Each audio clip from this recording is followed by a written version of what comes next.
And so I guess my question, is there a reason that we can't just recuse ourselves from that item if it were to come up? As a member of the committee, I'll answer. Yes, please. Yeah. I'm going to speak to this issue, this item, and not the next item right now. We felt there have been community events that the city has supported on which a member of the city council sat on as a board member. One event had 2 members of the city council, and one event had 1 member of the city council, and the members of the city council were always the people who ran them, and in our experience so far, not looking down the road. However, we've received a lot of criticism that we give a lot of money to our own council members' events, and it's been several years that we felt we shouldn't do this, and the time has come up when I felt that it was time to add that we were not going to give guidelines for, we were not going to give money to community events that had council members on their boards of the organizations that were putting them on. And I feel this is a good thing. We're giving it out to the community, and we're not giving it to our own pet projects. And maybe Mr. Tony Tremblay has a better explanation. Thank you, Mr. Mayor. So speaking only to policy 1.15, the one we're on right now, I agree with what Mrs. Craven said. I think I had this discussion when I first came on the council in terms of my discomfiture with having a council member who was a director or officer be or of a nonprofit which was receiving city support for community events. 2 quick things. One is the staff report says that there's addition of language restricting funding to 501c3s. It actually says that those 501c3s are ineligible for funding. Prohibits. Director or officer. I just want to be sure I wanted to clarify that. Yeah. And secondly, as Mrs. Craven and I discussed in the policy committee, I felt very strongly that it was not appropriate for folks to walk around to do the pass the hat at the community events. I just didn't think, I thought it was inappropriate, but certainly not centralizing or having a centralized location or an announcement where somebody could make that. So those are 2 of the most important items, I think, among the changes in this policy. How about I wait to speak to 1.112 when we're on that? Is that okay? Yep. Okay. Thank you. Any other questions? Okay. Anybody have any, Mr. Moshe? I have one question and or a point of clarification. In changing this, we're throwing around 3 terms: monetary support, in-kind services, and also we also talk about funding. Is funding, and the word funding, is that to mean both monetary support and or in-kind or and in-kind services? Is funding because still we differentiate the 2, but then other times we just say funding in general. So I'm wondering what the definition of funding is. Is it monetary or is it in kind? Because I don't see, it's not, to me, it's not clearly spelled out here. I'm just wondering if we want to make that clarification. I'm specifically referencing. It looks to me like it's both, because where it talks about the funding source, funding will be allocated from general fund for the upcoming fiscal year. And so we're paying for that in-kind service. It's going to come from the general fund as well as a direct monetary support. So that was my thought on it. Well, Do you think we need to spell that out here? under E2, where it talks about the application process, it says, and number 2 says to enable the allocation of limited funding for support, and then 3, it lists all of the dollar amount, in-kind services. Well, that goes along with what I said. Yeah. When there's a differentiation to be made between cash funding and in-kind support, that's pretty well spelled out where it matters. So I think generally the rubric for funding encapsulates both of those Okay. ideas. That's my question, and I wanted to make sure that was the intent. Okay. Mayor? I think that's at least the intent, notwithstanding paragraph A on big page 3, which Big makes it- page what? Big page 3, under A, under eligible events, and I see where you're coming from, Shawn, because that does use the term funding or Oh. in-kind services. So the We need use to of the change that. The use of the language is in the disjunctive, so that would imply that it doesn't cover both. But I think the intent was that it covers both. So what we could do simply in that paragraph under A is may provide monetary support as the change has been made up above, Yes, and then that would clarify that. I would support that. Does that help? yes. Yeah, okay.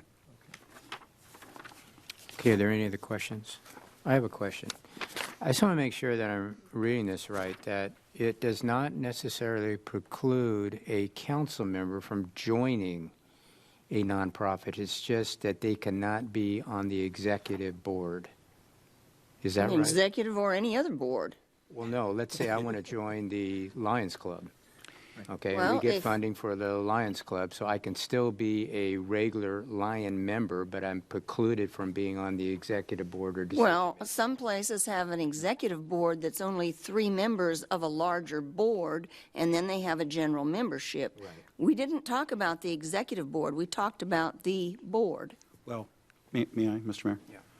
So it's not just the executive board. It's if you are either a director on the board of directors of the 501c3, or you are an officer of that organization, and typically those, there's a larger set of directors and then a smaller set of officers who are also directors, then that's who it applies to. So it's not the executive board. If, for example, I'll just use myself as an example, I'm a member of Rotary. I'm not on the board of directors of the Rotary Club. I'm not on for either the Rotary Club or the foundation.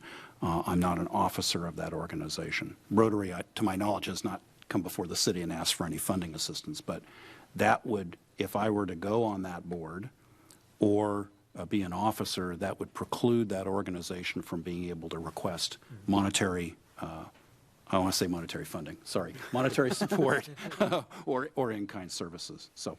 Right, but That's the you answer. can still be I can still be a member. of- Sure. That's, for instance, as we talked about at the Rotary Club. Right, but I'm not in leadership, so I don't have anything to do with those decisions. And then as far as like passing, for lack of a better term, passing the hat, like, this summer, if somebody did want to make a financial contribution, they were still able to do that in a different way. We just didn't go through and pass the hat, if you will. You just wouldn't be having individuals walking through the crowd with their hat or whatever, basket or whatever out, collecting funds. It would be we're fine, the policy committee was comfortable with it being in a centralized location, so it could be a booth, and someone could make an announcement saying, we would really appreciate donations for the concerts or whatever event this is. Could you please donate at this centralized location, if you wish. Thanks for that clarification. Any other questions? Okay. Move the approval Second. with the one change on page 3, big page 3, first page, in A, under eligible events, to change the word funding to monetary support. Second. Second that. I think Shawn beat me to it. Okay, there's a motion and a second. Any further discussion? Hearing none, please vote. That passes unanimously. All right, that gets us down to B. It's policy 112, community service grants. Do we have a staff report on that? Yes, thank you, Mr. Mayor. Policy 1.12, community service grants, was last amended in November 2012. The policy committee, again, council members Tremblay and Craven, met and reviewed this policy on September 16, 2019, and recommends a revision to revise wording in the policy to clarify that community service grants are funded from the general fund rather than the community service grant fund, which no longer exists. So this was a simple word change in the document that occurs once. And then there's a another minor change in A1, but nothing that substantively changes the policy. Are there any comments from the subcommittee? I will answer Susan's question that she asked previously about why is this different. These types of grants go through a pretty extensive scrutiny by the finance department and for the funding sources, the fact that there's still a 501c3, I think they have to be, and that their eligibility for that currently exists. These are not the same as community events. These are community service grants. I don't think we've ever talked about not giving them to an organization because a council member sits on the board. We've had, not just in the recent past, but often had various city council members who sat on the board of the Boys and Girls Club and current and other organizations such as that. These are for very particular things. They're not just to an organization. So I don't know. We've never considered it, I guess, is the answer to your question, but I think that's the reason. I might also add, the number of community service grants is much larger than the number of events we have. And if we were to preclude funding for these events, because a council member was involved in the organization, it has the potential of really eliminating a lot of worthwhile organizations from some funding that they actually need for their programs to continue. Personally, through the years that I've been working with community service grants, I never experienced any pressure from a council member about the grants or anything like that. Everyone, it was understood that for the Boys and Girls Club, for example, Councilmember McDonald was on the board. There was never a word exchanged about that. But yet again, I would hate to see, an organization like the Boys and Girls Club be precluded from getting some really necessary funding at times just because a council member is on their very large board. That makes sense. Thank you. Any other comments? Trembler, do you have a comment? Well, I think, Susan, you've raised a good point. Because when I don't think we have any existing issues right now with this currently constituted city council. I don't believe that we do in terms of being on either a director or an officer of a 501c3. We really do need to, I guess my thought would be that we adopt these revisions tonight, and then if enough of you are of the mind, we'll send it back to the policy committee to talk about this some more, just the issues some more. And we certainly want to avoid the appearance of impropriety. I think this is one of those situations where this has just never been an issue and it's not been discussed. I wouldn't mind. I don't object to sending it back to policy committee. I think it would be something more than we should add to this tonight to adopt. Yeah, I don't want to, I mean, if we were to go forward, I'd have language for it, just sitting here thinking about it, but I think it needs to be discussed some more. So my suggestion, we do one of two things: either defer this tonight and send it back to the policy committee for more discussion, or adopt what we have in front of us and send it back to the policy committee for discussion on this discrete topic. What's the urgency? Would just, considering the work that's been already put into this, please adopt it tonight and then we can send it back. Because the fund no longer exists that says the money's coming from. Well, that's true. Okay. So I move for adoption. I'll second. The motion is second. Any further discussion? But with the understanding that the policy then is going to be referred back to, I wasn't going to make that part of the motion. That wouldn't be part of the motion. would that be our understanding, though? Well, let's ask it after we vote. Okay, that's fine. Okay, so is there any further discussion? Okay, please vote. All right, that passes 5-0. Okay, now, there was some other questions about perhaps bringing it back to the policy committee. Well, I'd ask that this newly revised policy 1.12 be sent back to the policy committee for a discussion on the topic that we were just on. I'll agree with that. And I'll be supportive of that as well. Do we need a motion for that, Mr. Mayor, or can that just be an Can I just understanding? designate? No, I saw enough assent to move this Okay. forward. Thank you. All right, that gets, we're going to go to 8A, and we're going to talk a little bit about, Mrs. Craven, I believe you wanted to talk about, No, I'm this is sorry, the we're going to ranch. move up the Camarillo Ranch Agreement. It's 8A, it's the use of the Camarillo Ranch Agreement. Do we have a staff report on that? I have so many little gadgets here in front of me. Thank you, Mayor, members of the City Council. This report is in reference to the proposed agreement regarding the use of Camarillo Ranch with the Camarillo Ranch Foundation. This entire property is located, which is located at 201 Camarillo Ranch Road, is outlined on the aerial here before you, and is referred throughout this presentation as the property, which includes the ranch house, the barn, the stables, which are used as office space and storage, the grounds and gardens and other amenities on this parcel. Under past agreements and the current operating agreement, the foundation was selected by the City Council to preserve and maintain the property as a historic site and to transform it to a focal point of the community. The foundation has been successful in doing so by providing historical and educational enrichment activities, including tours of the property and activities led by the docents. The foundation also hosts community events, offering a place for community gathering, and has made the property a popular venue for wedding and private events. The foundation has also made several restoration improvements to the property. In addition to fundraising, membership revenue, and donations, the foundation's revenue includes revenue from the licensing of the property for weddings and events.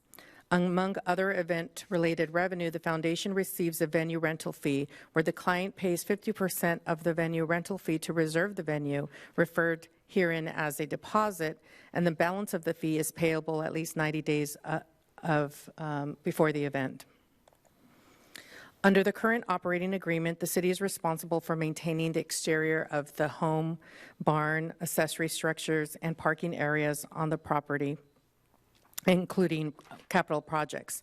The foundation is responsible for the interior refurbishing and maintenance of the home, barn, accessory structures, and to provide appropriate furnishings.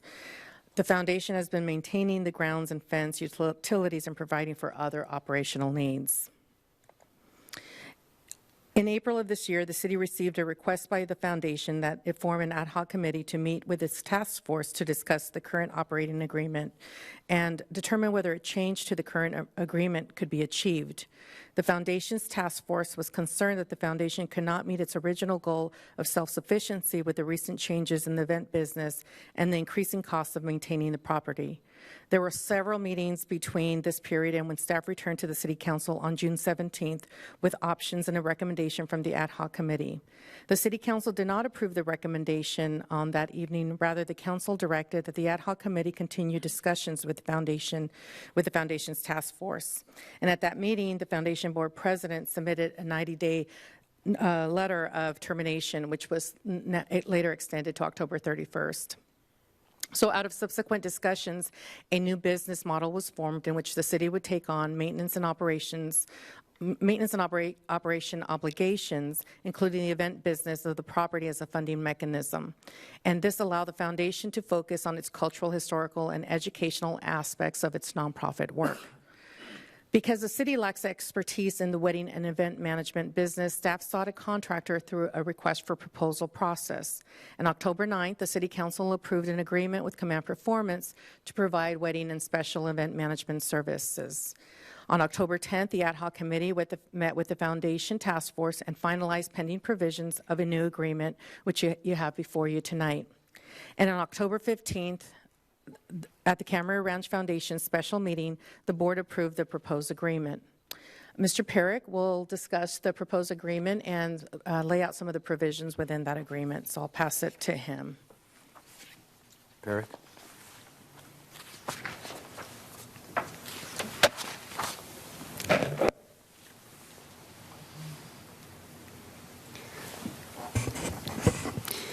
So you will find the agreement in your packet at big page 14.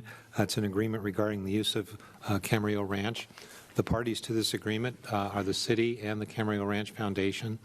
The term is November 1 through December 31 of 2025 unless terminated earlier, or I should add, it could also be extended by an amendment to the agreement if we wanted to do that as well, assuming it's mutually agreeable between the city and the foundation.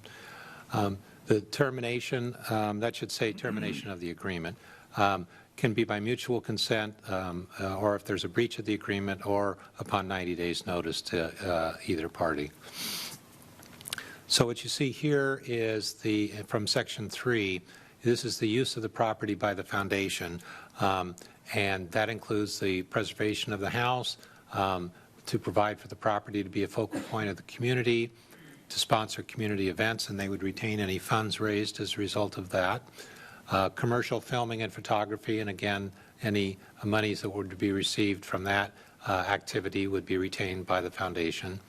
The office space as agreed, there's a floor plan which is attached as Exhibit B, and I'll go to that slide. And you can see here in the lower right corner the legend where the yellow is for the contractor's use, that would be Command Performance, and then the foundation is in purple, and then there's the joint use in green with the foundation and the city.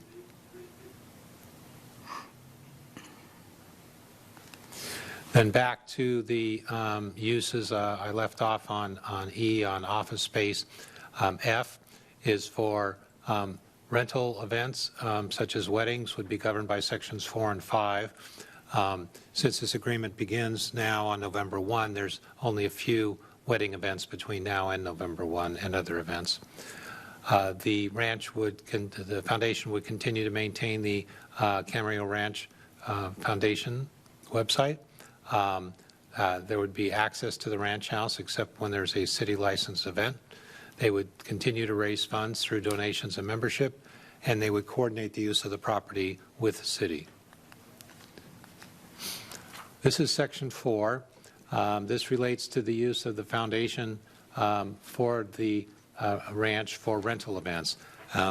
This conversation has been going on for now a number of months, and originally it was thought that this period governed by Section 4 would be a longer period of time, but now we're here on October 23rd, and there's only 8 days between now and November 1. So what you see here is a relatively short period of time when this Section 4 would be in operation. So for the use by the foundation through October 31, it would be for rental events subject to compliance with the same requirements as in the operating agreement. Same thing with regard to limitations. The revenue from those rental events, they would retain the deposits for which a license had been issued through October 31, regardless of the date of the event. So if the foundation has booked an event that, for example, is not going to take place until January of 2020, the foundation would retain the deposit, the 50% that had been received previously. The foundation would also receive the balance of the fee for rental events which take place prior to November 1, which had been licensed by the foundation. So the foundation, for example, I believe there's an event coming up soon before November 1 that they would receive both the deposit and the balance of the fee for that. So for the rental events occurring after November 1, the city will be responsible for providing all those services, and the city would receive the balance of the fee and any commissions. As you heard from Carmen earlier, the city, and as you all know, the city has entered into a contract with Command Performance, so it would be Command Performance that would be responsible for putting on those events. The foundation will have access to the bridal suite for rental events prior to November 1 and would be responsible for the cleaning of the bridal suite through that date. This is Section 5. This is used by the city, can be used in any manner that does not conflict with the foundation's use. and that beginning on November 1, only the city may, or its designee may license rental events. The city or its designee would provide services for those rental events, and the city would retain the deposit and balance for those fees. Section C here, this is the reciprocal provision to the coordination provision for the foundation. The city would agree to coordinate its use of the property with the foundation. Section 6, this is the maintenance and operating expenses. So what you see here on the screen are the maintenance and operating expenses for the period through November 1. Again, this now is only a relatively short period of time. And these obligations with regards to the maintenance, and you heard earlier from Carmen with respect to the what the operating agreement provides, and that's what you're seeing here again. So through November 1, it would be continuing as it has been under the operating agreement. Same with the city through November 1. The city would continue to be responsible for what we had been responsible for before. Now, this slide is what happens after November 1.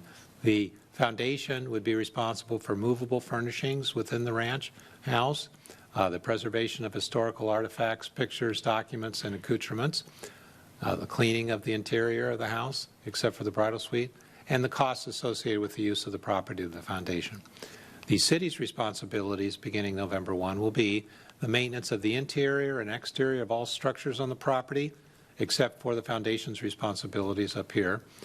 The city would be responsible for the maintenance of all landscaping, grounds, and parking lots, for the maintenance and cost for all utilities, for the custodial services, for all the structures except for the cleaning of the interior of the house, and for the alarm service for the property. There are some additional terms to the agreement. These are very similar to what's in the operating agreement. Section 7 is on capital improvements. The city would continue to be responsible for capital improvements. There are annual reports that would be required from the foundation to the city. That's in Section 8. Section 8 would also provide for the city would be contracting at city expense for an annual audit of the foundation and the preparation of the tax returns. Section 9 goes to the entry on the property that the city manager can authorize. Section 10, the ownership of the property. This confirms that the real property, the foundation will not have ownership in the real property, but for the movable furnishings, those will remain the property of the foundation. And finally, Section 21, the operating agreement will be terminated as of November 1 when this agreement for the use of the property becomes effective. So the suggested action this evening is to authorize the city manager to execute the proposed agreement regarding use of the Camarillo Ranch after the agreement has been executed by the foundation. We heard earlier that the foundation did approve this agreement at their meeting earlier this month. Okay, are there any questions or comments at this time, Mrs. Craven? The foundation had several, there were really minor changes, language changes they requested. Have those been incorporated in this? Yes. Okay, thank you. Any other questions? Do I have any speaker cards, Ms. Madeline, on this? Yeah. Thank you. We probably have more speakers. All right, first we have Jerry Olson with us tonight. Jerry, let me turn the microphone on, Jerry, if you would. 3 minutes, if you would. Okay, we're live. If you want to move that down, Jerry, that'd be great. Thank you. Thank you very much. My name is Jerry Olson. I live at 861 Durkin Street in Camarillo. I've been a Camarillo resident since 1960, and I've served on the board of directors of the Camarillo Ranch Foundation now for 20-plus years. I want to speak in support of the new agreement with the city. It's a great step in the right direction. It'll be of tremendous help to us. And I also want to thank all, and I mean all, who worked so hard on this, making this happen, including the city manager and all the staff from the city. And again, that's the end of my remarks. Thank you very much. Again, it's a great step in the right direction. Jerry, I want to personally thank you for all your years of service there. Well, it's a That's lot of fun. yeoman's I'll tell task. you that. Appreciate There's it. been a lot of change. Yeah. I Thank you. too would like to thank Jerry. He was one of the very original board members, and he's never stopped. There's not been a pause. Thank you. And I know at the beginning, it was a lot of hard work, and I think that might have added to the fun. Yeah. Myself and Susanna Reeder both are original members of the board on the thing. Yes. Thank you. All right. Thank you again, Jerry. Okay, Ms. Madeline, anybody? Okay. Yeah, come on in.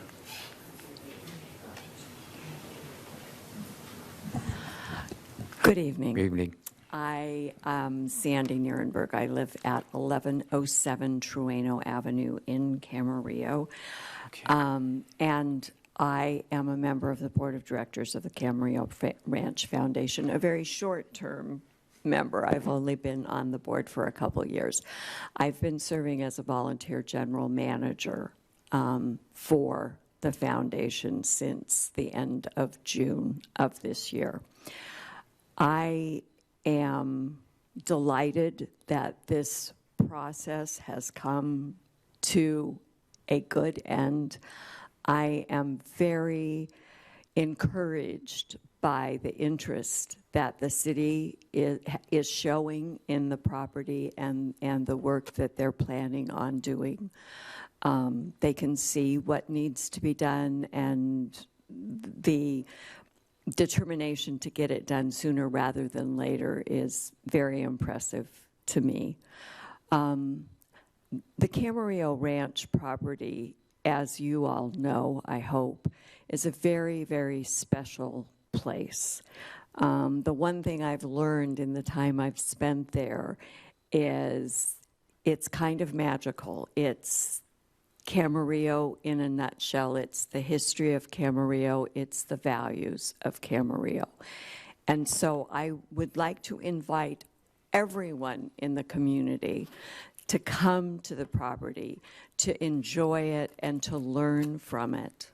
We are having an event on Sunday this week, the 27th, which is a celebration of Adolfo Camarillo's birthday. The foundation has done that every year for many years. I believe he would have been 155 this year. I can tell you his spirit lives strong on the property. Okay, I'm almost done. Oh, you got a minute. So hopefully many of you will be able to join us. It is from 12 to 4 at the ranch. And I think I speak for the foundation as a whole when I say that we look forward to a stronger partnership with the city for the benefit of the Camarillo Ranch and the city going into the future. Thank you. Thank you, Sandy. Your Honor, I'd like to thank Sandy for stepping up and taking over as the volunteer CEO out there. It's been a lot of extra work. 2 years ago, I don't know that it's even been 2 years. I think she came in the fall, and she was appointed as a board member, and as things changed, it was obvious they needed a CEO and they didn't have money to pay one. So thank you very much for stepping up and taking on all that extra work, Sandy. Mr. Rimba? Sure, Mr. Rimba. Just a couple of comments. One is that I'm really pleased in the agreement itself, in 2 different places, there's intent language that recognizes that the ranch is a community treasure. I'll just follow up on what Sandy said. And I just want to read it because I think it's important. The foundation will provide for the property to continue to be a focal point of the community for educational enrichment and enjoyment, and to exhibit the legacy of Adolfo Camarillo, along with the diversity, history, and culture of the city through tours, programming, and related activities. I think that really kind of says it all in terms of manifesting that it's a community treasure. Secondly, I would like to thank a whole lot of folks. First of all, I'd like to thank you, Charlotte, and you, Shawn, for your service on with the CRF on the board as our representatives to the board. I'll use that term. To city staff who has done a really extraordinary job of shepherding us through and working through it, and Carmen, and Jeannie, and Tully and a lot of other folks, Dave, a lot of other folks. And finally, real thanks go out to you, Jerry, for all of your service for all of these years and your devoted service to Camarillo as well as to you, Sandy. I'm lucky because I've been privileged to serve with both of you on a different nonprofit organization, and I know how hard you work, and I know that it is in your soul, and I think I bear some responsibility, Sandy, for you being on that board for a couple years. So, I You're on the committee that appointed her. I was. So I so appreciate the efforts of you and of your colleagues on the board. So thank you very much. Any other comments before Ms. Santangelo? I basically want to share the gratitude that Mr. Tremblay just shared. But I would like to thank everybody on the foundation board and the docents who are so committed to the home and its culture and the educational aspects of it for our kids. I need to thank the staff because this was no easy feat. You know, it was real particular to get multiple agreements. So I know there was a lot of hard work, and also Charlotte and Shawn, because you were helpful not only being at all the meetings and the ad hoc meetings, but helping to share information with all of us as we moved forward with this. So I'm really happy that it's worked out this way, and I hope we can look to the future and great things with the ranch house. Mr. Mulchay, anything? Yeah, I will. I'll just echo the thanks, both the CRF board and the ad hoc committee members. Charlotte, thank you. I know we put in a lot of time. This is a long time coming. I want to thank city staff, Jeannie, Carmen. You have been excellent. Our city manager has been on point, along with our city attorney. This was, a lot of people pulled quite a bit of weight, respectively, to get this done. And I appreciate all those efforts. I think this is good for both the CRF, it's good for the city, it's good for, most importantly, it's good for that property. And I think this is just another element, in addition to what we approved 2 weeks ago, that creates a more sustainable framework moving forward that will ensure the CRF can continue and double down on their mission in providing the history and the community out there at the ranch, and really helping preserve that. The city can be responsible for taking care of the nuts and bolts, the day-to-day maintenance of the property, and we can do so in what I think will be a sustainable way. And I think it's going to be terrific. So I am very much in support of this. All right, I just want to make one comment. One of the prerogatives of the mayor is the mayor gets to make a recommendation to the council on committee assignments. And when that came before me and I put Mrs. Craven and Mr. Mulchay on this committee, having no idea that it was going to take the amount of time that it's taken. And the good news for me so far is my understanding is both of them are still speaking to me. So that's a good thing. I appreciate that. And I also appreciate the foundation board. I always kind of think that it's not always where you start, but the important part is where you finish. And I think we finished in a really good situation for all parties here and for the future of the ranch and the future of the city support with this. And the staff members were great on this. I can't say enough superlatives about our staff here, and this is one of the shining examples of that. So those are my comments, and I'll bring it back to anybody that a motion. I was going to make a motion. Sure, I'll second with a comment. Okay. So, with thanks to everyone involved, including the docents, and thank you for mentioning that, Susan, I'll make a motion to authorize the city manager to execute the proposed agreement regarding use of Camarillo Ranch after the agreement has been executed by the foundation. I'll second, and I have a comment. Proceed, please. Their task is to preserve and to educate, And one of the ways they educate is by giving school tours. And at the last meeting, they handed out a little book that they have had for several years, but they've updated it, and it goes to each student that tours the ranch.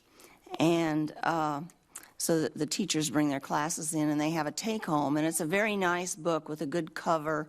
It has the white horse on it, and inside are activities to help teach them more once they get home or refresh their recollections. So my grandson goes to school in Newberry Park, and he was telling me about how his school took him to the Stagecoach Inn, and they learned about how schools operated in the past. And I said, so did they give you a workbook to take home, Trevor, when you finished? And he said, no. I said, well, look, if your school had been in Camarillo, you could have gotten a book like this. And he looked at it and he said, can I have this? I know about that ranch. I want to learn about the book. So good job. Okay, so there's a motion, there is a second. Please vote. That passes unanimously. Thank you. Okay, that's going to get us back to item 5, finance. It's a resolution establishing adoption fiscal year 2019-20 Ranch Enterprise Fund budget. Do we have a staff report on that? Thank you. Yes, thank you.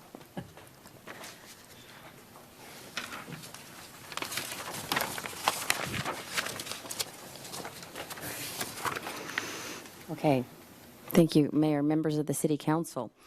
So what you have before you today is a resolution to establish and adopt the fiscal year 1920 Camarillo Ranch Enterprise Fund, and we will also be amending the Camarillo Ranch Facilities Fund.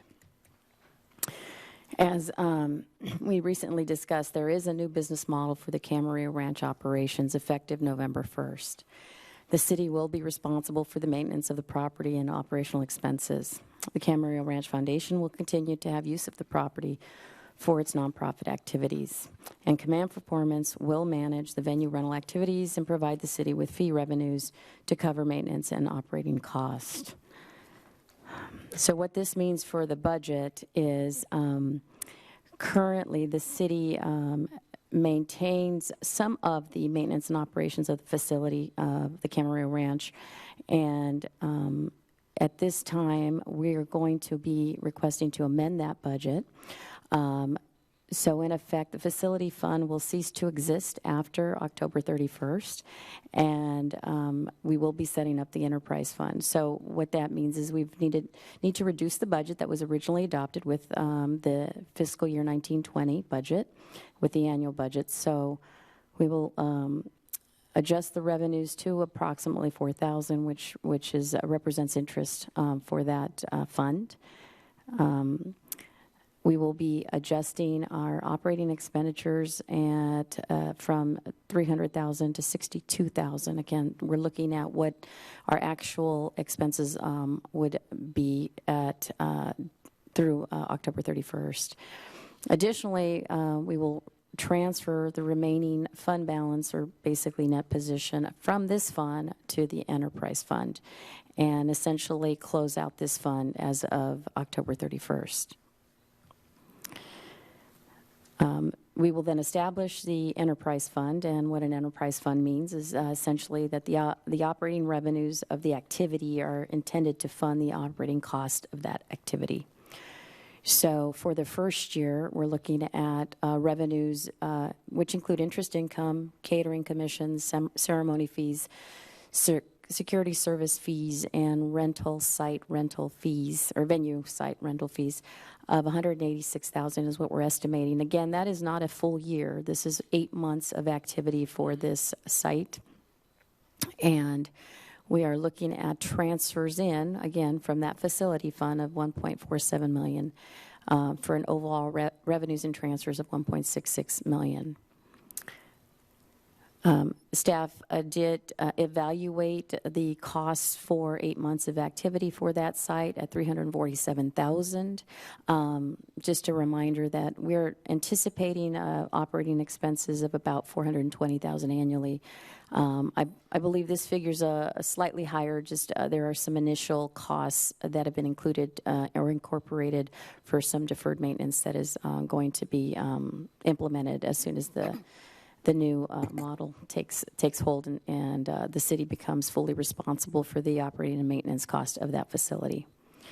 So in the end, what we will have is the newly established fund. It will have an ending fund balance or net position of $1.3 million.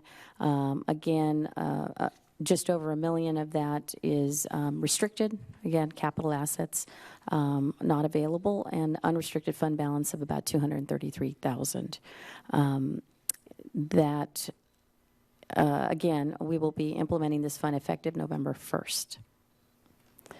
So at this time, there is a need to adopt a resolution establishing and approving the fiscal year 1920, and 20 of Camarillo Ranch Enterprise Fund budget, and then amend the fiscal year 1920 Camarillo Ranch Facility Fund budget. I'm available to answer any questions. Any questions at this time? Ms. Nantangelo? Jeannie, I'm not sure if this is a question for you, or maybe Carmen knows better, but is it expected that for the first year operating this way, that there are going to be some added costs? Yes, the number that Jeannie showed up on one of the slides for the 8-month period trends slightly higher because there are some one-time costs to bring back maintenance to an acceptable level. So in the second year or the full fiscal year, 2021, we expect that we will not have those costs. It'll be ongoing maintenance. So we are seeing a higher trend this year for that 8-month period. Also, with the revenues, we are expecting less revenues for this current 8-month period. If you recall, at the meeting where the council approved the contract with Command Performance, the revenue sharing, the venue rental fee for events that were reserved by the ranch, but that will be. I'm sorry, let me start that again. So for any event where the foundation made the reservation through October 31st, where they made the reservation, the ranch keeps the deposit, which is 50% of the venue rental fee. The Command Performance then will be the ones that will support that event, and so they will receive the balance of the fee, or that second part of the venue rental fee. So for those events, then the city will not be receiving that revenue. That changes over in the next fiscal year 2021. So the revenues also are trending lower in this 8-month period than they will in the 2021 period. Any other questions? Mr. Mulchay? Yeah, and Jeannie, from what we had discussed 2 weeks ago when we adopted the agreement with Command Performance, we had some projections as to what the revenue would be, that would thus go to this new enterprise fund. And I know it exceeded $300,000, and it was projected over time to approach $400,000. I know it's all estimates, and the owner of Command Performance has said that he was pretty confident in those numbers and that they were conservative. So, yeah, as we rev in, I think, they book everything about 12 months out on average. So after a 12-month cycle, we should see more of the true revenue and ramifications of this whole new agreement. And it should, from the way the numbers have been projected, should cover or should approach, if not exceed, these ongoing operational expenses. That's correct.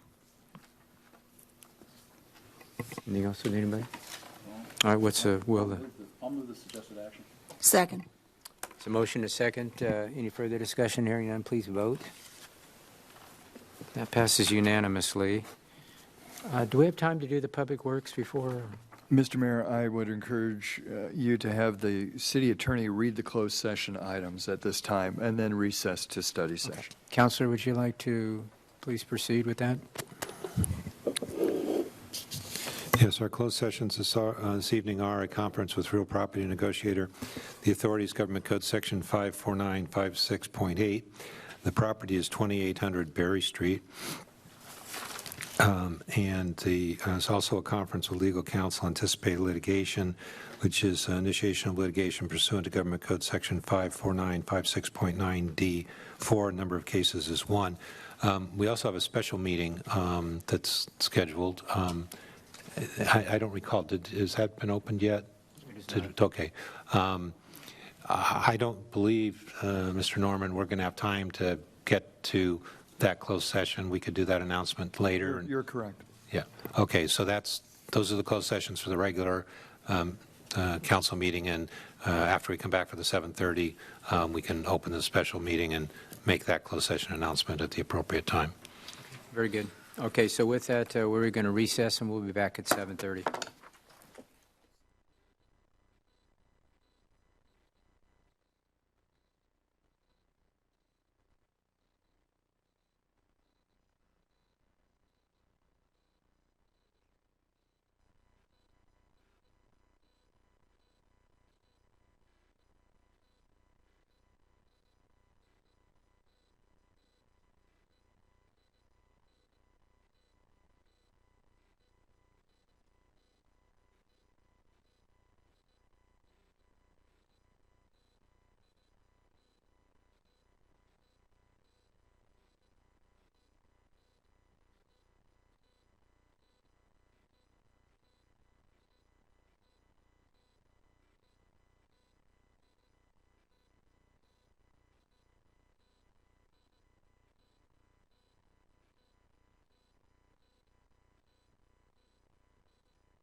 To reconvene the city council meeting, please.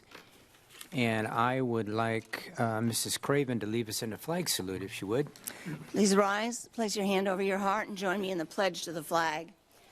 I pledge allegiance to the flag of the United States of America and to the republic for which it stands, one nation, under God, indivisible, with liberty and justice for all. Thank you.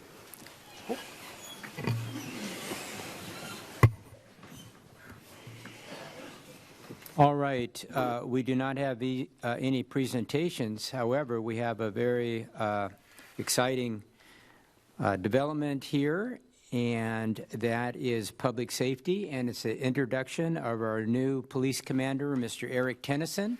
And I think Mr. Tennyson is here. Would you like to come to the podium and introduce yourself? And I know the sheriff is here as well. Would you like to make a comment before Mr. Tennyson? You're obviously more than welcome to. Mr. Aug. Nice to have you here. Appreciate it. Well, thank you, Mayor Kildee, council members, Mr. Norman, city staff, members of the public. I am delighted to be here this evening with you, and I'm really thrilled, to be honest with you, that the city has selected Eric Tennyson as your next police chief. I'm sure you've seen the press release with some information about his background and his family, the fact that he's a resident of the community. But I want to tell you a little bit more about the man himself. I've known him since he was a recruit at our police academy. I was one of his firearms instructors.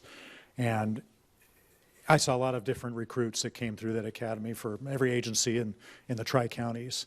And I remember Eric very clearly. He was a standout at that time. He had a level of maturity that was well beyond his years and well above that of his peers. And over the last 21 years that he served our county as a deputy sheriff, rising through the ranks to the position of commander, he has only grown in his skill set, his strengths, and that maturity. He's a leader amongst his peers. He is an incredibly intelligent, thoughtful man who is going to give fantastic service to this community. And I know that for him, if you were to ask him what job he would like to do as a pinnacle to his career, it would be the police chief for the city of Camarillo. And it's an incredibly meaningful thing to him. It's a thrill for me to know that such a competent individual is serving you and taking care of all of this community's needs.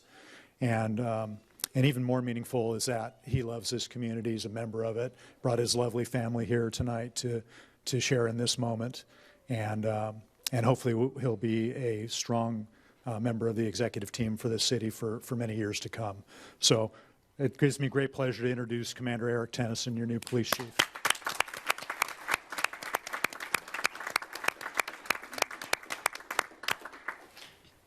I'll make it quick. I used to have to, Eric, tell people to move the microphone down. For you, I need to tell you to move it up. Well, I can bend over too if I have to. If I can, for just a moment, I'd like to thank the sheriff for giving me the opportunity and putting my name in the hat to be one of the candidates considered. Mr. Norman, truly appreciate the opportunity you've given me to serve the city for the third time at the Camarillo Police Department. So I am truly very excited about this chance. I do love Camarillo. I love working here. I'm passionate about building relationships and keeping Camarillo safe for people to work and play. So I am honored to be here and honored to be selected for this position. So thank you. And if I might really quick introduce my wife, my biggest supporter, my wife Kaylee, my 4 kids, and my mom came all the way out from South Dakota to see this. So thank you very much. We may have some comments from Councilman if you want to stay up here for just a little bit. I want to tell your family thank you for sharing Eric with us. We appreciate it. Go ahead, Ms. Craven. Well, I'm really pleased that you are our police chief. For those of you who don't know, Eric is one of my neighbors. I've known him just about since he moved into my neighborhood. His children play with my grandson, and if you know what I think of my grandson, so you know what I think of his friends. I think that Eric will do a fine job for us. I've known him for quite a while. He seems to be able to master anything he tries. One of the most impressive things that he's done, as far as I was concerned, and as far as my grandson was concerned, was to make a, what do you call it? A zip line. A zip line in the backyard. Very well engineered, according to my husband. I've been watching what he's done, and he's the second Tennyson to be our police chief. Where is your brother, by the way? He's on Catalina with former undersheriff husband. Well, that's not a very good place for him to be tonight. He should be here with his mother and with his family, watching this eventful moment. I know you'll do a good job for us, and congratulations on our city manager selecting you, and I look forward to working with you. Thank you. Susan, you can take I don't know you yet, but I look forward to getting to know you, and I've heard nothing but great things. So welcome and thank you for sharing him with us as well, and look forward to the future with you. Tony, anything? Shawn, anything tonight? Yeah, I only had the opportunity to meet you for the first time this evening prior to the meeting, but it was great meeting you. I wish you the very best. I look forward to working with you, and I have only heard great things about you and what you've done thus far. So I know that the greatest things lie ahead. So I really look forward to having you come on board and working hand in hand with you. Thank you. Mr. Tremblay? For all we know, your brother might be watching this live streaming at Catalina. So there is certainly that possibility. And I want to agree with the comments of my colleagues, welcome you. We met for the first time this evening. The name Tennyson in this city is an illustrious law enforcement name. And we now have the privilege of having a second Tennyson as our police chief. And I think we are indeed privileged for that. So we really look forward to working with you. Thank you. Yeah, Eric, I just want to thank you for being here. I'm thrilled for you and your family. And Sheriff, a long line of outstanding commanders that we've been blessed with in this city, and I'm sure that you'll be nothing short of that really high barometer here. I can remember, and I was on the board when your brother was here, so this is a really exciting day for me. I don't think we've ever had two brothers serve here, so it's truly a remarkable event here. So look forward to working with you. You got big shoes to fill. I know you know that, but you've always risen to the occasion on anything that you've ever done. So welcome aboard. Thank you. Thank you. All right.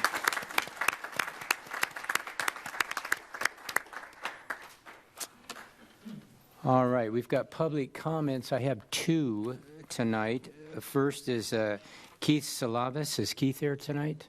Yeah. There. How do you pronounce the last name again? I'm sorry. You can lower that. Yes. Salvis. Salvis. Welcome. Honorable council members, I'm Keith Salvis. I am a resident of Camarillo. August 18th, 1920, Tennessee became the 36th state to ratify the 19th Amendment. Women now have the right to vote. Next year is the 100th anniversary of that momentous occasion. And I'm going to ask you, what is the city of Camarillo going to do to commemorate this? Is it going to walk up to International Women's Day, created by the American Association of University Women, to mark the occasion and just spend one day and say, yay, women? We can do that any year. Or is it going to take and start on January 1st and make a year-long celebration of all of the women that have made this country great, made this city great, from before and after women got the right to vote? That's what I'm hoping. Now, there are some optical issues with this. One, it does point out the fact that America can be slow on keeping its promises. Two, it comes at a time when a younger generation is moving away from the traditional binary gender system that it kind of embraces. And three, why is this request coming from a white Anglo-Saxon privileged male? Let me answer that. In the 1960s, there was an experiment where students were separated by eye color in the classroom to give them a taste, a metaphoric taste of what racism was like, and to give them a life lesson on what equality should be. I'm one of the original students that was in that program. The experience left an indelible mark on my soul, which has grown over the years to a passion. I see that, okay, for equality at all levels, not just race, religion, gender, all of that. So I'm wondering, nobody's talking about this. No one is talking about the 100 years of women's suffrage. It's as big as Juneteenth, in my opinion. So I'd like to start that here because I live here. So I know two of you are members of the American Association for University Women, and the predecessor organization joined the women's suffrage movement in 1915. One of you is a teacher. Like the Marines, there are no former teachers. So you know about this eye color experiment, and you know the effects that it has on students. Me, it made me a social justice warrior, and I am proud to say that. I want to start here. I'll be giving this talk to other organizations, other city councils. I'd like to see it made a nationwide effort, and if you have any questions, you have my contact information. My time is up. Thank you. Thank you, Keith.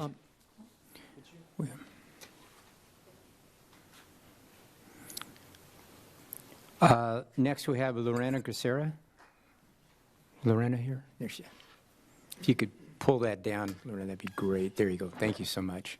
Way down, right? Thank you. Right about there. Good evening. My name is Lorena Huereca. I am the community liaison for Vista Real Charter High School. And I don't know if many of you know, but October is Dropout Prevention Month. And so here at Vista Real, we are especially mindful of that.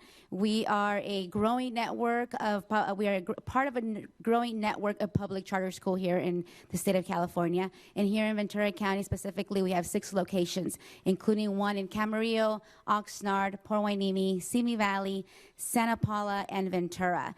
We are working on a mission, or not working, but our mission is to facilitate and to provide a learning environment with a rigorous curriculum to our students, that we help promote and develop capable students that are going to be able to provide and move forward, whether that's in their continuing their education or in the workforce. Because October is Dropout Prevention Month, we are going to be hosting an event, and we invite you to be part of that. Join us in sending out the message that re-engagement and returning back to school is the way to go, that it's never too late to return back to school. We are going to be holding an event at our Camarillo location on Tuesday, October 29th from 11 to 1. And we invite each one of you, we invite the community, and we especially invite students that are out of school who are looking for a way to go back and gain that high school diploma. Thankfully, with some local partnerships that we have in the community, we are still able to help students up to the age of 24 obtain a high school diploma here in Ventura County. I have a couple of flyers that I can leave for you. If anybody has any additional questions, my phone number is on there, but it is 266-8286. And hopefully you guys will join us on the 29th to send that message that re-engaging and returning back to school is important for the student themselves, as it is important for the community, because those students become contributing members of our society as well. Thank you. Thank you, Lorena. It's important. Yeah. All right, I don't have any more blue cards for public comments. Would anybody else like to come up in public comments? Okay, we'll move down. It's a public hearing. It's Ordinance 1167, adopting the 2019 revised building codes. Do we have a staff report? Thank you. Yes, we do. Thank you. Renee Mario, our building official, will be presenting this, Mayor. Thank you. Good evening, Mayor Kildee and council members. Every 3 years, the state of California updates the building codes. By state mandate, all of these codes go into effect 6 months after adoption. These new codes were adopted July 1st of this year and will go into effect January 1st of 2020. The code is written by the International Code Council, or ICC. The state takes the ICC model codes and makes amendments, creating the California codes. The The state allows jurisdictions to make amendments to state codes for 4 reasons. Administrative, geologic, climatic, and topographic. With the exception of administrative amendments, any local amendment may not be less restrictive than the state code. Administrative amendments may include setting fees for permits or the expiration date for permits. A geographic might be setting deeper footings because we have expansive soils in the area. The city's previous local amendments were brought forward in this code update. In 2016, there was ICC pool barrier language and state health and safety code pool enclosure language. Pool barriers protect others from gaining access to the property and the pool, whereas pool enclosures only protect residents from the property from the pool. The ICC removed all pool fencing requirements out of the International Building Code and moved them into the International Swimming Pool and Spa Code, leaving only the state language about pool enclosures in the California Building Code. The amendment package includes adding the original 2016 ICC language, pool barrier, back into the 2019 California Building Code. We are requesting a reading of title, waive further reading, and adopt Ordinance 1167, adopting certain codes by reference. I'd be happy to answer any questions if you have them. All right, Mary. Renee, is there any questions at this point? Okay, so this is an advertised public hearing. I'm going to open the public hearing. I'll ask if anybody would like to make any comments at this particular point. Seeing no one come forward, I'm going to close the public hearing. And I will start off with any, if anybody has any questions or any comments or discussion on this. Comment, Mr. Tremblay? I would just like, this is a very substantive issue, but I would like the public to know that we discussed this at a prior meeting of the council on September 25, and we were able to ask a number of questions then. So I'm perfectly happy to move this forward when the time is right. Ms. Craven? I have a comment. I'm really, really happy to see that the language regarding swimming pools was added back in, because I think it's a tremendous safety issue for children and adults alike. Any other comments? I agree on that, too. I think it's really important. Okay, so with that, I'm going to request a reading of the title. This is Ordinance 1167, an ordinance of the City Council of the City of Camarillo, California, amending Chapter 6.04 of the Camarillo Municipal Code and adopting by reference the following model codes into the Camarillo Municipal Code. 1, Camarillo Building Code, Volumes 1 and 2, 2019 edition, with appendices C, I, and J. 2, California Electrical Code 2019 edition. 3, California Plumbing Code 2019 edition with Appendix H. 4, California Mechanical Code 2019 edition. 5, International Property Maintenance Code 2018 edition. 6, California Administrative Code 2019 edition. 7, California Energy Code 2019 edition. 8, California Reference Standards 2019 edition. 9, California Existing Building Code 2019 edition. 10, California Residential Code 2019 edition with Appendix H. 11, California Green Building Standards Code 2019 edition, and making amendments based on local climatic, topographic, and geographical conditions. Move to waive further reading of the ordinance and to adopt an ordinance adopting certain codes by reference. There's a motion to second. Any further discussion? Hearing none, please vote. That passes unanimously. All right, that gets us down to departmental. It's the cannabis and hemp regulations, discussion on the regulations of cannabis and hemp cultivation, R&D testing and processing facilities. Do we have a staff report on that? Yes, thank you, Mayor. David Moe, and an assistant volunteer that he'll introduce is going to present this item. Yes, thank you, Mr. Vaca. Before I start my presentation, I'd like to introduce our intern who volunteered his time to help us with this issue and gain some experience as he starts his career.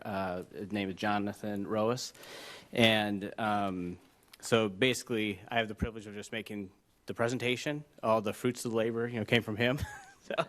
So when things are coming up, and as the presentation continually changed and morphed from a study session to this presentation that we have tonight, he was quick to respond and got me the information I needed immediately. So I'd like to thank him for all that work. So, and if I have any questions of him, he's here to help me. So, all right. So as we start off, what is cannabis? So cannabis is a plant that contains approximately 80 biological chemical components that affect the body differently. The two main known components are the THC and CBD. So the THC is the component that gives you the high feeling in recreational cannabis, and the CBD does not produce the recreational high, but it also may have other health benefits. So cannabis is currently commonly referred to as marijuana, and has been controlled substance since 1970. So the California cannabis regulation history started back with the passage of Proposition 64 on November 8, 2016, which allowed the use of recreational marijuana in the state of California. So in 2017, the State Senate Bill 94 also combined the medical marijuana and recreational marijuana and renamed marijuana to cannabis. So the city's regulatory history, in 2017, the city adopted an ordinance which includes a number of provisions regulating cannabis, which includes no cannabis businesses of any type are really allowed in the city. So no outdoor cultivation. Indoor cultivation is allowed to the state requirements. And then no delivery of cannabis except with the delivery of a medical professional to a qualified patient. And those deliveries must be between the hours of 7 a.m. and 8 p.m., and the deliveries must be in an unmarked vehicle, and the deliveries are only permitted to a private residence. They couldn't get it at their place of work. So we do have a state regulatory conflict. In the beginning of 2019, the state said that local jurisdictions cannot prevent the delivery of cannabis on any public roads. And they also said that they have some requirements saying that the delivery of cannabis must be sold by state licensed retailers.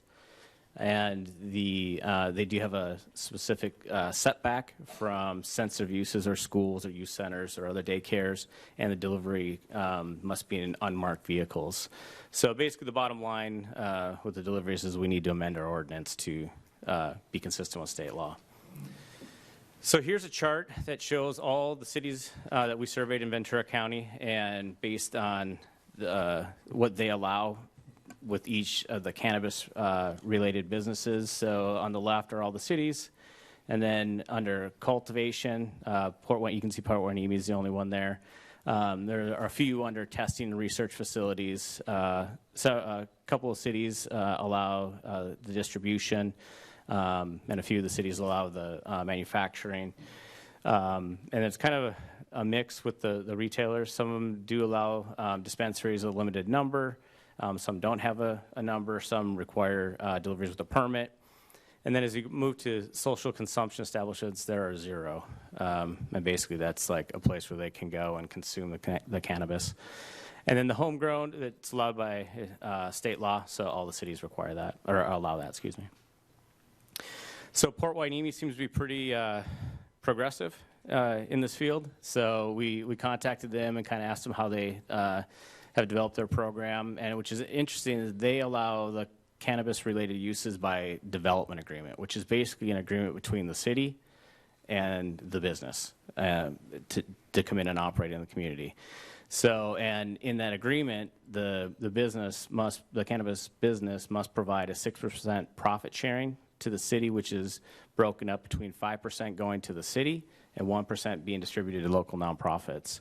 So, and kind of to recover all their administrative costs, the city did adopt an ordinance, and to start that process, any business must deposit a $10,000 processing deposit, which pays for the cost of the development agreement and all the other fees and live scans for the business owner and all employees.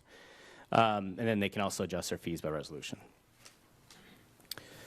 So cannabis delivery. So how are the other cities allowing deliveries? So Ojai is outdated. They allowed 3 delivery services, but now they have to comply with state law. Port Hueneme was unlimited, but they require a permit from the city. Thousand Oaks has unlimited business licenses, and retailers must be able to pay or must pay the business tax and have a point of sale system for audits. And then the city will also conduct background checks of all delivery drivers. Oxnard has unlimited permits, but must be a licensed dispensary. And then they have a fee structure associated with their permit. And then Ventura was 3, however, it's going to unlimited now to be consistent with state law. They do have some fees associated with their permit. And then what's kind of interesting is they would kind of went above and beyond is that they require proof of insurance, a dash cam, and vehicle GPS tracking, so they know exactly where these vehicles are delivering in their city, or they could, the law enforcement could call on that and know the path of travel. So, and just to kind of let the council know that we're not immune or sheltered from delivery businesses trying to operate within the city. We just recently, in the last couple of weeks, discovered a unlicensed commercial cannabis delivery operator in the city, and we are actively pursuing that with a code compliance case. So there is a cannabis delivery legal challenge that's going on currently. It's 24 California cities, the League of California Cities, and one county are suing the city, suing the state over the delivery. Okay, so cannabis testing and research facilities. So what are the testing and research facilities? Basically, the Bureau of Cannabis Control, or the BCC, states that all cannabis harvested or manufactured after December of 2018 are subject to testing, which includes the material or the components, the chemical components in there, and for consistency. And when we talk about consistency, it's really kind of more for the edibles. Like the example here is a cookie could be 3 servings, but they want to make sure that all the THC isn't in one serving. So it's equally distributed throughout the edible. And then the facilities also need to generate a pass-fail on each batch of cannabis that is processed or manufactured. State law also says that the owners of the testing laboratories cannot have any ownership or any level of ownership in any other cannabis business. And then the Bureau of Cannabis Control has only issued 31 licenses for testing laboratories in California, and the only one in Ventura County is in Santa Paula. So some of the economic factors associated with testing and research facilities. So an article in Forbes magazine in May 2019 says that cannabis industry has added 64,000 jobs in last year. It's a 44% increase, according to Leafly, which is a pro-cannabis advocate. And the cannabis employs more than 200,000 full-time workers in the United States, and 20,000 jobs are being created this year in California and Florida alone. The lab technician salary is a good salary, and it ranges anywhere from $65,000 to over $100,000.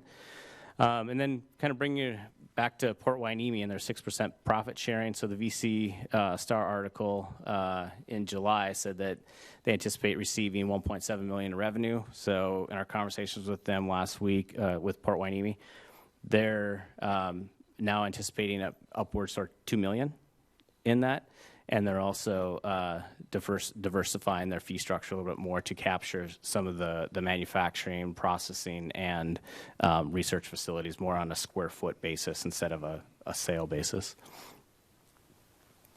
So some land use considerations. So the state stipulates that cannabis-related businesses must be set back at least 600 feet from a sensitive use, which is a school, daycare, parks, youth centers. But they also say that they also leave it up to the local jurisdiction if we want to adjust it smaller or increase the size of that setback. But the state law is silent on a buffer zone from residential properties. So that buffer zone is entirely left up to the city or local jurisdictions. So industrial hemp. So what is industrial hemp? Well, since the 2018 Farm Bill was passed, industrial hemp is no longer considered a federally controlled substance, so it's in a sense legal to grow in agricultural areas. Industrial hemp and cannabis plants are nearly identical. I have a very hard time telling the difference of them. And what the key difference is that the hemp contains less than 0.3% of the THC, the natural high, the chemical that's produced there, with the normal cannabis.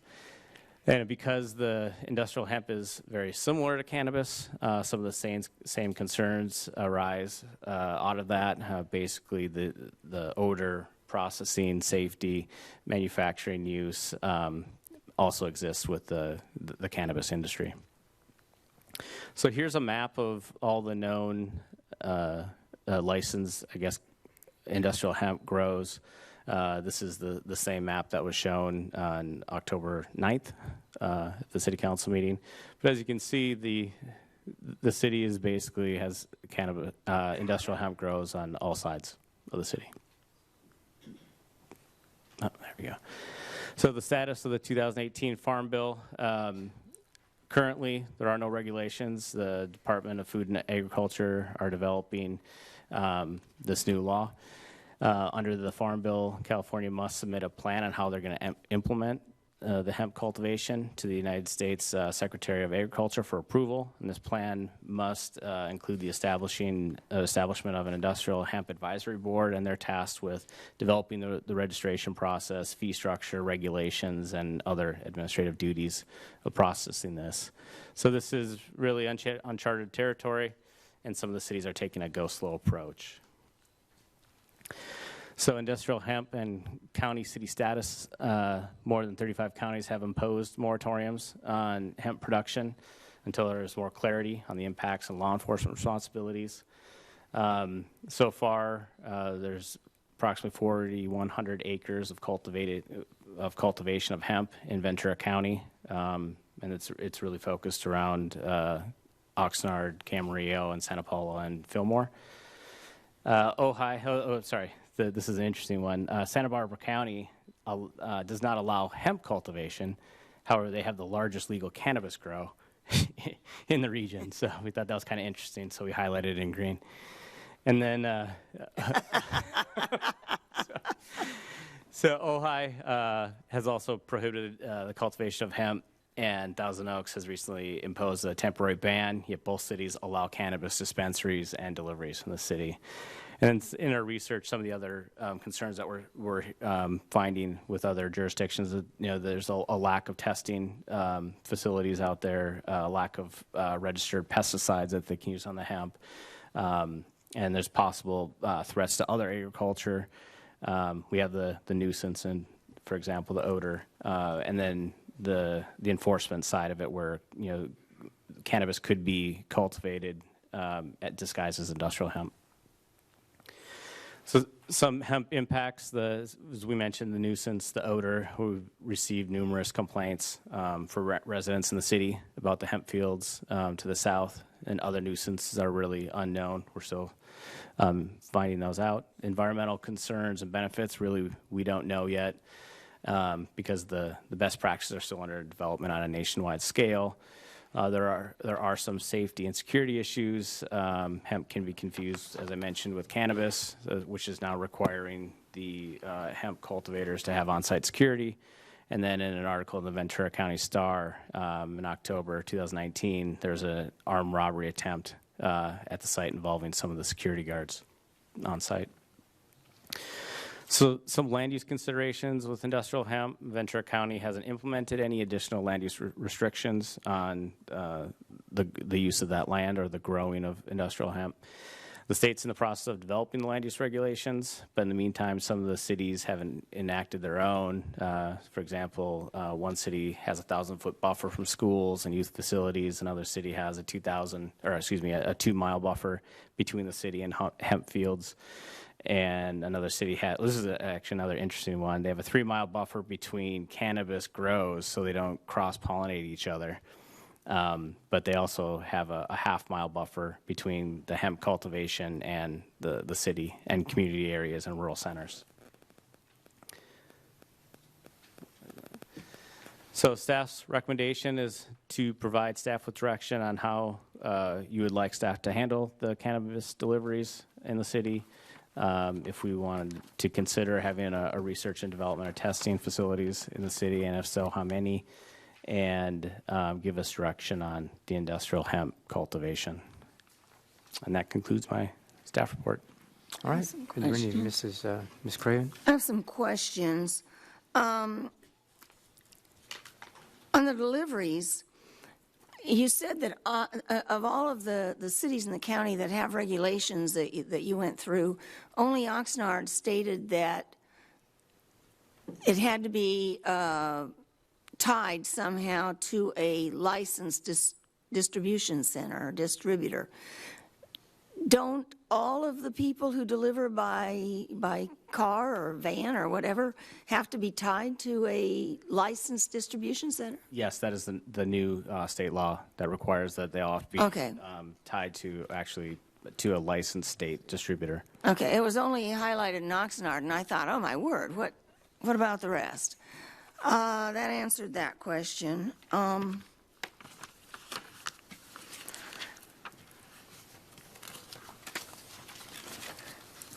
Is there any, I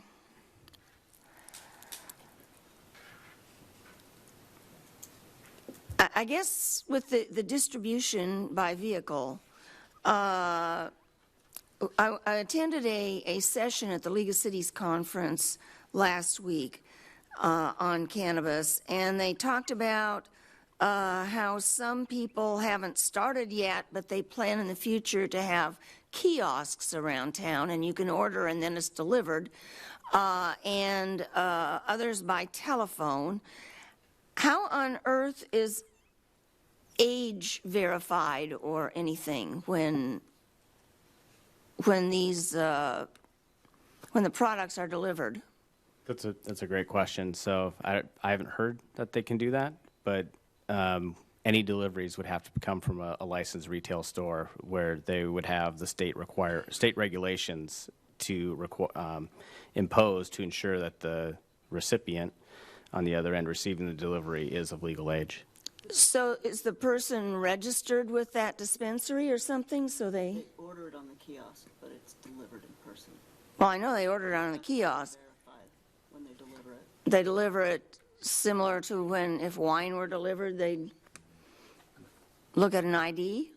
Is that, I'm just trying to get what the process is. Yeah, any legal. Obviously, I've never ordered it or had I it haven't either, delivered. so I don't know. So, The same way you would verify your ID if you actually went to a retail dispensary. Okay. I just wondered what the process was here, if it had been established. I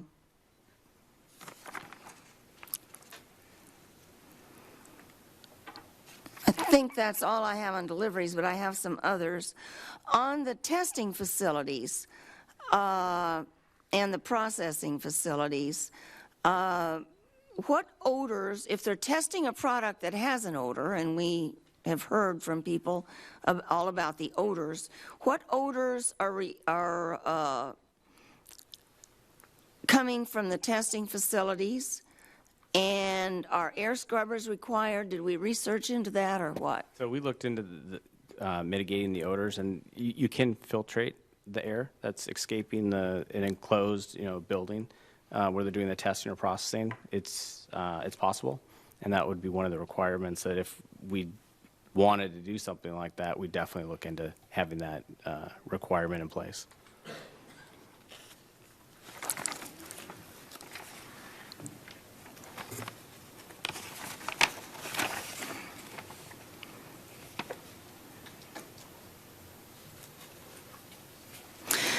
And one of the places in the report talked about how it could be a nuisance. I just wanted to say, and I don't know how things have changed with this product, but during World War II, the federal government planted hemp so they could make ropes in the Midwest, Kansas in particular, and the stuff went wild. It's still growing all over the place. So there is a good case that they have to be separated, or you'll have a lot of contamination and a lot of wild growth just being scattered by birds or whoever. And I have some other comments later, but those are my questions on the presentation. Any other questions? Question, Mr. Tremblay? Thanks for the report, and thanks for all the work that all the time you spent doing this. A couple of questions on deliveries. With regard to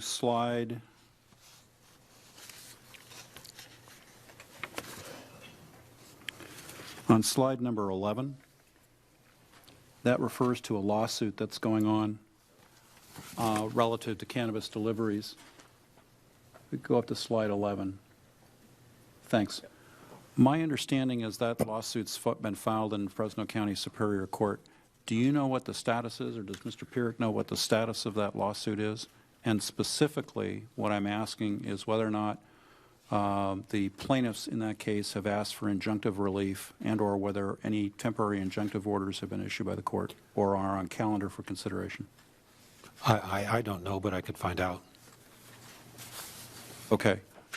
I would like to know what the specific status of that case is. I'd like to know what the theories of relief, the causes of action are. I am thinking that more than likely there is an injunctive relief, a portion of that case. On slides 4 and 10, can we go to 10? Yeah, and I'm sorry, I'm just kind of catching up on this. On slide 10, it looks like that's the one that says, how are other cities allowing deliveries? And not included on that slide are 4 cities that are on slide number 4. And those 4 cities are Santa Paula, Moore Park, Fillmore, and Simi Valley. None of those cities, if I am looking at slide 4, and sorry, the paper slide 4 it's hard for me to read. Yeah, me too. But none of those, I think, allow for deliveries. What, if anything, are those cities currently doing with regard to deliveries? Now they have to allow them, according to state law. Well, according to state law, that's under legal challenge in Fresno Superior Court, where there may or may not be an injunctive relief action. So do you know what, if any, what you're saying to us in essence, I think, Mr. Moe? Sorry, I was going to say. Sorry, No, I know you're having a sidebar, but you're in essence saying to us that as a matter of law, our city must provide for or allow for deliveries. Is that what you're telling us? That's correct, yes. But we don't know the status of the litigation in Fresno, do we? No. Okay. And we don't know what these other cities are doing. The ones listed on that slide that say no? Well, Santa Paula, Moore Park, Fillmore, and Simi Valley in particular that currently do not allow deliveries. Right, right. So the only ones that are addressed in right now are on, can you go to the next slide? Keep going to 10 or whatever it was, or 4. Yeah, there was an interplay between 4 and 10. I was kind of jumping back and forth. These are the cities that are addressing it currently. Okay, all right. And then the last question I had was on the, now moving to hemp, because we've got about 3 or 4 different topics. And on slide 22, there was you mentioned a buffer requirement by King City. Was that 2-mile buffer between the city and hemp sites? That was between the perimeter city boundaries, any portion of the city and hemp sites? Yes, we believe it is, but we can double check that. Okay. So. Yeah, would you? Okay. Yeah. All right. Thanks. That's all the questions I've got for the moment. I found out what they're seeking in the Fresno lawsuit.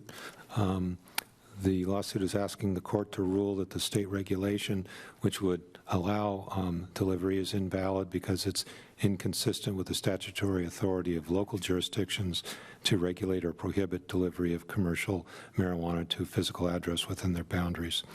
The cities behind the lawsuit said they're not opposed to delivery in cities where they are welcomed.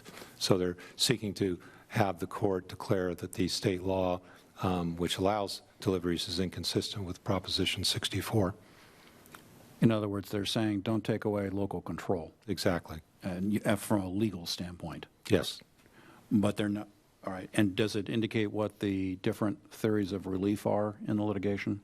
Only that it's inconsistent with the local control provisions of Proposition 64.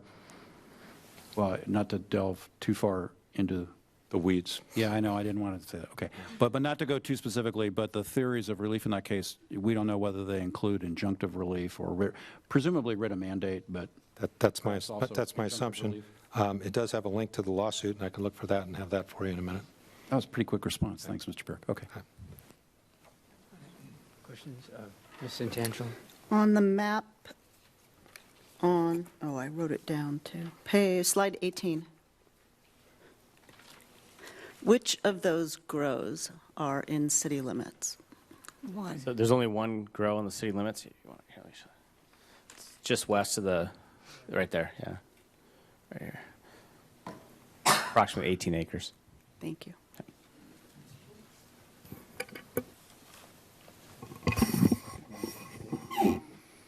She had one question. Oh, go ahead. To your knowledge, what, if anything, has the County of Ventura Board of Supervisors, is this issue in front of the County Board of Supervisors?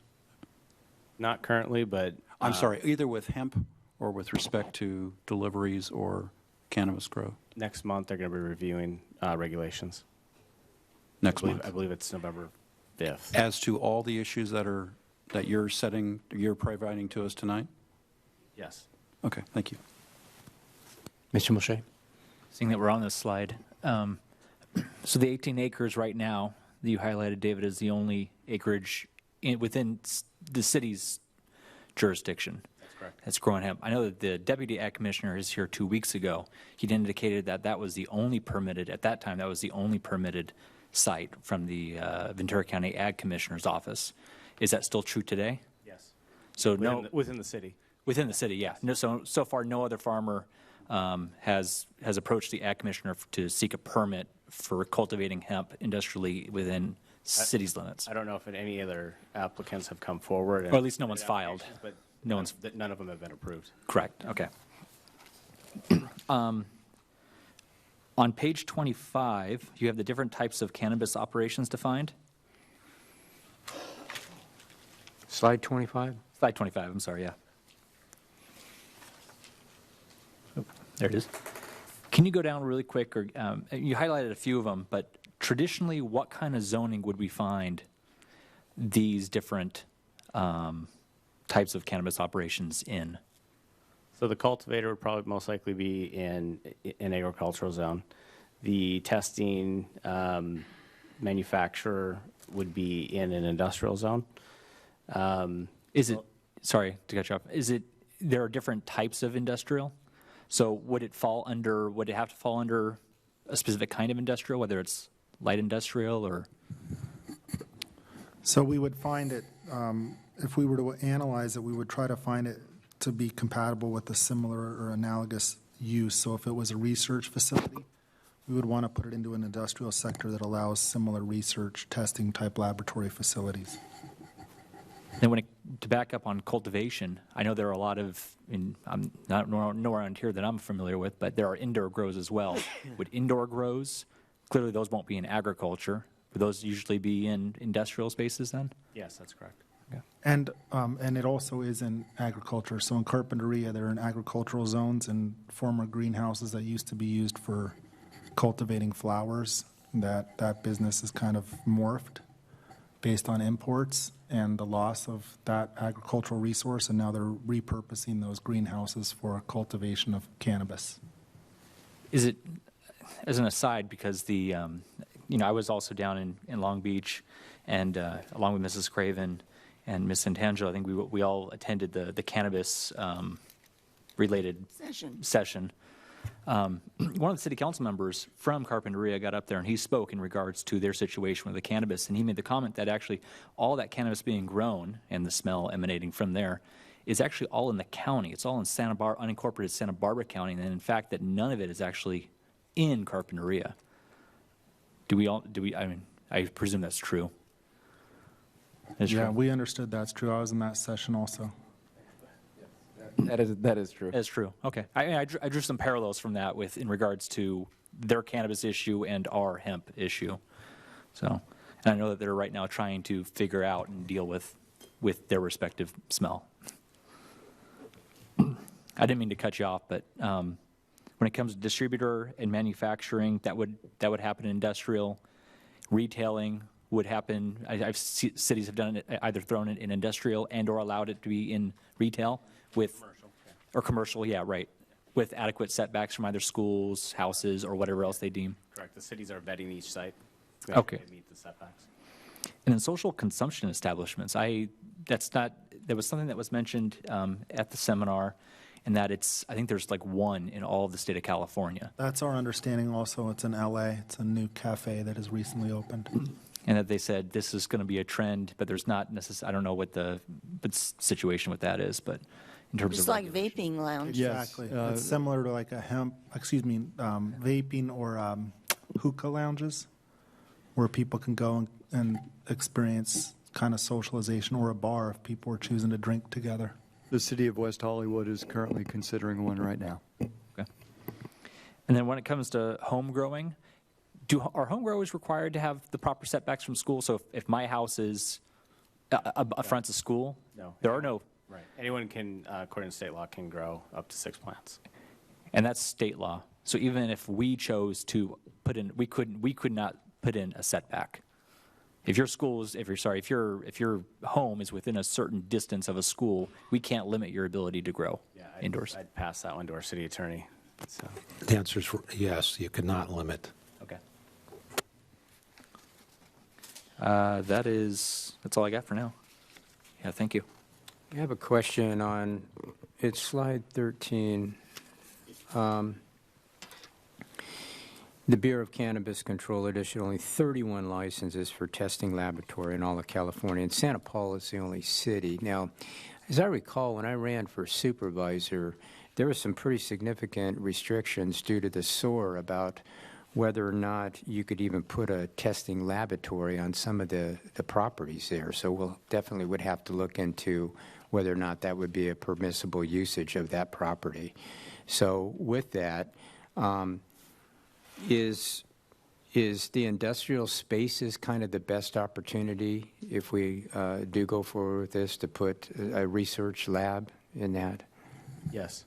We feel that would be the most appropriate zoning for that use. Okay, and then for the distribution, the city does have some leeway about whether or not we could require those to be, fingerprinted and things of that nature with that. And we could regulate, it has to come from a certified operator. Right. The city could allow or require the audit trail. Mm-hmm. However, with this presentation, we're only introducing the topic of testing and research and not distribution. Right, right. But, well, yeah. So with the cannabis, I just want to make sure that it's a relatively shorter growing cycle. Typically, it's one growing cycle per year. It could be a little bit more here, but typically it's planted in the spring, kind of grows in the summer. It's cultivated for the most part in early fall.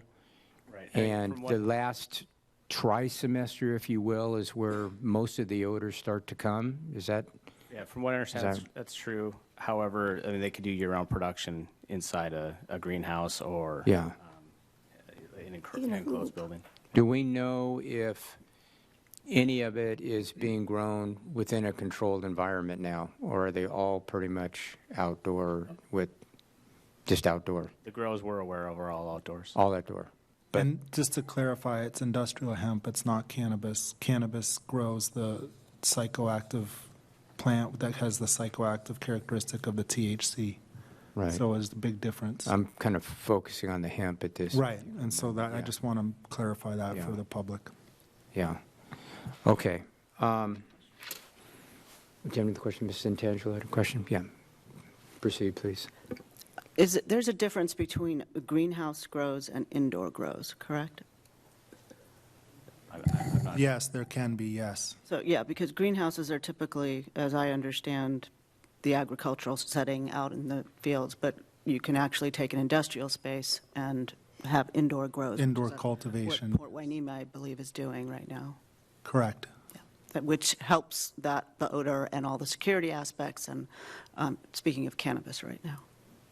So as a matter of fact, a few years back, or excuse me, maybe 18 months ago or so, we had a code enforcement case in one of our industrial districts in town where there was an indoor cultivation operating illegally.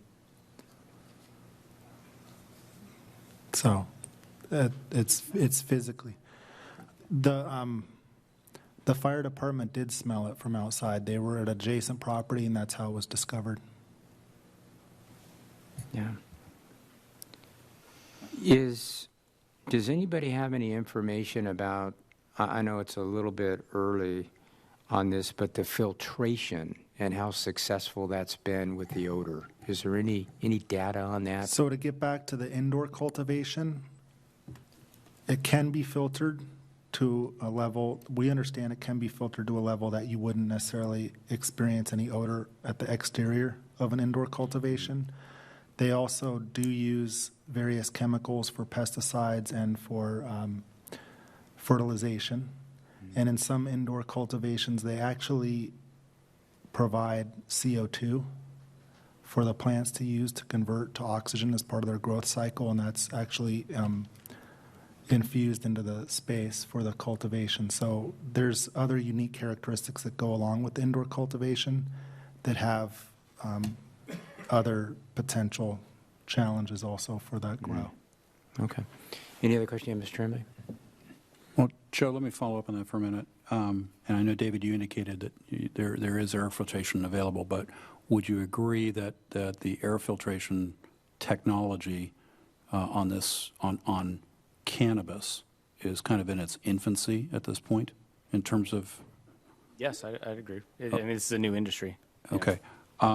I'm aware that in Carpinteria, for example, where there's cannabis being grown in greenhouses, that the air filtration systems are not adequate to handle that odor. And I'm talking about cannabis now, not hemp, because hemp is apparently an outdoor grow and not an indoor grow. But one of the real issues, as I understand it from Carpinteria, maybe you can help me, is that there is a substantial amount of product grown indoors, and the air filtration systems are not adequate to prevent the odor from escaping. Am I wrong about that? No, I think that's generally correct. So if that's the case, then really from the air filtration technology is really not, it's still very much in the process of being developed. I would say that for a greenhouse, yes. I think for an industrial building to be used for indoor cultivation, they probably would have a better handle on. Well, if you have, so you're drawing a distinction between a greenhouse on the one hand where the air environment can be very tightly controlled and an industrial building. Right. I think the industrial building would have a better opportunity for control. Are there standards that the local Ventura County Air Pollution Control District has put in place with regard to that type of filtration? I don't know. For odors emanating from an industrial building? Yes, depending on the use, but I don't know specifically for cannabis or industrial hemp. I would like to know that. Okay, we can follow up on that. So that would be Ventura County APCD. Because I really would like to know more. I'd like to have a lot more information on the filtration technology. Okay, thanks. Any other questions? Mr. Mousse? Do any of the cities that have, any one of these kinds of operations, do any of them have they enacted any social benefit programs? In other words, required any of these businesses to, in addition to just simply paying taxes, mandate them to make some sort of social contribution, whether it's separate resources to police enforcement or schools or community groups or anything like that? Yes, Port Hueneme has done that. To their they have 4 or 5 on their Green Mile, do they call it? Do we have that? They have 12? What? I don't remember how many they have. I didn't see it. I don't think I saw a number there. But there's at least 5, I think. They're actually looking at other ways to generate revenue, and for not only just for the city, but for the community benefit, either to be distributed to local nonprofits or something else right now. So, and that would be based off of, since there's no, like, for example, if they're doing the manufacturing, there's obviously no sale. So they're looking at actually taxing it on a square footage. Square footage, or they sometimes they mentioned down in Long Beach too that they could tax it by pound or the amount produced. And then just to follow up, to let you know as well, the city of Oxnard recently, when they updated their ordinance, included in there the social benefits when they're going to start allowing, cultivation and distribution. So they included that in the ordinance that if you wanted to get a license from the city, there are certain minimum requirements you have to meet in order in giving back to the city and the community. Is it state law that retail, and specifically talking about retail establishments, but that they have security present whenever they're open during operational hours? Yes, they have to have one, they have to be licensed by the state. Right. And two, they have to have a security plan. Okay. So that's someone there just standing guard, in addition to probably checking IDs and making sure that anyone going into the business is supposed to be there. Right. Okay.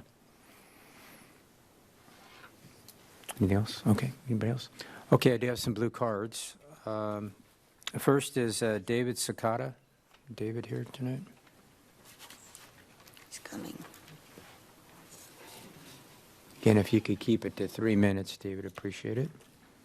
Good evening. My name is David Sakata. I live on the southern part of Leisure Village, and I suspect that I might be across the wash from that 18 acres that's currently hemp planted within the city limits. The bottom line, which I've heard a lot of discussion about tonight, and it's been very educational for me, but for my wife and I, it's a lot more elementary, and that's just to be able to breathe. At my particular residence at 20182, Village 20, it's gotten so bad that I have to leave my windows and my door closed because it's really overwhelming. And if I could leave, I'm not trying to be facetious here, I'm being very serious. If I could leave you with this analogy, imagine a skunk comes through your neighborhood and leaves a little odoriferous tidbit that they've been there, but the odor passes after a couple hours. Our odor doesn't pass. It's there 24 hours a day, 7 days a week, and it's really very obnoxious to us. So we have a very elementary interest in this. We'd like to breathe clean, nice-smelling air, and that's the only reason I'm here tonight. But thank you for the information. I have learned 100% more than I knew 2 hours ago. Very informative. Thank you. Thank you. And next is Alfredo, I believe it's Melendez. Is Alfredo here? Mr. Mayor? Yeah. David put up the slide 18. Turn your microphone up. I'm sorry, I didn't hear you. Did David put up slide 18? I know that a lot of people probably have comments and just where they live in relation to some of those Yeah. grows too, I think might be helpful. Okay, welcome. Thank you, honorable members of the Camarillo City Council. My comment is the same as far as the odor.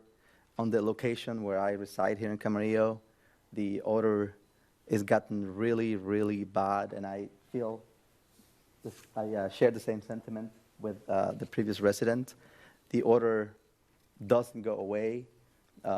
It goes inside our home, and it's really obnoxious. Actually, I can also smell it in my office, in my car, so it's hard to get away from it. My questions are in relation to, say, value of the properties. If one was to, say, put a property for sale or for rent, one has to disclose that issue with the potential buyer or renter, and that can affect the value of a property or a rental value. Additionally, if on the days that we have nice weather, my wife and I have a newborn.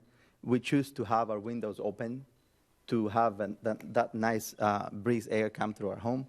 We won't be able to do that now, so we will be forced to use an air conditioning unit, which will bring our electric bill higher because we will be forced to have our windows and doors closed. So my question on that would be, what can the city perhaps address with the county to try to avoid those potential effects that the order can trigger in our community? And lastly, I took a picture of one of the slides that were shared, and I find it interesting that says environmental concerns benefits. It says unknown. So it's interesting that all these plantations are happening when we really don't know what the consequences can be in the future, most specifically with kids that are outdoors in the schools, in the parks. My wife and I have a newborn, and frankly, to be honest, we don't like to go out for walks anymore because the odor is just toxic at times. For example, earlier today, it was completely horrible. My wife was out walking with the baby, and as soon as the odor started coming out, she just ran back to the house because it just was real bad. So I appreciate your time, and I'm hopeful that the city will work with the county to perhaps find some restrictions in how those farms, can continue, if anything. Thank you. Thank you. Next, I believe Roy Parsay, I believe. Please know we'd really prefer you not to clap because we want to be fair to all sides on this, and I have everybody feel very comfortable in coming up and stating, how they feel about particular issues here. Is it Roya? Did I pronounce that Yes. right? Thank you. Thank you. Thank you. I live in Villager Village in Camarillo, and there are 55-plus people living there, and most of them are oxygen or they have a lot of severe allergies. And since this happened, people are very much sick, and I myself think I have heart palpitation because I have allergy to, I know I have allergy to marijuana, so it's a derivative of marijuana. So whatever it is, it smells like skunk. People were thinking maybe in their attic something died, and I have to close the windows. I'm a prisoner of my place, and I may be a little high right now, and if they have fire, we die of being high by the fire that goes on this fields. But why 18 acres? Why not 8 acres? Why not cover them with something? Why don't we just think of profit instead of people's health, people's concerns? Our life is property prices go down because who wants to live in a city that smells like skunk? And, we lose buyers, we lose renters, plus it doesn't solve it if the smell can travel so much that people find it anywhere. So I don't want to spend more money and put filter or always air condition on or always my windows closed. So I think for this city, for the city of Camarillo, I talk is just, of course, you can smell it when you're driving. Oh my God, near Rosewood. I just have 2 people on my telephone that say, when we get to our houses, it smells so much. Our clothes, our hair smells like that. So I have a minute. So I want to, although I learned a lot tonight, but I see nothing except profit, profit, profit. Nobody cares about people, the way they live. Somebody's making profit and too much of it. I mean, 18 acres, make it 8. If it's like everywhere, you just found land and say, let's do this, that's not health, that's not good decision for people.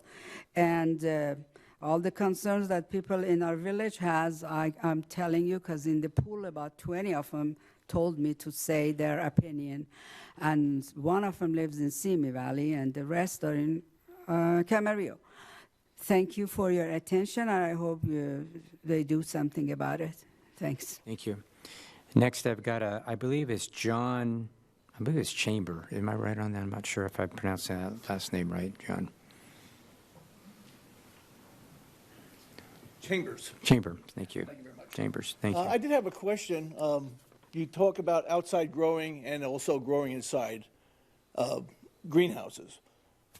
Are there places that must require hemp being grown inside a greenhouse? Do they exist? Does anybody know that? They'll answer your questions at the end. When All right, so that's my question. Yeah. Are there places that require hemp be grown inside? Because right now, everything's outside. And as you drive through, you can always notice there are different stages of growth, too. As you talk about only in the fall time would there be an odor, but I have a feeling that this is going to be all year round because there are different stages of growth going around. My house is the same as everybody else's. You walk through the house, you open the door, walk into a room, and it just smells. So you got to close the windows, and we're going to have to live like that from now on, I have a feeling.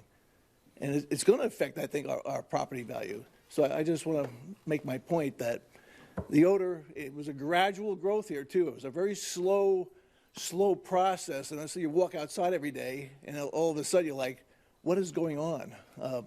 So it's a smell issue, yes. And I think it's going to be a long issue. I don't think it's going to be just a part of a year, like October or something. I think we're going to have to deal with this all year round. So thank you very much. Thank you. We'll get that back to you. Alfredo, I believe it's Jomsky. Am I right on that? Okay. Alfredo Jomsky, Jomsky. Okay, thank you. I'm in the United States 60 years, 55 as U.S. citizen. I speak like I just got off the boat. I did. And don't fool yourself. I live with 40 different nationalities when I worked for Bank of America 35 years. The reason I'm here is not to complain. I'm here to learn. I was a project manager for Bank of America, and I want to learn what those people are doing to our city. Now, it says in there, las personas son la ciudad.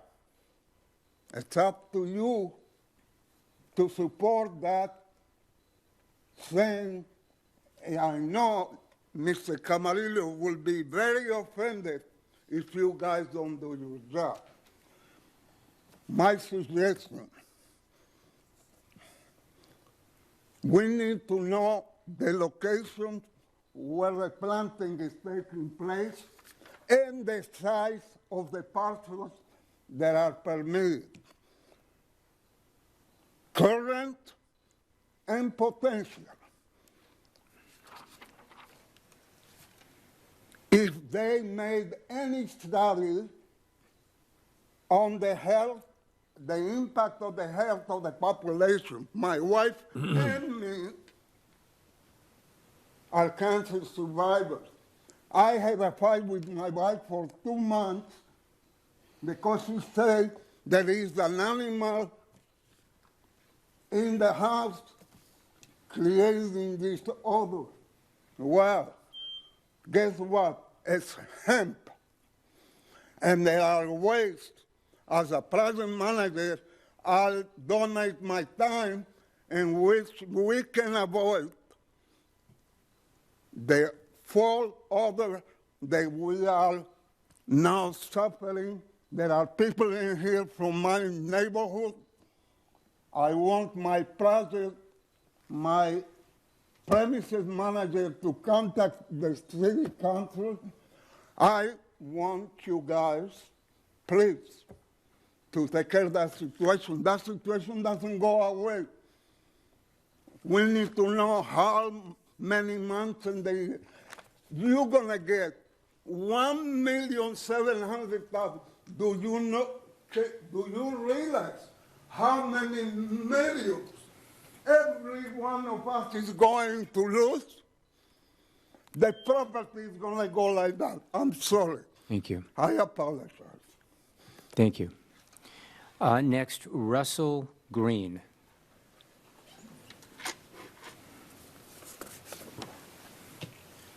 Good evening. My name is Russell Green, and we share the same concerns. My wife and I are here. We share the same concerns of this hemp. Industrial hemp is such a nuisance, and it looks to us like it's going to become a greater and greater problem for this community. Now, the City Council, it seems to me, has a responsibility to protect the residents of the city. And it's pretty clear that the quality of life in this city is going to be dramatically affected if we can't do something about the nuisance that this odor is creating throughout our community. And it's not clear to me what you can do about hemp growing outside the city limits. But you've got to do something to represent the people of this city who are residents inside the city that are affected dramatically by it. This is going to get significantly worse. And our property values indeed will be affected by it. I'm a new resident of Springville. I've been a resident of Camarillo for the last 4 years. And the Springville community, we like to walk at night. We can't go out at night without having a very unpleasant experience. We can't open the windows and enjoy the fresh air in our home anymore because it's such a nuisance. And I can only imagine the next time we come here a year from now and we'll see hemp farms all around the airport and beyond. This is going to become a very serious problem for this community. And I encourage the council to address the significance of this nuisance and the potential for it to become a very unpleasant situation for the community. Thank you. Thank you. Next is, I believe, Kathy Sheehan. Am I right on that? Okay. All right. Sam Heredia. Thank you, Sam. Good evening. My name is Sam Heredia. I live in Los Bosas Estates. I live on Encino Avenue, so my property faces the ocean. Been up there 20 years. And I want to express my frustration, just like the rest of the people here, about the smell. It's been smelling like it's been horrible over the last few weeks. We have to close our windows. I haven't gone to the extent of trying to evaluate the property impact. So it's a personal issue for me as well as a business. I own a restaurant on Ventura, Old Town Camarillo. That was before you a couple weeks ago regarding a trellis that we want to build. We're not interested in doing that anymore. There's people that don't want to stay in the restaurant. They don't want to go and hang out in the patio. We had a wonderful event yesterday for a young woman that's suffering from cancer. And there was about a 45 to an hour wait to get into the restaurant. And nobody wanted to stay and hang out in the patio for that reason, because of the smell. So in the themes that I have with cases that I handle in front of juries, it has to do with profits over safety. And I will encourage you to consider that as you move forward. Thank you. Thank you. Next is Julie. I think it's Wang. I'm not sure. Is she here? Julie? Okay. David Sawyer. David here. Okay. And David? Hi there, I'm David Sawyer.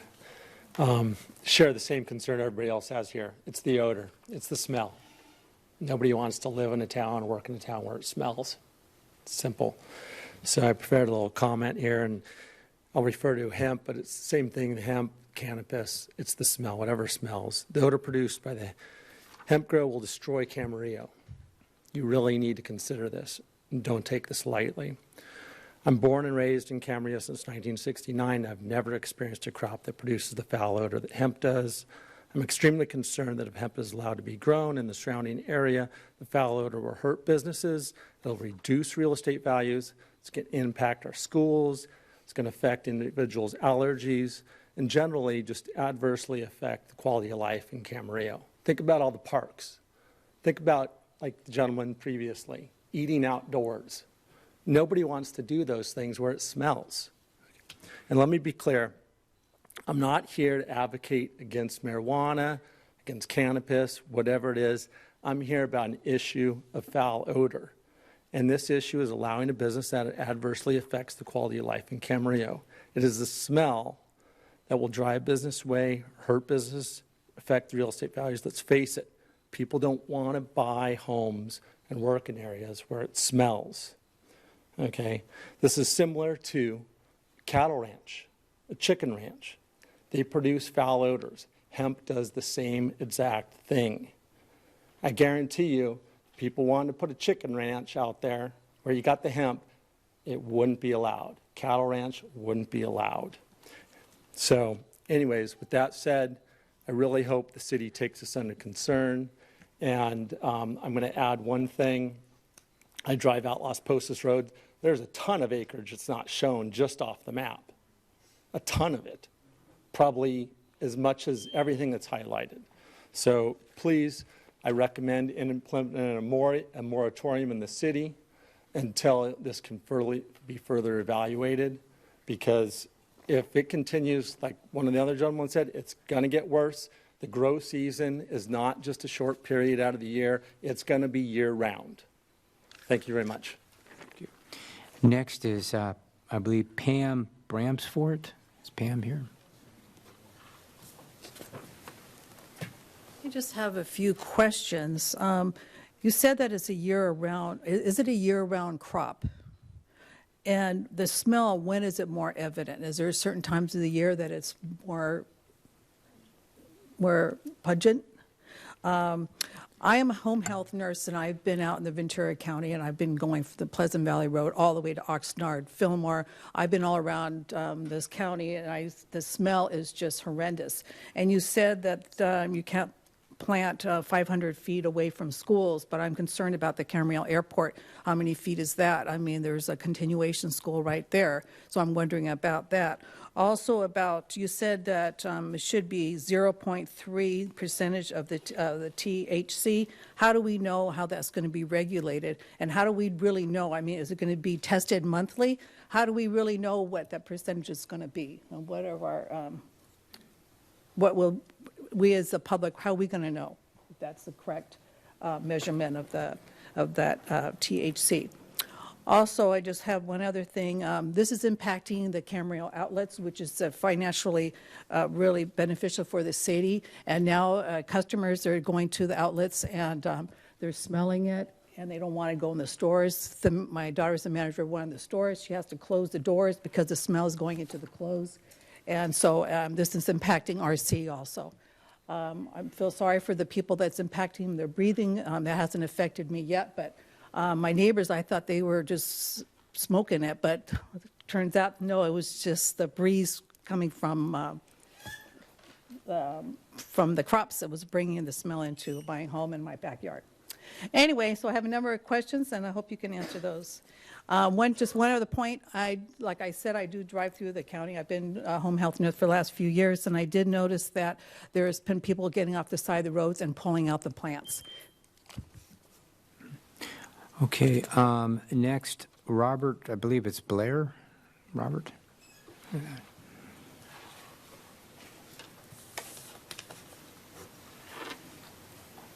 All right. Hello, how's everybody tonight? Good. Good. I believe I've voted for every one of you at one time or another. Thank you for representing our city. I'm very depressed tonight because of this issue. This horrible odor that's changed our whole quality of life in just a matter of a few weeks. I take my drive up to work, and we smelled it a little bit on the grade for a couple weeks. I said, I didn't think anything of it. This past week has been abominable.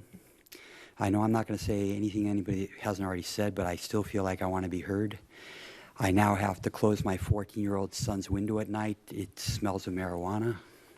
It's not marijuana, it's hemp, whatever. It's the same stink. When I went for a walk with my dog 2 nights ago at Wood Creek Park, or Woodside Greens Park, I came back after 15 minutes. My adenoids were swollen. You know, it's affecting me. I feel it's coated my throat on that night. It's very depressing, and you know, this is not a threat. I don't mean anybody harm, but we will have to move next year. I'm going to find a way to fix our house. And I pray to God that there's enough people that like this smell and really support this stuff that will buy my house at a reasonable price and I won't lose money. And I love Camarillo. We've been here 15 years, 14 years. My kids have grown up here. I'm concerned about them playing at Pleasant Valley Fields. We built that whole soccer field. I smell it, you know. I don't want them to be practicing out there and playing games out there, you know, with this smell and this who knows what. And I do support hemp, but I think it should be, you know, for other reasons, for possibly positive reasons that maybe some people here will share later. It is supposedly medicinally helpful to many people. Who knows, maybe I will use it someday when I'm older. However, I think this stuff should be grown far, far away from houses. And I have 59 seconds. Far away, 500 feet from a school. They should be 10 miles away from a school. I just, it's unfathomable to me. And I support farmers. I'm not against farmers. Garlic, onions, cilantro, these are nice smells. Even garlic, when I lived in Gilroy for a short time, this is nothing like what we're going through right now. And I'm an emotional person. Yes, I am. And I'm very emotional now. I'm distraught because I think, well, we're not going to be able to do anything about this. I don't want to leave here. I have my kids here. We have family and friends here, but we're going to be forced to leave. I cannot handle this smell, and my wife can't either. And I'm sorry to say that. I hope something can be done, maybe greenhouses and air scrubbing machines, I don't know what. I'll be joining people who go to talk to the agricultural, you know, county ag or whatever, if I can, down the road. Anyway, thank you for listening to me. Thank you. I believe it's Vishy Patel. So. Hi, I'm Vishnu Patel. I'm a pharmacist. I grew up and I did my pharmacy in India. When I was little, my parents used to grow tobacco in the farm. When there is a plant in the farm, there is no bugs, not even a snake can come close to tobacco. We have tobacco smoking. For anyone who smoked around the people, they said, I don't like because of smell. Probably 100 or 150 years later, we find out there is a disease called second-hand smoking. And all this audience, people complain about chemical. They're just human beings. They only know what's a smell. As a pharmacist, I know what smell is actually chemical flying in the air, going into your brain and into your brain cell in your lungs. That's the chemical reaction, what the smell stands for. Now, there are some smells are good, healthy, flower, something make you please. There are some plants are very poisonous, as bad as, maybe we will find out 100 years or 200 years from now, it's as bad as smoking marijuana or having hemp in your body itself. It's all human being. It's very simple. We can feel it's a smell, but it's not a smell. It's a chemical going into your body. And that's simple as I had done my pharmacy school. I spent research for chemical on the human body for 5 years. And that's what the human body, any chemical reaction, if it's bad for you, you throw up. If it's something bad for your brain cell, you feel vomiting. If it's some smell you don't like, you feel like it's smell, I don't like it. It's not your body trying to respond to you that smell is not good for your health. And it's inside your brain cell is reacting. It is clear message that chemical in the air, in the pollution, and going into human body. So make sure whoever making decision, this is not just a smell. It's a poison going into your body, maybe very less significant as person who smoke, but it is same. Thank you for listening. Thank you. Mr. Mayor, we've thrown up a new slide here provided by the County Agricultural Commissioner that shows all the permitted grows on the Oxnard Plain. And so you will see the city of Camarillo there kind of in the upper right of the slide. And then the majority of the slide, there's Camarillo right there. You can see the Leisure Village grow off to the right there. And if someone could point to that. Yeah, so there's the that one. You've got the McGrath. There's another one up there. Yeah, there's another one up there. You've got the McGrath on the far western side of the city. We're used to seeing that. Then there was the Pleasant Valley Grow right there. But what you haven't seen yet is all the other green squares south on the plain, and with the prevailing winds, all of that is being carried into Camarillo. So we wanted to bring that up for perspective so you could get the full picture of what's really going on out there. The Leisure Village Grow? Yes. Actually outside of city. Yeah, the Leisure Village Grow is outside the city. And Michelle, how many acres is that? It is 60 acres. It's immediately adjacent. The, all of the green out there, is that in the Oxnard Plain? Yes, it is. Thank you, Mr. Mayor.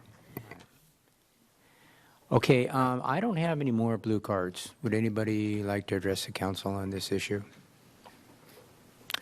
Okay, so I know we had there were some questions asked. Oh, I'm sorry, Mr. Mulchay, did you have a question? There were some questions asked. Do we have some answers? I think there was, is it a year-round crop? Is it staff, did you compile some of the questions that were asked, and maybe you can answer some of those? For instance, I think one was, is it grown year-round? The city clerk will highlight the question, then we'll do our best to answer. If we have answers, we may not know all the answers. Sure, well. So most recently, is it a year-round crop? So we understand that it's seasonal and that it's approximately 4 to 6 month growing cycle.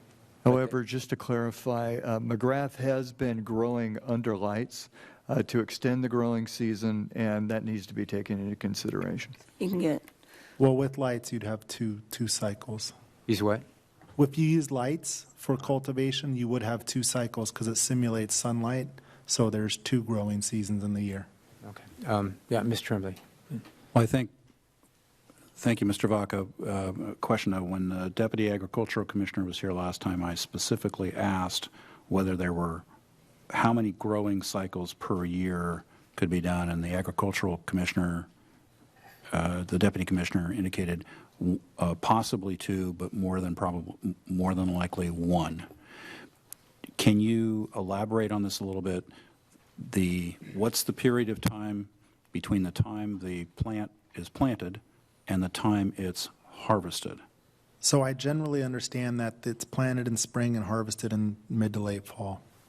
And did the Ag Commissioner indicate a particular time when the odor is more pervasive or stronger than at other points during the growing cycle? I don't recall, but I attended a full-day seminar at KCO. I can recall a little bit what he said. Typically, the odor gets worse just before harvesting, as I recall. That's true, because and that's what I was going to say, that in the seminar I attended during the bloom stage, which is when it goes to bud, and with industrial hemp, then the seeds are produced, that's when the smell is most prevalent. And while it's being harvested. And during harvest, yes. Which is happening, I think, on Pleasant Valley, right? It's happening right now. Correct. And then in some areas, if they do drying facilities, that also has odor. Okay, was there, Ms. Madeline, did you have any other? The cycle is also dependent on what the hemp is being grown for. I believe that the cycle is also dependent on what the hemp is being grown for. The oil, if they're growing for oil, it comes from the flower. But if they're just growing for the fiber, so I think most of these grows are for the oil, though. So it's going to flower. So that means a longer cycle. One of the other questions was, who's measuring the THC? How do you know that what's being grown out there is actually the small percentage of THC? So I understood that's controlled by the state, the Department of Cannabis Control, is what I understand, requires that those facilities be tested for ensuring that it's below the 0.3% THC content. Mr. Vaca, let me just follow up on that and just inquire about the process. If I am a farmer and I want to grow hemp, either within the city of Camarillo or outside the city limits, what is my process? Then the Deputy Ag Commissioner kind of walked us through that. It has nothing to do with the city or with the county. It has everything to do with the farmer going to the Ag Commissioner on a permit basis. Could you elaborate on that a little bit? I don't know the soup to nuts, start to finish process, just that I know that it does go through the county ag commissioner and that it also is required to comply with the Bureau of Cannabis Control. Right, but it is something where the farmer goes to the, I want to make, my understanding was that it's something where the farmer goes to the agricultural commissioner's office, applies on a permit basis to grow the crop, and I pretty well got the impression from his presence at the last meeting that the decision, provided the farmer complied, like any other crop, provided the farmer complies with some basic permit conditions, is just about ministerial. The ag commissioner is going to say, hey, look, we will grant a permit to do that. And I also believe, just as a second item, that if I recall correctly, there are currently about 3,600 acres within Ventura County of industrial hemp under cultivation. Do you remember that? Does it sound about right? I think it might I have been. think it was a little bit more. Actually, maybe it was closer to 4,000 or 4,900. Yeah, I think it was a little bit above 4, but I agree with you. I think that the process is ministerial, and as long as it meets the criteria of the application with the ag commissioner, it can be approved. And I do believe the state monitors the THC levels through certified laboratory testing facilities. If I may follow up and add to that, Deputy Ag Commissioner had stated that a farmer has to approach his office, they fill out a form, they pay their respective fee. The process usually takes about a week. It's rather brief and swift. And then he's given a duration, a permit for a duration of time in which he can grow industrial hemp. In terms of testing, he had alluded to that there being testing and or regulations around the seeds that are being planted, in addition to testing of the crop to ensure that it's in compliance with that 0.3% or under THC. So that way someone's not, ideally no one's cultivating industrial hemp or cultivating marijuana under the guise of industrial hemp. Because to some people it is indistinguishable. Yeah. Any other questions? One of the questions was, are there places that require hemp to be grown inside? I don't know the answer to that. I don't know if there's jurisdiction out there that requires or can require that it's only grown internally. This might be a question of David, because you, in the PowerPoint presentation, you'd provided some sort of different mitigation techniques that different cities and or counties had undertaken in dealing with industrial hemp, in addition to setting either outright outlawing it or putting a moratorium on it, to creating buffer zones out into the county or within their own jurisdiction, and or working with the county and creating buffer zones.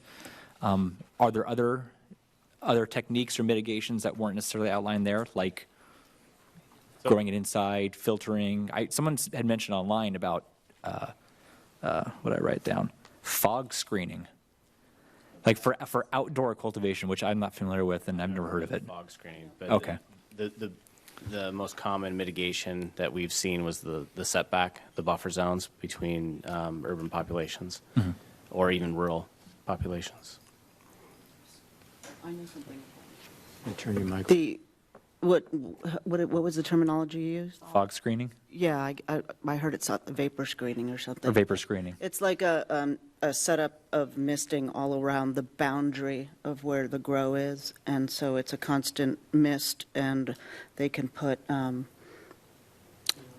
deodorizers or essential oils or something aromatic that's pleasant, and apparently that absorbs. What I was reading was that was more efficient than any air filtration in an outdoor, and with greenhouse, everything I've read about greenhouse filtration, it just doesn't work. Too many holes. Yeah, it's not as airtight as a building. So. Yeah, Mr. Chairman. As long as we've got Mr. Moe up there. In slide 22, I want to go back to this. I want to go back to some of the mitigations, the industrial hemp land use considerations. And I want to return to the topic of King City. So according to this, King City has a 2-mile buffer between the city and hemp sites. And I think King City is within Monterey County, if I remember It correctly. is. Then the next bullet says Monterey County uses a 3-mile buffer zone to protect cannabis seeds from cross-pollination, and the county also has a half-mile buffer for hemp cultivation around cities, community areas, and rural centers. My question to you is sort of half policy and then half to Mr. Pierik on the legal side. Can King City, as a municipality, enact a 2-mile buffer that affects farmers within the unincorporated area immediately adjacent to the city without having the county approve it? I'm looking for some understanding of the interplay here between the city and the county. Not that we know of. Typically, the city doesn't have jurisdiction to enact any ordinances or local control over the county. So if that's And true, I'm saying that anecdotally. I don't know the specifics, and we'd have to research it. But typically, as you know, federal government establishes laws that we all must comply with generally, then the state that we must comply with, and the city can be typically more restrictive, but we can't enact our laws outside our jurisdiction. okay, so it would, if that were one approach or one technique that the city of Camarillo wants to approach, then we'd have to go to the county of Ventura, correct? Right. I would assume so. My answer would be yes. Okay. Any other questions, Ms. Miller? No? Did somebody else have another? Oh, Mr. Shea. And some general questions. Have we looked at, this is not necessarily pertinent to say, our regulations and or even within our jurisdiction, but when it comes to this industry as a whole, have we done any research in terms of that as to how it's growing, how it's maturing, how it's developing or evolving? So basically, it's a new industry. Right. So it's kind of evolving, as it's unfolding before us. So all our research basically comes to the conclusion that we need more research. Right. I did some on my own because there had been reports that everyone who's farming this right now usually they get their price locked in once they put the seed in the ground and they buy some futures contract or something like that. So that way they're guaranteed of whatever respective payout or the price the market is right now. Some people had said that they're expecting the industry, and this might be a silver lining for a lot of you folks out here, that the industry is expected to kind of crater from a market price perspective. And I was kind of interested in that. I did some research, and I take it with a grain of salt because I'm no agricultural expert. But I was looking at both grow licenses and the amount of available acres that are being cultivated for industrial hemp throughout the United States. And in 2018, they had approximately 3,500 grow licenses or permits, kind of like what we are doing here within our county, right? Each one of those has their own respective permit. In 2019, that $3,500 figure grew to 16,877, which constituted about 511,000 available licensed acres, of which, from what I read, about a little more than 400 of that is currently being cultivated for industrial hemp. Or, as some people will put it, 8 times, particularly that's being planted for CBD oil, which is the vast majority, from what the Deputy Ag Commissioner had explained here before us 2 weeks ago, the vast majority of what's being grown in Ventura County is for the specific use of CBD oil. But specifically that which is being planted for CBD, that which is planted is will produce 8 times more supply than the market currently demands. So I don't need to tell you that what happens when you have an oversupply and not enough demand for that supply is likely the price is going to crater. Whether or not that'll bear out, we'll see. And the sources in which I'm getting my information from, I presume are reputable. But if that is the case, then the silver lining is that the market might not support this crop come the next growing season, come the spring, whereas farmers are getting $60,000. What's reported is $60,000 an acre now might dwindle to $30,000 or $20,000 an acre. And at those prices, acre for acre, it becomes a lot less ideal, competitive when you're looking at other potential crops you can plant that may be able to yield a greater value per acre, i.e. strawberries and the like. So for some of the people out there who are concerned that this might be pardon the pun, a budding industry locally that may or may not venture out from the information I'm looking at, it sounds like it may kind of dwindle. That a lot of people jumped on this bandwagon thinking they can get a lot of money by growing it, and for a lot of people jumped on simultaneously and kind of just may have oversupplied the market. So we'll kind of have to see, but we can definitely look to the Ventura County Ag Commissioner's Office for some guidance on that, because I presume that they're probably better plugged into that industry as a whole, not just regionally, but maybe throughout the United States as well. Any other questions or comments? Okay, so my understanding, staff, is you're looking for direction here. That's correct. And you're looking for directions basically on three. This lady wants to talk. I'm sorry, somebody wants to talk? Okay.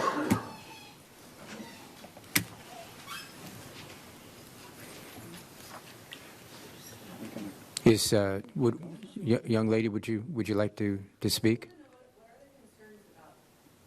You can come up here and you can express your comments for 3 minutes if you so choose. Tell us her name. All you have to do really is you just have to share your name, and we'll give you 3 minutes. Gatling. Welcome. Christina Gatling, thank you. Okay. I just want to know what the concerns are about growing the hemp. I just want to know, I'm sorry I came in late, so I didn't get the full whatever you guys are doing here. We could give you the hour's worth that Yeah, they told we just us. yeah. What's the main concern? Is that Smell. Yeah, we were talking odor. What, Yeah. What about the smell is it that is concerning the citizens? Just the It's- smell? Like, would you rather smell manure? Because, I mean, that's worse. We're not Let's- here let's not to debate. Let's not- We're let's not here to let's debate not with the debate that argument. right now. No, So your with the question audience. is, your question You're here to is- tell us what it is. Asking a question. You have. You tell us your comments. That's the process. Yeah. I was asking a question. Yeah. We don't originally. take Well, questions. you guys invited me up here, so don't tell me that. Okay. All right. Would We anybody else? thought you wanted to make a comment. Anybody else like to? Yeah, we've got one more here. Okay, Jane. I'm going to say Chabanor. Am I close? Okay. Okay, Jane. I had some curious comments, and what I heard tonight was a great presentation brought on by the guys with the suits and ties. What I didn't hear was anything about the economic value to the city of Camarillo.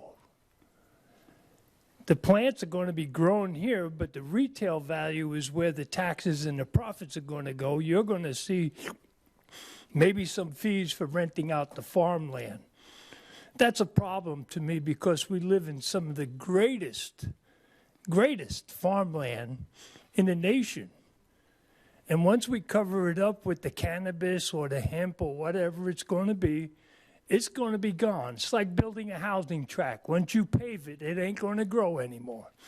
It becomes a liability. And I don't hear the money coming back to the citizens through their efforts here to get this plant going.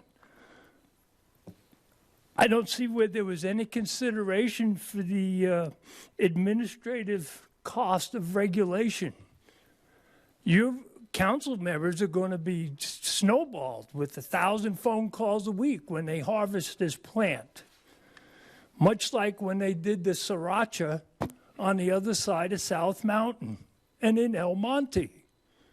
Until finally the sriracha plant picked up and left town. And it's gone. So is your acreage.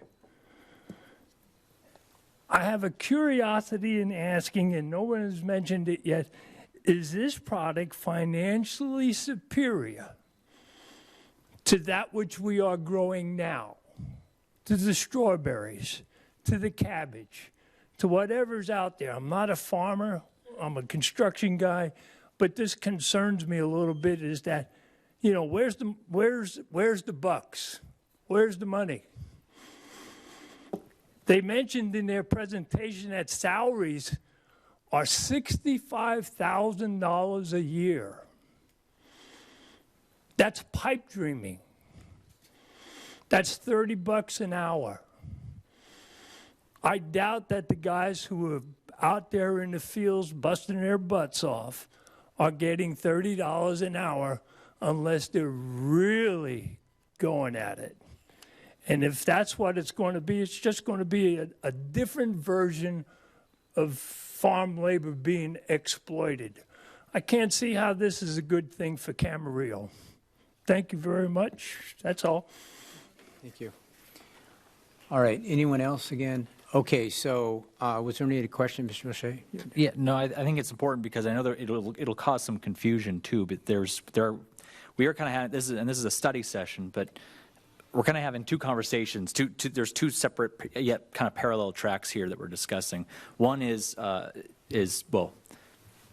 cannabis, and half that presentation was on cannabis. That's the research facilities and the like. The other half being industrial hemp cultivation, which is kind of get tacked on to this discussion due to its timeliness. And what many of you who are here tonight discussing to answer the question of the gentleman, the $65,000 to $112,000 salary was specifically in reference to cannabis testing facilities and not cultivation, not farm workers or ranch hands or anything like that. Mr. Tremblay? Yeah, my suggestion, I mean, and since this is a study session, but my suggestion is we divide the conversation into three parts. And the three parts correspond, and Shawn's right, I mean, it's a double track. It's cannabis and hemp on one side, but it's also these three specific. And my suggestion, Mr. Mayor, is we take them in any order in which you want. I know most of the comments, probably 95% of the comments, were with regard to the final item, industrial hemp cultivation, but I think we ought to just discuss all three in turn for guidance purposes to staff. Noting, of course, that with regard to the last bullet on industrial hemp cultivation, we had a long discussion about that at the last meeting, and there may be folks in the audience who aren't aware of what occurred, but we can go back into that discussion if we wish, and Take them singular. Take them singularly. That would be the way I would suggest approaching it. Yeah, go ahead. I was going to suggest the same thing so that we're clear about exactly what we're discussing. Okay, so what we're doing here, it's a public study session here. So my feeling is, because most of the people are here for the industrial hemp cultivation, that we take that first. So, Charlotte, did you? Sure, I'll start if you want somebody. Yeah, I didn't know if staff wanted to add anything to that. We'll take them in three here, and we'll start with the industrial hills cultivation. That'd be very helpful. Thank you. Now, do you want to go give a little recap of what happened last meeting, or do you want to just start with Mrs. Craven's starting out on this? I believe she's ready for discussion. Sure. Okay, let's do that, Ms. Craven. Before I start with my comments, I want to say that I was sent, and I didn't see it here, a letter from Fairfield Neighbor Homeowners Association. It came through the city email system. And the board of directors of the Fairfield neighborhood, if you don't know where that is, it's over on the far side of Santa Rosa Road, north of Leisure Village, south of the shopping center there.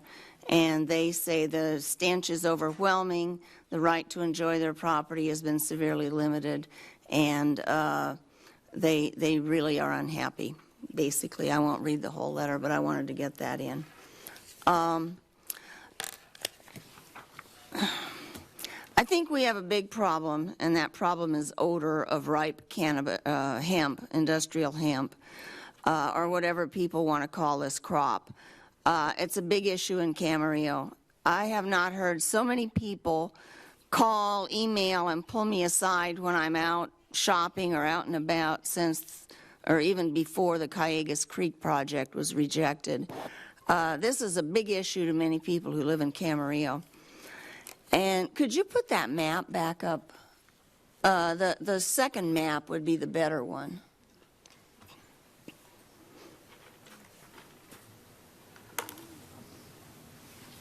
Yeah, that shows all the growing areas around. And unfortunately, some of them, when the green is surrounded by brown up here in the hills, it's really hard to see some of the green, especially up on a screen. But there are a lot of grows around Camarillo.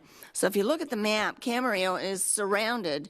I thought it was 16 grows, just with the little one, but if you get down below 5th Street, there are a whole lot more grows than there are up north, and all of that, the sea breezes bring it into the city.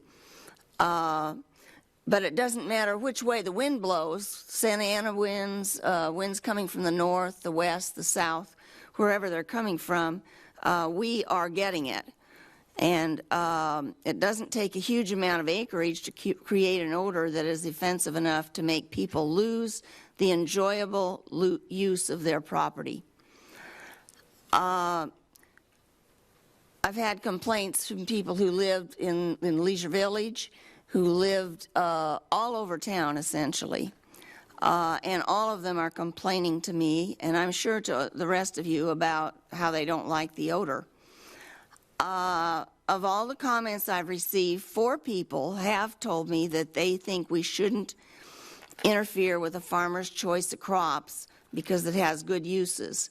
But wherever I go, the skunk smell is the topic out of town if a problem. And people have told me they will move out of town if the problem is not resolved. They say the horrible smell stays in their nostrils after they're walking their dogs. They say it lingers in their cars. They say that the horrible odor prevents them from enjoying their homes and yards, and they've been forced to change their lifestyles because of the odor of hemp blossoming and being harvested. The vast majority of the comments have been from unhappy campers. When this many of our residents are unhappy, I think we, the City Council, have a problem. However, we, the City Council, cannot solve this problem alone because only one of the groves is in the city. The others surround us, and that one in the city is only 18 acres. It's one of the smaller ones. 3 of us council members, at least, attended a good session on cannabis at the League of Cities annual conference last week. It was titled, "How Are You Managing Adult Use Cannabis?" The speakers were, and it was one of the best sessions I attended this year, by the way. The speakers were an assistant to the city manager of San Jose, who's been dealing with this since the medical marijuana proposition passed in the 1990s. The mayor of Carmel, who was previously a Monterey County supervisor and who also founded the Cannabis Industry Association. And a woman who wasn't on the program, listed on the program, her name was Lynn, and she claimed to have written Prop 64, which was passed by the voters of California in 2016. The majority of the time was spent on economics, taxation, and plans of companies such as Philip Morris and other big tobacco companies who are making arrangements to buy out growers and market through home delivery with orders taken from kiosks and shopping centers.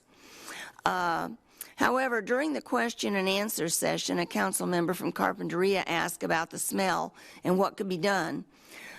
I learned that we are not the first to be terribly bothered by the skunk smell of hemp, just the most recent. I learned that about half of the counties in the state have adopted ordinances that regulate the odor by requiring that all cannabis be grown indoors with air scrubbers. Some are requiring industrial hemp for the same thing. Santa Barbara is the most recent county to have started the process of adopting an ordinance. The answers came fast and furious because session time was running out, but I'm pretty sure that I heard that San Luis Obispo County outlawed the growth of hemp outright. More than half of the counties in California require that all grows be indoors with air, or some of the counties, not more than half, some of them require that all grows be indoors with air scrubbers. It's probably because farmers in Northern California began growing marijuana and industrial hemp shortly after or even before Prop 64 was passed by the voters. But for some reason, counties in Northern California had to deal with the odor problem years before it started down in this part of the state. Here's where I'm going. I believe that we should get copies of all of the county ordinances that regulate any kind of hemp or cannabis growth, analyze all of those ordinances to learn how they differ, and then talk to city council members and city managers in cities that had problems and find out which ordinances are most effective in controlling the skunk smell that cannabis grows produce. And I don't care if it's cannabis or hemp, it all smells the same. Once we have done our homework, we should work with our county supervisor, Kelly Long, to get Ventura County to adopt an ordinance that will control odors by requiring all of these grows to be indoors with air scrubbers, along with any other effective provisions that other counties have adopted. Prop 64, according to Lynn, put a 5-year moratorium on big tobacco companies getting into the California business and cannabis and hemp businesses. But we need to get this done as soon as possible, especially before big cigarette money gets in the way of getting things done, and it will. So on this issue, that's my comment. Mr. Tremblay. My comments on this issue are going to somewhat track what I said at the last meeting. And at the last meeting, the council voted 3-2 to enact a temporary moratorium on hemp grows within city limits. So remember that impacts just a very small area within the city. There's a lot larger area, obviously, as the map shows, outside the city. But that temporary urgency ordinance was not adopted because it needed a 4/5 vote. It needed at least 4 council members to vote for it. So 3 of us voted for it. Where I come down on this, I really kind of provided my position on October 9, but just to briefly recap, I voted in favor of a temporary moratorium. I recognize that most of the hemp grown, as you can see from the map, is within an unincorporated area. It was within the unincorporated areas outside the city's jurisdiction, mostly in the Oxnard Plain. For me, it comes down to we all look at it through different, we all look at this through a different prism. The prism that I look through it is a property rights. I believe in a right to farm, but I also have to balance that and balance the equities for the property rights of residential property owners and the right of residential property owners to comfortably enjoy their residential property. One thing that really I have received dozens of communications, by email and otherwise on this, and I met, for example, with a group of folks in Leisure Village yesterday who are directly impacted about this because there's a hemp growth, hemp acreage immediately adjacent to Leisure Village, and they're being impacted on it. In fact, we had some comments from some speakers on that tonight. And one thing that has really hit me is that it's not just the smell. It's not just the odor. It's the smell which is causing nausea and headaches and physical manifestation of illness. And that I'm concerned about. So one of the things we talked about last time was to have at least a 45-day moratorium. Now, does that impact the current growth? No. It would not impact the current grow area within the city limits just north of Pleasant Valley Road because that area is already planted and is going to be harvested. But the reason I'm mentioning it is I'm hoping, one of the things I'm hoping for is that we as a council would reconsider that decision and would reconsider adopting a temporary moratorium until such time as we have some more time to study this as a council. And I also think where we should go with this is, I think I support what Mrs. Craven has said in terms of gathering more information. I also think that we have a responsibility to go to the County of Ventura, first through our supervisor, Kelly Long, and then to the rest of the members of the Board of Supervisors, and ask that some expedited study be done on the impacts going on because of all of the hemp growth in the unincorporated area. And in addition to that, ask for either a moratorium on that, on industrial hemp growth. You know, I said at the last meeting, San Luis Obispo County, which I understood did adopt a moratorium, that's clearly an agricultural county. And I posed the question last time, what does San Luis Obispo know that we don't? I would say that we as a council should urge the County Board of Supervisors to also adopt a temporary moratorium and an interim ordinance not allowing more industrial hemp growth until such time as some of these issues can be sorted out. And it may well be that one of the techniques here that's utilized is a several-mile buffer zone. You know, for example, similar, and I'm not advocating it, but one approach is to utilize some sort of buffer that King City did, which is what slide, I can't remember what slide it is, but anyway, slide 22, or what's going on up in Monterey County. But we need some time on this, and I think we would have a hard time, unless we enact our own moratorium, I think we have a hard time going to the County Board of Supervisors and saying, we think you should do the same thing. I also think that this is an issue of statewide importance, because not only do we have some of the issues coming out of Proposition 64 and all the local control issues, which are subject to litigation right now on home deliveries, and I don't want to skip to that one. We'll talk about that one in a couple of minutes. But we have litigation going on that. I think that this is an issue that should be brought clearly to the attention of our Assemblymember Jackie Irwin and our state senator, and some very specific, this is absolutely the right time of year to do that, because the legislative year will start again in January, and this is the right time to focus on it. So, A, I'm hoping that we would reconsider a temporary moratorium. B, approach the County of Ventura and ask that the county adopt a temporary moratorium. C, do the things that Mrs. Craven has suggested, because we would have time to do that. And D, talk to our local legislators, both our assembly member and our senator, about this issue, while at the same time concurrently gathering all the information that we can gather on this. So that's where I'm coming from on this issue. Mr. Mulchay?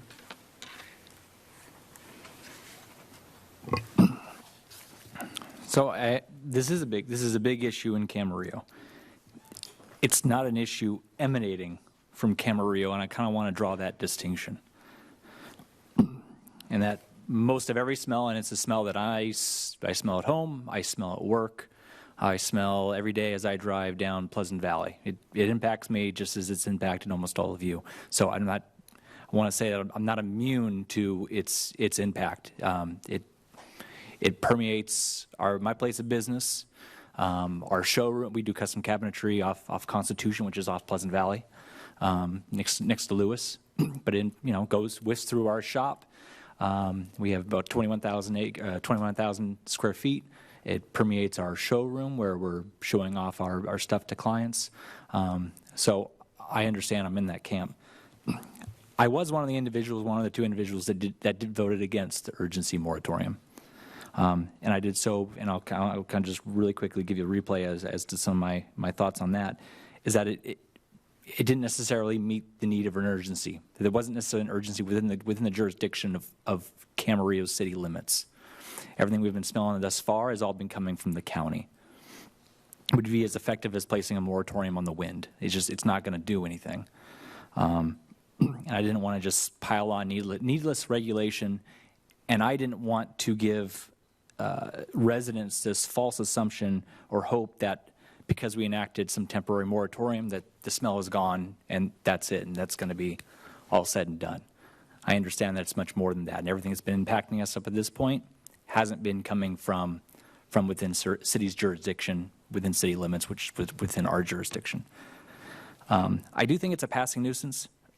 From what the Deputy Commissioner told us 2 weeks ago, this is a rotational crop. It probably has 2 planting seasons.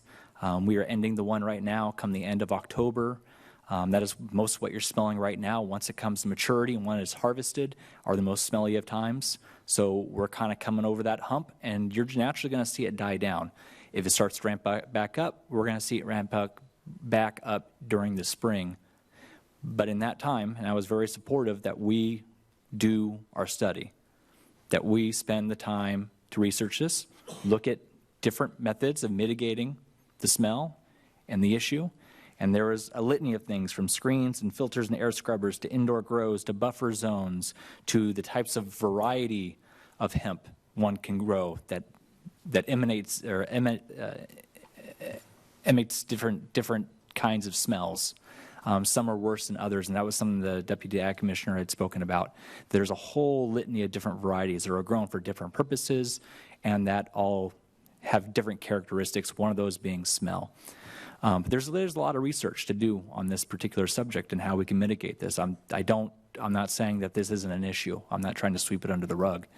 I just don't want to give people false hope that it starts and stops at a temporary urgency moratorium.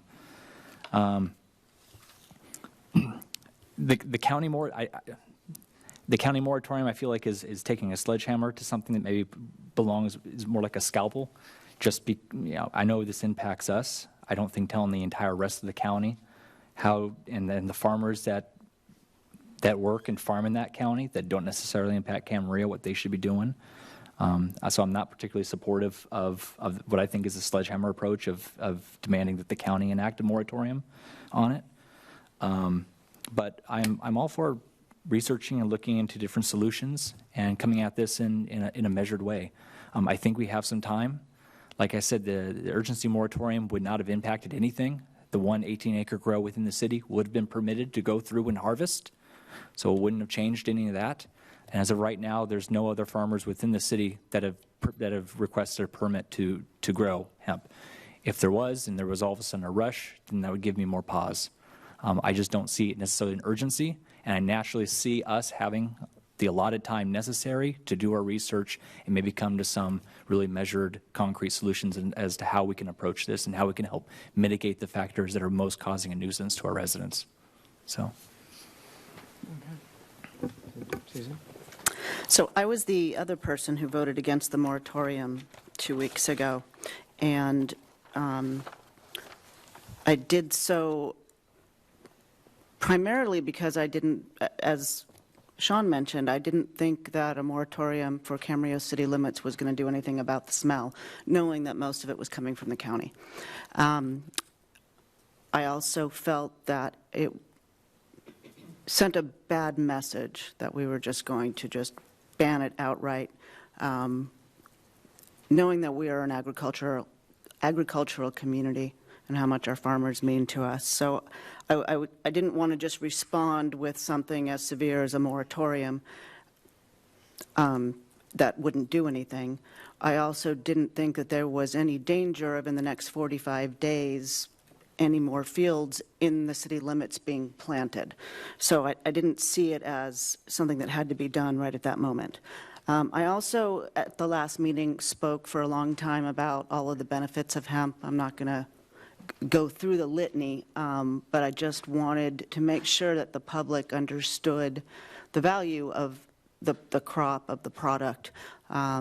I actually think the value is not really the CBD oil. As a nurse, I think there's a lot of hype about CBD and CBD products, but I actually think the value is in the rest of the plant. It's also not a new crop to America. Before it was outlawed, it was it was grown all over the country. So it's not new, it's just new again, renewed, I guess. I also said that at the last meeting, I wasn't smelling it much, and I live down sort of at the edge of the plains there. Did I say live? I work at Casa Pacifica, so it's, the edge of the plain there, and I was really surprised that I didn't smell it much. Over the last 2 weeks, I have smelled it, and I smell it a lot, and it's a joke at Casa Pacifica. The kids think it's great, They're like, oh, it's pot. We can run around and get high. No, it's hemp, kids. But I've noticed that, but what that's telling me is that it's gotten worse because it's harvest time, it's flowering. So I appreciate all of the comments. We share some of the comments that we get amongst us. I actually have been on Facebook the last 3 or 4 days, literally searching for any post about hemp in Camarillo and reading. And I actually speak to a lot of people, and I'm going to be perfectly honest and frank that I have the people that are talking to me, probably people in favor of it, despite the smell, are edging out the people that don't like the smell. But I understand that I'm listening to the comments from everybody else here, and they all kind of lump together. I don't deny that it's a nuisance for some people. I don't deny that it's causing the headaches, and I understand that.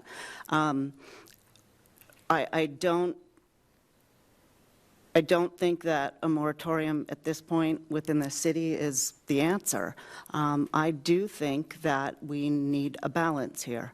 We are a community that is farming. I think there are solutions. It's not a zero-sum game. You don't have to say there will be no hemp in Ventura County. And you also don't have to say, sure, plant it wherever you want. So I think we need to use our, as was suggested by working with our other elected officials and working with the Board of Supervisors, I think the community needs to speak up with those people as well. You've got to speak out to the Board of Supervisors with Kelly Long and Jackie Irwin and anybody else. So I hope you're just as vocal about, what your experience is experiencing here too, but I would like it to see us, reach out and work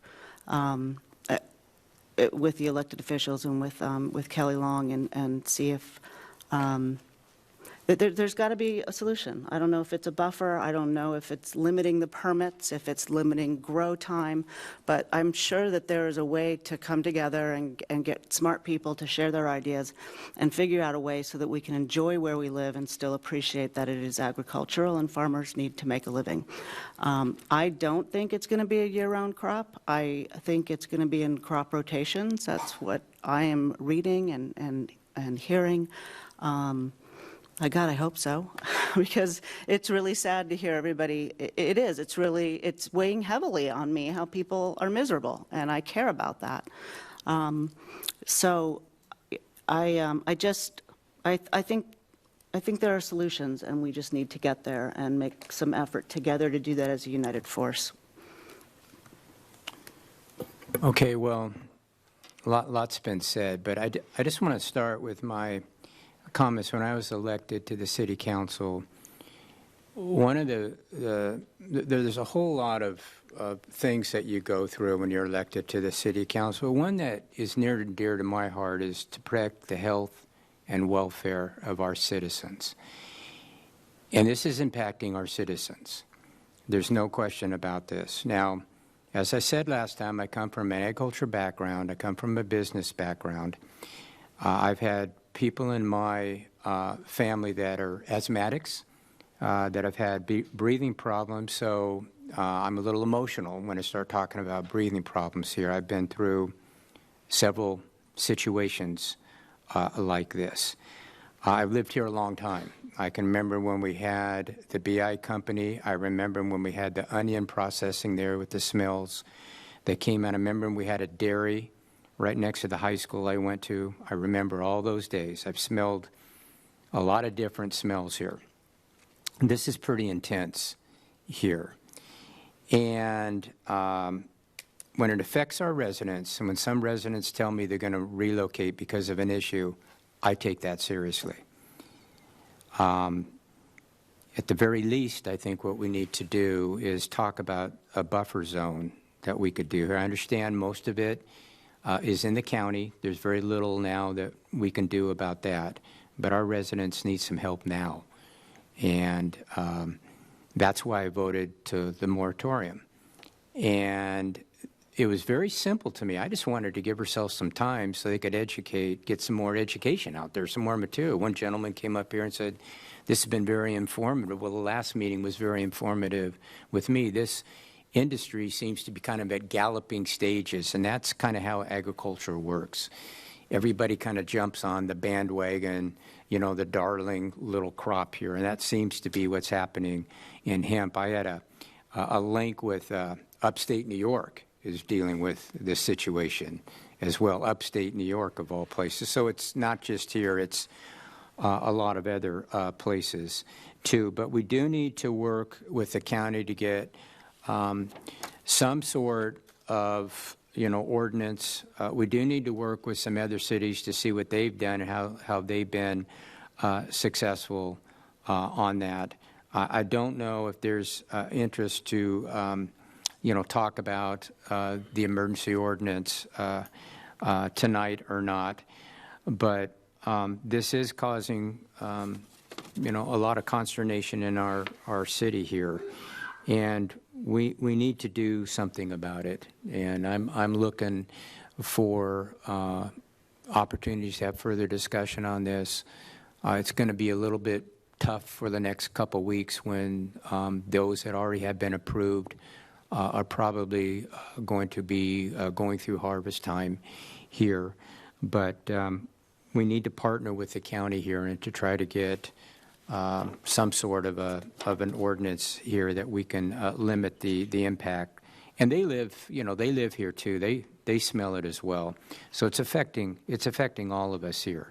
So my direction, just mine right now, and we'll have others talk about this too, is to work with the county on an ordinance to get as much information as we can out to the residents in our city here.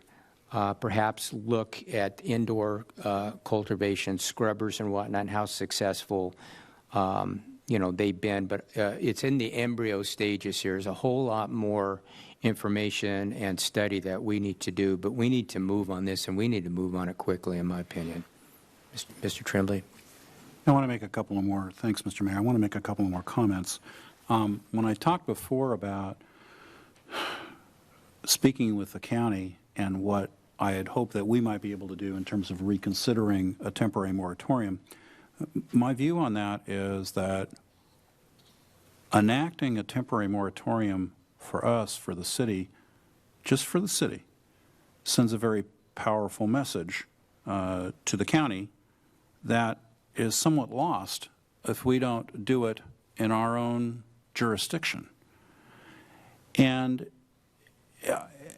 we could send, you know, the alternative here in the absence of other action is for us to send a letter to the county saying how concerned we are about this and about how we've had so many residents concerned about this. But I think the right approach here, respectfully, is a temporary moratorium within the city. And then to ask the county supervisors, or to suggest to the County Board of Supervisors, that it also consider a temporary moratorium in the county. And you're right, Shawn. And I mean, it is somewhat of a sledgehammer approach in that sense. But there, from a timing standpoint, that also makes some sense because it will give the county some breathing room. Right now, if I'm looking at planting, let's assume that we only have the one cycle, and it's one growth cycle this year of hemp. And it's going to be harvested sometime in later this month and into November, and there is not another crop, hemp crop, planted until maybe March, February, March. Right now, if I own ag property and I'm looking at what to plant next spring. I'm making those plans right now. Right now. I'm not going to wait until February or March to decide what to plant. And if I own row crop land, I'm making that decision now. I'm not, from a planning standpoint, I'm not going to wait several months. Well, why does that make a difference? Well, because what we do now affects the growing cycle for next year. And that's why my suggestion of a temporary moratorium in the city level, I think, is important to send the message and to ask the county Board of Supervisors to consider doing the same thing until such time as we have some, as we start coming up with some approaches. It may be that for example, the buffer approach that King City would be good. It may well be, Charlotte, I think you mentioned a few minutes ago, depending on prevailing winds, you may get a lot of other acreage on the Oxnard Plain going across the Oxnard Plain in a northeasterly direction, impacting Camarillo. But what I can tell you for certainty is this. If you have acreage immediately adjacent to the city boundary, such as what's going on in Leisure Village, and there's no moratorium on that, then we're going to be in exactly this same cycle again early to middle next year. So why not take some proactive action now and forestall that so we have some time to study it? And again, I'm very supportive of farmers. I'm very supportive of business. But like I said before, I look at it as a property rights issue, and I think I've got to balance the equities as I'm sitting up here. And I spoke at length last time. In fact, I cited from a Supreme Court case dealing with nuisance, albeit on a different type of odor. But I think we have a compelling case here where a temporary moratorium is not only, it's extremely appropriate, and suggesting it to our County Board of Supervisors that they do the same thing is also appropriate. I guess at a minimum where we ought to go, if no one's going to, if we're not going to buy that, we're not going to go down that road, then at a minimum, I guess the only thing we will be doing here is sending a letter to Kelly Long and to the Board of Supervisors and asking for some meetings to start dealing with this issue. Your Honor. I have a question I think is for the city attorney. At the last meeting, we had not just a temporary moratorium, but it was an urgency ordinance that was proposed. And was it the land use part or the urgency part that required a 4/5 vote? Well, I'd have to get the code out, but I know that Section A of, it's Government Code 65858 is the code section, and it was under Section A that we were proceeding with regards to the temporary moratorium. Well, I wanted to know which provision it was. I thought you said it was because it was an urgency ordinance that needed 4/5. I believe. So my question is, if this came back to us as a non-urgency ordinance to go through the process of being adopted or being introduced and then being adopted, and then however many days later, 30 or 60 or whatever, it's effective, would that pass on a 3-2 vote, or would that require 4 votes? I'm going to have to look that up. I think it might be a 3 vote, but I'd have to double check. Thank you. Okay. Ms. Santangelo? I thought when we spoke, I'm trying to follow your timeline. When we spoke to the ag commissioner, or the stand-in for him, the deputy ag commissioner, that he said that permits were good for a year once they had given them. And I believe I asked that if the moratorium was enacted, what happened to those permits? They stay. They don't get revoked. So I'm trying to figure out what a temporary moratorium does, even at the county level. The way I thought they're of it, already Susan, permitted. Yeah, no, I understand it from a timing standpoint. The way I took it was, if I could be wrong, but if I received a permit, for example, in February of 2019 to grow for this growing season, putting aside the questions that we raised about is it one cycle or two, the way I took it was that that permit would then expire in or around February of 2020, which would mean I wouldn't grow hemp during the 2020 season unless I had a permit to do so. I could have misunderstood the timing on it, but that's kind of where I took it, which is why I made my comments about next year's planning cycle. And that's probably another question we should ask staff to see if our understanding is correct, because this is still we're clearly in the study session here. So. And I'm going to perfectly frank. My hang-up is asking for a countywide moratorium. Well, my How response. about on the Oxnard Plain? My response to that is we should consider. Maybe I'll back it up a little bit. Let me try this. We should ask the Board of Supervisors to consider a countywide moratorium or some more lesser geographic moratorium in the county where it's clearly impacting municipal areas like Camarillo, because it's clearly impacting. I'd be perfectly happy to scale back what I should, I can make it more nuanced. Scale it back rather than ask. I did note, I think SLO is a countywide, but be that as it may, I'd be happy to scale it back on that sense, because there's no question in my mind at all that, and this is a new map that we just saw tonight. We didn't see this one last time. Right, we didn't. There's no doubt in my mind at all that the increased acreage on the Oxnard Plain, the hemp growth, is impacting air quality in Camarillo. See, I mean, I'd And rather. in Oxnard as well. And in Oxnard, too. I'd rather see a limit of permits, like alcohol permits or licenses. Well, I think that's where we need to work with the county on issues like that.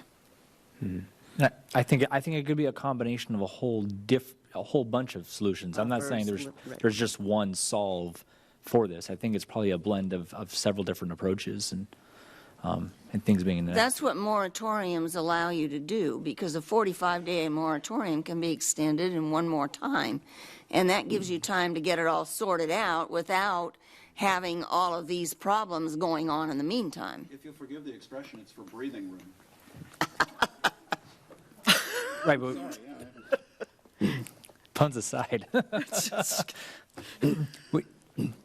As was outlined 2 weeks ago, too, here with the Deputy Ag Commissioner, we still have, with or without a moratorium, we have that respective breathing room.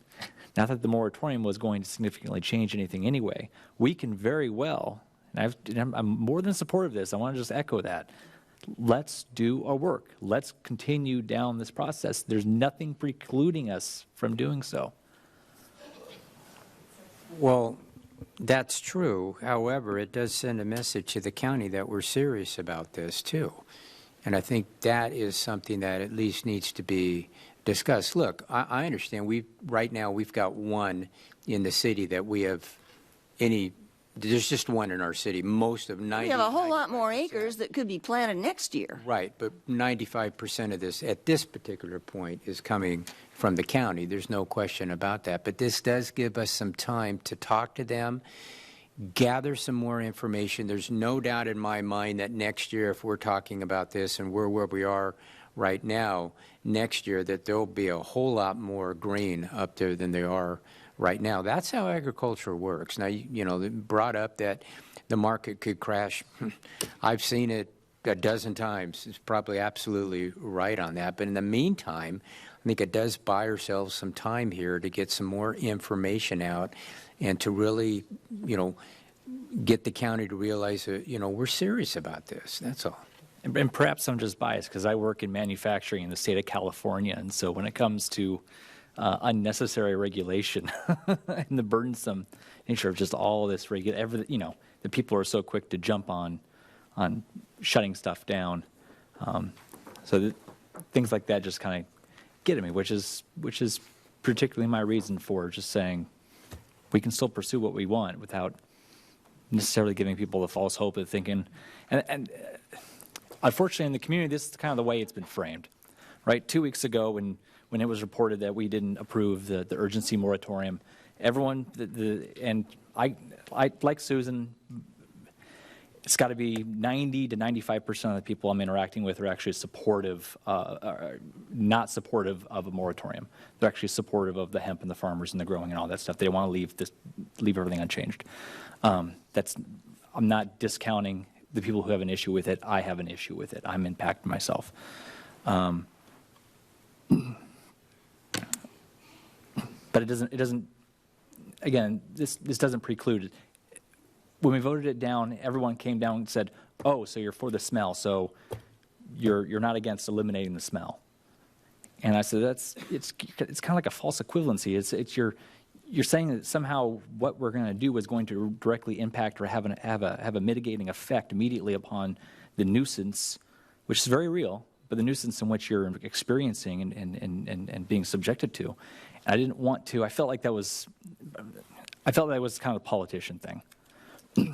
That we're trying to make people think that this thing is just naturally going to, by doing this, it was just going to go away, and that we're framing it way too simply because it's far more complicated and far more nuanced than it's just simply moratorium solves the issue, lack of moratorium doesn't solve an issue, because I think it's a lot more than that.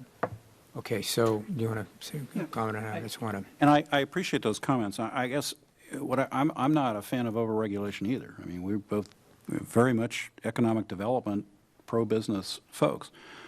But clearly, and we had this discussion actually last week when we talked about legislating smell. I mean, there are specific statutes relative to nuisance, and just to quote from about smells that are offensive, or I'm sorry, anything injurious to health, or is indecent or offensive to the senses, or an obstruction to the free use of property so as to interfere with the comfortable enjoyment of life or property. Well, that's what we've got going here. And the courts have said the aroma was offensive enough to destroy the comfort and enjoyment of his home and property. When that's the instance, that's when regulation is proper, I would submit to you. That's when you have and I don't think that's overregulation. It may be difficult on business, but that's not overregulation. And in that sense, you're balancing the equities here in terms of property rights. And that's, anyway, that's right. But the moratorium as a regulation is not going to change the odor. So with that argument. Well, but you go back to my prior argument, which is I think unless the city does it, then I think it diminishes what I hope is our message to the county Board of Supervisors, which is to say, we want you to seriously consider a moratorium while we try to all together in partnership figure this out and start coming up with some approaches here, including just one approach. Then there are several others, I think, of a buffer zone. All I know is this. I mean, it really comes down to simply, there's an area in our city which there is hemp acreage that is in growth directly adjacent to it. That clearly is an issue for a lot of folks. It's not just blowing in from the Oxnard Plain in the northeast direction, excuse me. So. Did the city attorney ever get an answer to my question? Ever get an answer? It was not asked that long ago. But, well, I can tell you that I did check Government Code Section 65858, which is the authority for an interim urgency ordinance, and it does require a 4/5 vote. However, a permanent ordinance, which is like a regular ordinance, can be passed on a 3/5 vote. That requires a first reading, second reading, and a 30-day period of time after the second reading for that ordinance to become effective. But that type of an ordinance can still send a message to the county.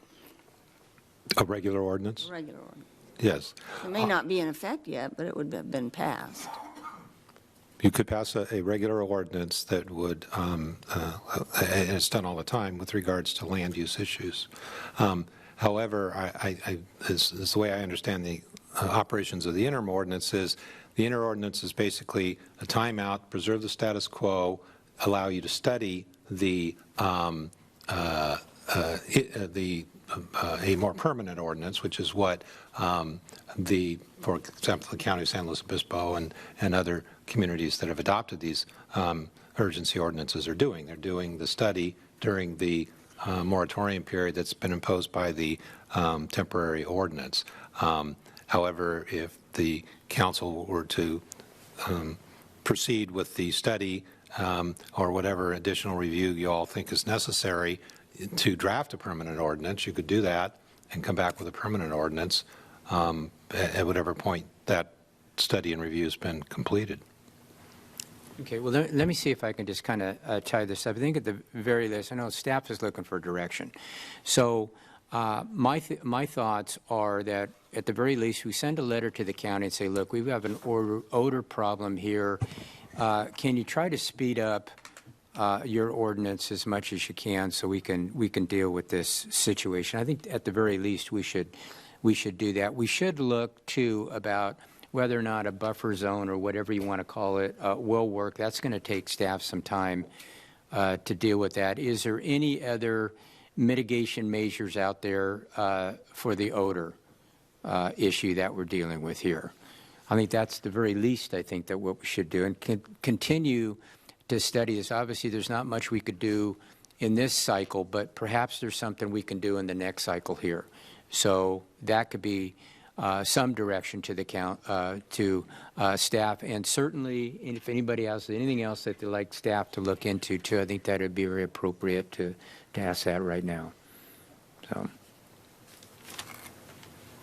I can be supportive of everything you stated.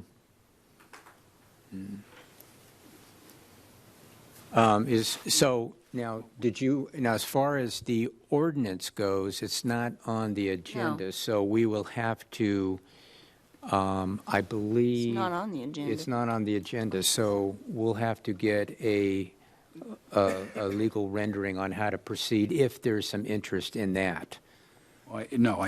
Clearly, it's not on the agenda, but we are able to give guidance to staff. I would ask that staff start preparing and bringing back to us an ordinance that requires a 3/5 vote, a moratorium ordinance that requires a 3/5 vote. Under, what was it, Brian, 65858? Or maybe it's under, that's for an interim ordinance under the government code. That's right. 65858 is the interim ordinance. Okay. So it would be under an alternative statute for a regular ordinance so that we can have staff concurrently work on that for consideration by the council at a future date. Could I ask what you expect to be included in this regular ordinance? Are you talking about a prohibition on the cultivation of hemp? Or are you talking about some type of limitations of some sort? I've heard. I'm talking about a prohibition on the cultivation of hemp within city limits, industrial hemp within city limits, such as what we have now in that one acreage. I think concurrently with that, we send a letter to the County Board of Supervisors indicating that we have been obviously struggling and wrestling with this issue. Here are the things we're doing right now. We're going to consider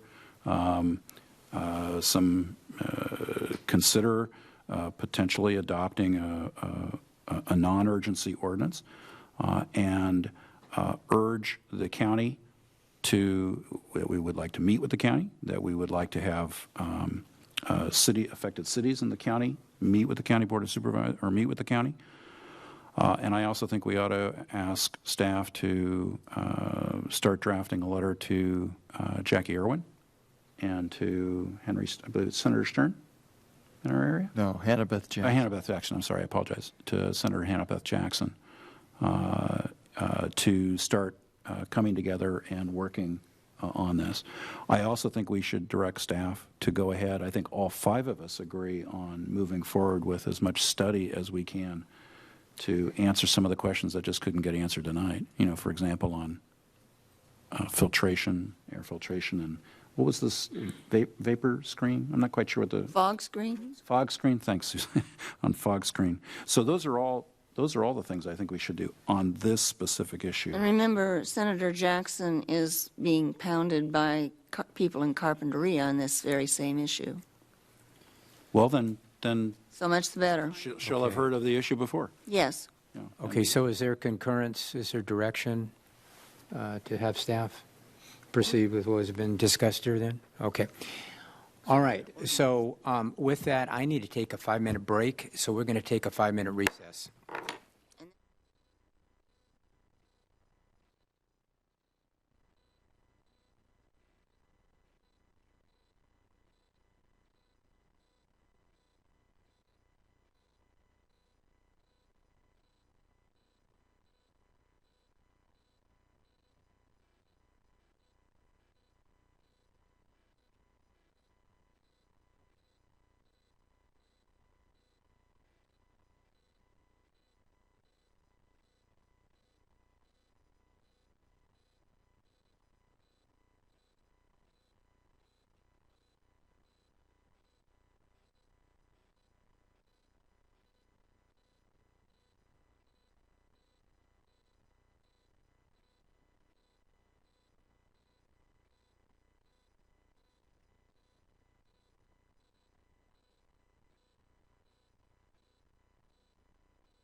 the meeting.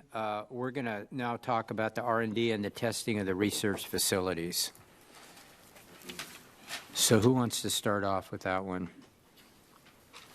I'll start off with that one. Mr. Craven? I didn't propose this. I suppose I should have let Mrs. Santangelo say this, her things first, but I don't oppose the testing facilities. I think that they need to have air cleaners or scrubbers or whatever you call them, because I don't think we want the odors coming from them. And they need to be in industrial areas. But I think we should look into that. Okay, there was one entity, Mrs. Craven, too, that maybe this isn't the time to talk about that, but they did, I believe they got, what was it, 4, 5, 7%, or there was some sort of a monetary, what was? 5 to the city. 5, yeah. Would that be That's part of correct. the discussion as well? Well, I think that we need to look at what it is. I'm not going to put a percent on what I'm saying right now. I don't know enough about it. But I think we should talk about, I mean, if, Bring it back for more. yeah, bring it discussion back with for more several- discussion. That's what Several I'm saying. possible nuances of what they could potentially could do. Oh, Ms. Santangelo. Okay, go ahead. So first of all, Jonathan, and where did David go?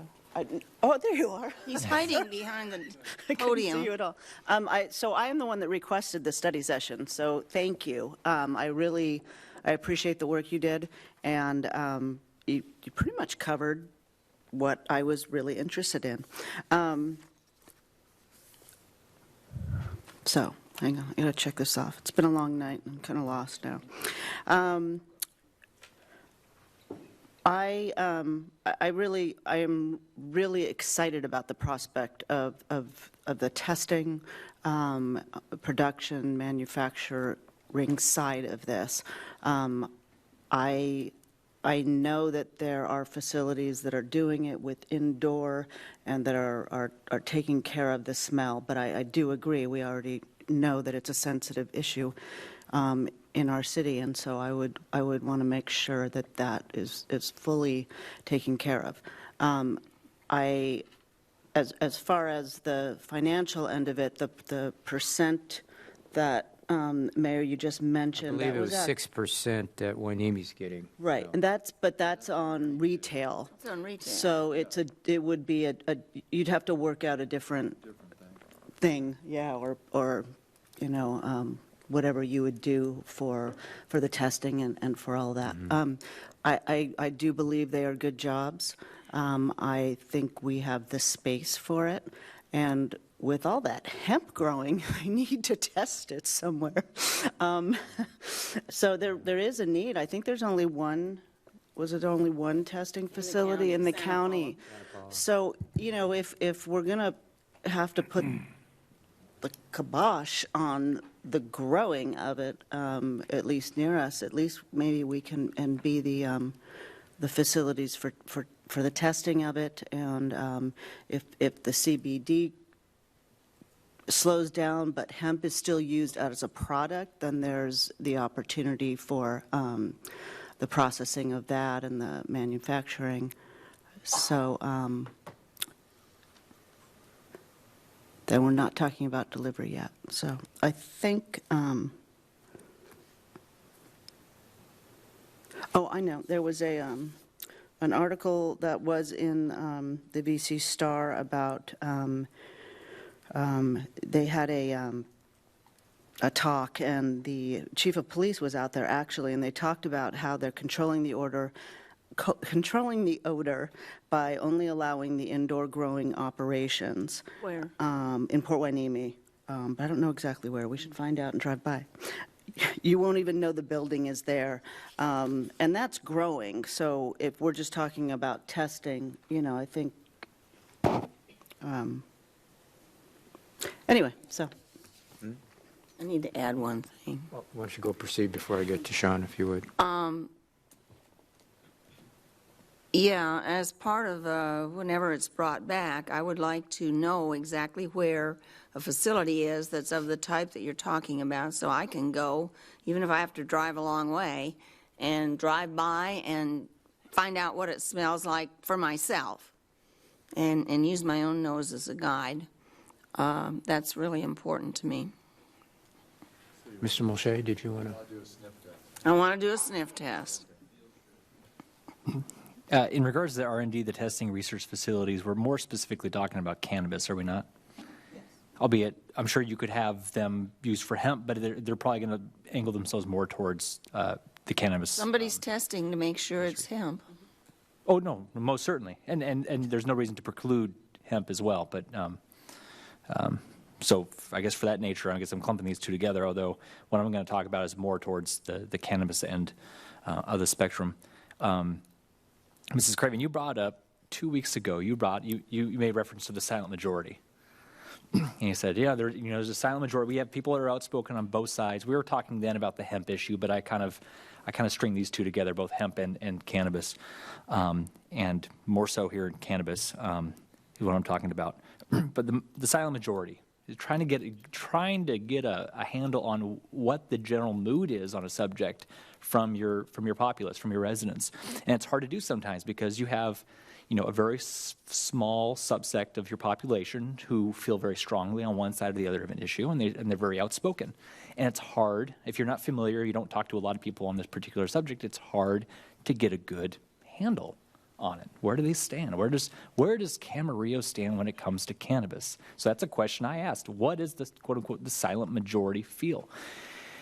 Outside of doing a poll or something like that on Facebook, and we know our issues with some of those, what would be a good barometer for getting a handle? And I thought, well, when's the last time anyone got asked that question? It was 2016. It was Prop 64 and the legalization of the recreational use of marijuana in the state of California. And I pulled up every newspaper I could. I can't find anyone reporting on how Camarillo went. And so I went to the county clerk and I pulled all the raw data myself, went precinct by precinct. And it passed in Camarillo. I told a few people, and they said... I could have told you that without your research. Well, I'd much rather, half the joy is doing the research. The hunt.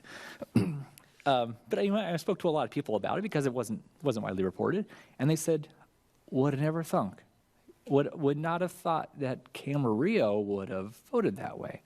And it kind of goes against the grain of just kind of popular or general thought of our community. And so I was intrigued by that, and in many cases kind of reassured because I'm of a similar mindset. I mean, the generation I came up in, it wasn't as big bad monster as it might have been made out to be in future generations, and it wasn't. It's always been really really prevalent. Attending the. And I'll get to a legitimate point here soon. Yes, but it was said. There was a few things that were said down in Long Beach in the cannabis seminar, and a few that I wrote down, and I think they make good points.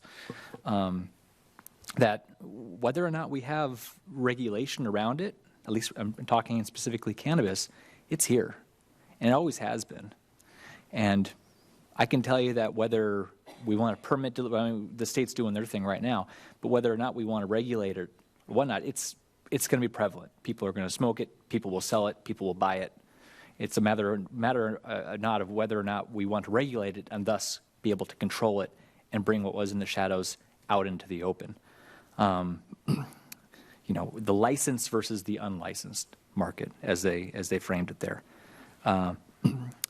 And I'd never say legal versus illegal. Right. That's what she said. True. Don't use the term black market. And don't use illegal. But the licensed versus the unlicensed, and I'll get to cannabis deliveries when we touch that topic. But specifically in regards to R&D testing research facilities, I'm very supportive of that. I think it very well complements the residents and the professions or the occupations of the individuals that live in our community, the engineers and the scientists, the people who work in the biomedical field. Those occupations lend themselves really well to this. These are good paying, quality jobs, and they're only going to become ever more prevalent as this industry continues, this legal licensed industry continues to take greater foothold in our state. And if not, throughout the country, little by little, it's slowly kind of spreading. When it comes to cultivation, I'm not there. I'm not necessarily a big fan of cultivation in that I still have concerns about it. And I can easily distinguish the cultivation of cannabis from the cultivation of hemp in that I feel it may potentially lend itself to more issues in that cannabis is far more valuable as in its raw form, whereas hemp requires a significant amount of processing and cost in order to make it usable, tangible, valuable. The people who are stealing, and I've gotten some phone calls from people who know people who have apparently gone and stolen the hemp thinking it's marijuana. And they're not stealing the hemp because it's hemp. They're stealing the hemp because they mistaken it for marijuana because they're not reading the newspaper. They're just drive by and they can't distinguish the difference. And with some, I think that'll kind of fade. But when it comes to marijuana, specifically, I understand there's some issues there, and that is incredibly valuable in its raw form, and does not require a lot of processing. Retail, I think, is really interesting. In listening to one of the councilwomen from Port Hueneme, I'm blanking on her name at the moment, but she talked about the retail establishments and how safe they are. I've spoken to a few. I have not been inside a single one of them. I unfortunately was not able to get out there this weekend, but I spoke to several people who have been inside them, and they described them as very nice, very safe, that there wasn't a bunch of it was not a seedy crowd. It didn't lend itself to what maybe a lot of people would think retail establishment would lend itself to. And that most of the people who actually frequent retail establishments tend to be of a higher class. They tend to be of not, let's say, the seedy underworld of what people might, place. You think of this, you think of this issue, and we conjure these images. People sometimes conjure these images, but that it's mom and dad are going in there and they want to get an edible or something like that, and they're going to relax. It's like going and buying wine for some of these people. So I think retail is actually kind of interesting to look at and can actually be rather beneficial to our community, particularly no worries, from either the social benefits, whether we talked about a social benefit program, and if nothing else, then the tax benefits that you're able to reap. Because I can tell you right now, there's plenty of people who are buying it in Camarillo, and the people who are buying it in through the unlicensed market, that drug dealer's not checking IDs, and they're certainly not paying taxes. They're certainly not regulated. They're not permitted. We don't know anything about them. So I guess you can agree or disagree on the moral aspects of this industry. But I think it's hard to argue how bringing it out would only be more beneficial, and kind of, when you bring it out into the light and you do shine sunlight on it, sometimes you can cast a lot of those shadows away. The R&D and testing, Shawn, You're okay with that? Yeah, if you were to distill anything from all that long-winded comment, it was, I am supportive of R&D testing and research facilities. Thank you. Mr. Tremblay? Okay, so on the R&D and testing facilities, and this was kind of lumped together, I think, with processing, at least that's what I heard. And I think the research and development and testing, I kind of think of it in one box, and the processing facilities, I think of kind of in a different box. And since it's on the agenda, it's not just it's not just R&D and testing, it's processing. So what I have in mind with processing is something where you're inside, like the industrial building that Mr. Baca spoke about before, and you're doing actual processing of a crop. Anyway, this is a wholly different issue to me than the one we just finished talking about. Because the issue we were just talking about, of course, has all the odor issues associated with it. Bottom line is I'd like some more information. I haven't formed an opinion yet, but that said, I'm really mindful of the economic development potential on this. And I'm not talking about revenue to the city. I'm talking about in terms of potentially high-quality jobs. And right now I'm confining my comments only to R&D and testing. Processing, I have a somewhat different view on that in terms of economic development potential. But I'm also mindful of some other issues, and particularly air quality issues. And I had somebody say to me, "Look, you ought to have." Tony, I have an open mind. If it's operated under very controlled circumstances, and particularly from a processing standpoint, it includes heavy air filtration and safety regulations, et cetera, then maybe that's something we should go ahead and do. And I will note there is not good science yet regarding air filtration. I still just, based on my research, have not seen that yet. So on the R&D and testing side, yeah, I haven't formed an opinion yet, but I'm interested in getting more information, and I acknowledge the potential benefits of that.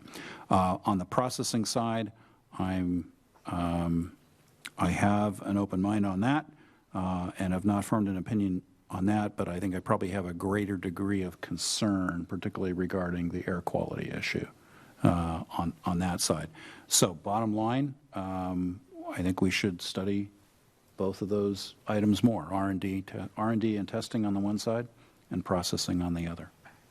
Okay, I'll just simply state, yes, I'd like to see where we land on this. I'd like to also find out exactly, I know we probably can't find exactly how many jobs that this will produce, but potential jobs that it will produce and what pay.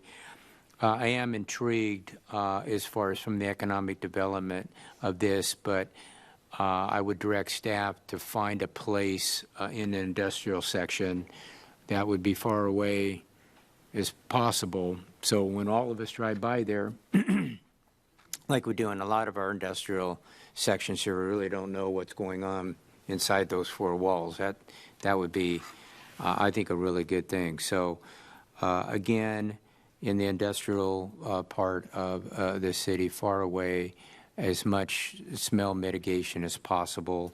How many jobs actually do they employ, and what can we expect as far as their wages with that? So staff, does that give you enough direction on that? Yes, thank you. I'd like to clarify. Okay. Yeah, Ms. Craven. Yeah, the R&D and testing, I'd like more information. I'm not interested in indoor hemp cultivation, and at this time, I'm really not interested in processing or retail. I'm not sure about getting our hopes up about this testing stuff. Do I remember correctly that Thousand Oaks several years ago decided that, a couple of years ago, that they were going to have a testing or two testing facilities, and they went through the whole process. They even selected one last year, if I remember right, and it was going to be up in that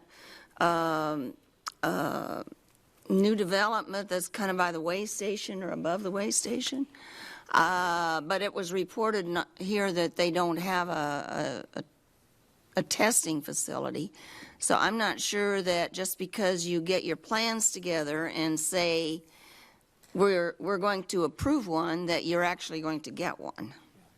That's entirely possible. Yeah. I wanted to add one Yeah. thing. I have, I should have gotten these to you before, but I got the articles from the VC Star about what's happening in Hueneme. One of the news, I can't remember which one, KUYT maybe, did a whole segment on the Green Mile in Port Hueneme. So I'll make sure you get copies. It's got the numbers, there's even a great article about the property values in the commercial areas going up dramatically. I'd like to get a copy. Yeah, so I'll make sure we get these out. And they also talk about the security, and the police chief is the one that's interviewed in much of these articles. But the security is so tight, he actually pulls up his phone and he's got a live feed to all the security cameras on the Green Mile. So it's that dialed in. So, but I'll make sure you get these. Okay, so let's now talk about the cannabis delivery. My mic's on, I'll go first. Angela, you want to start off with that? Okay, so the first thing I'm going to say is that delivery is already happening in our town. Like Shawn said, it's already happening. It's just whether we want to regulate it or not. I think we need to look into it. I'm frustrated at the lawsuit because I think cities should be recognizing that the delivery is already happening, that the marijuana is already there, it's already being sold, it's already being used, and rather than want to try and stop it, I don't know how you really stop it. They should be regulating it. So that's, I want us to keep going with this, but I think we should be looking to regulate it rather than try to stop it. Okay. Anybody want to go next, or Shawn, do you want to go? Yeah, I'm all for regulating and thus controlling it. I think we should have permitting, absolutely. Whether it's a permit or a license, I honestly don't know the difference between those two terms or what they entail. But whether we permit it or license it, either way, that we provide some sort of legal avenue. I'm definitely in support of putting in restrictions. Definitely that you're not to deliver with a certain distance of schools, and there should be certain particular zones that are protected. Whether we want to go to the extent of and I don't recall which jurisdiction.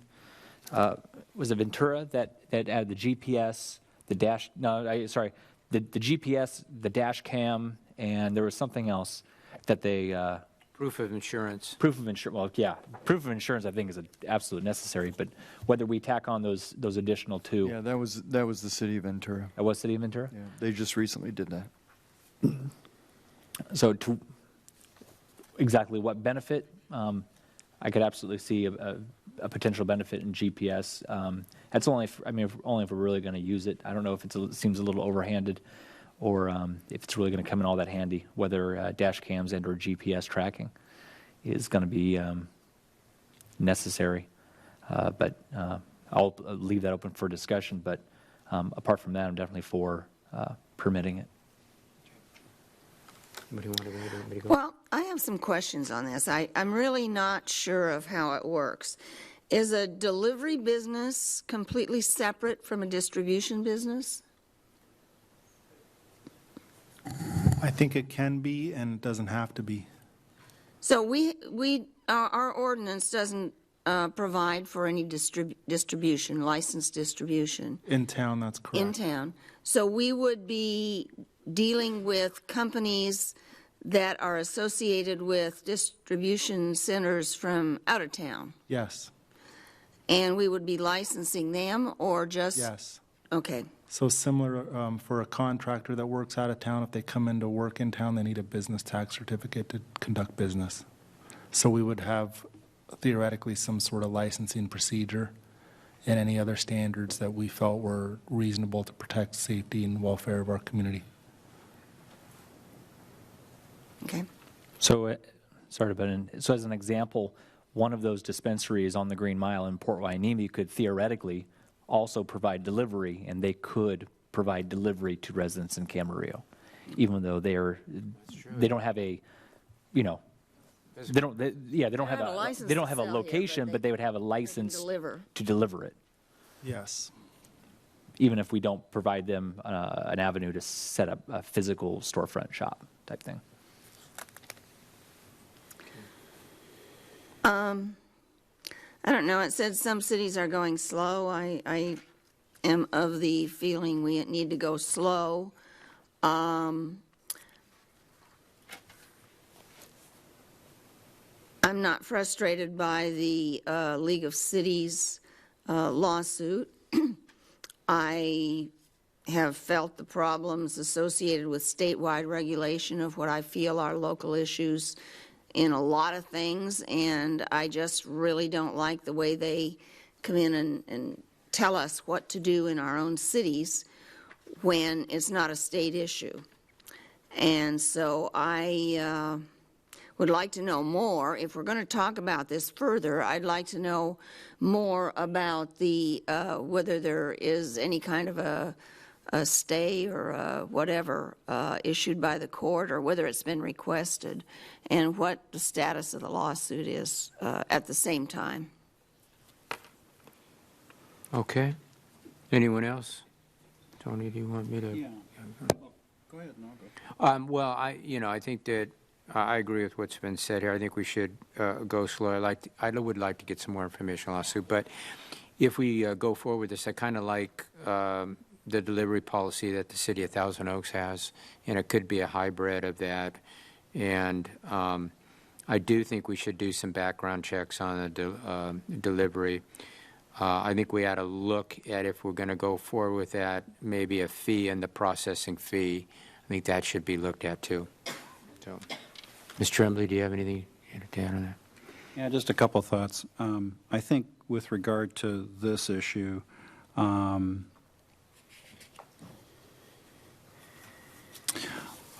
think that I would want to see.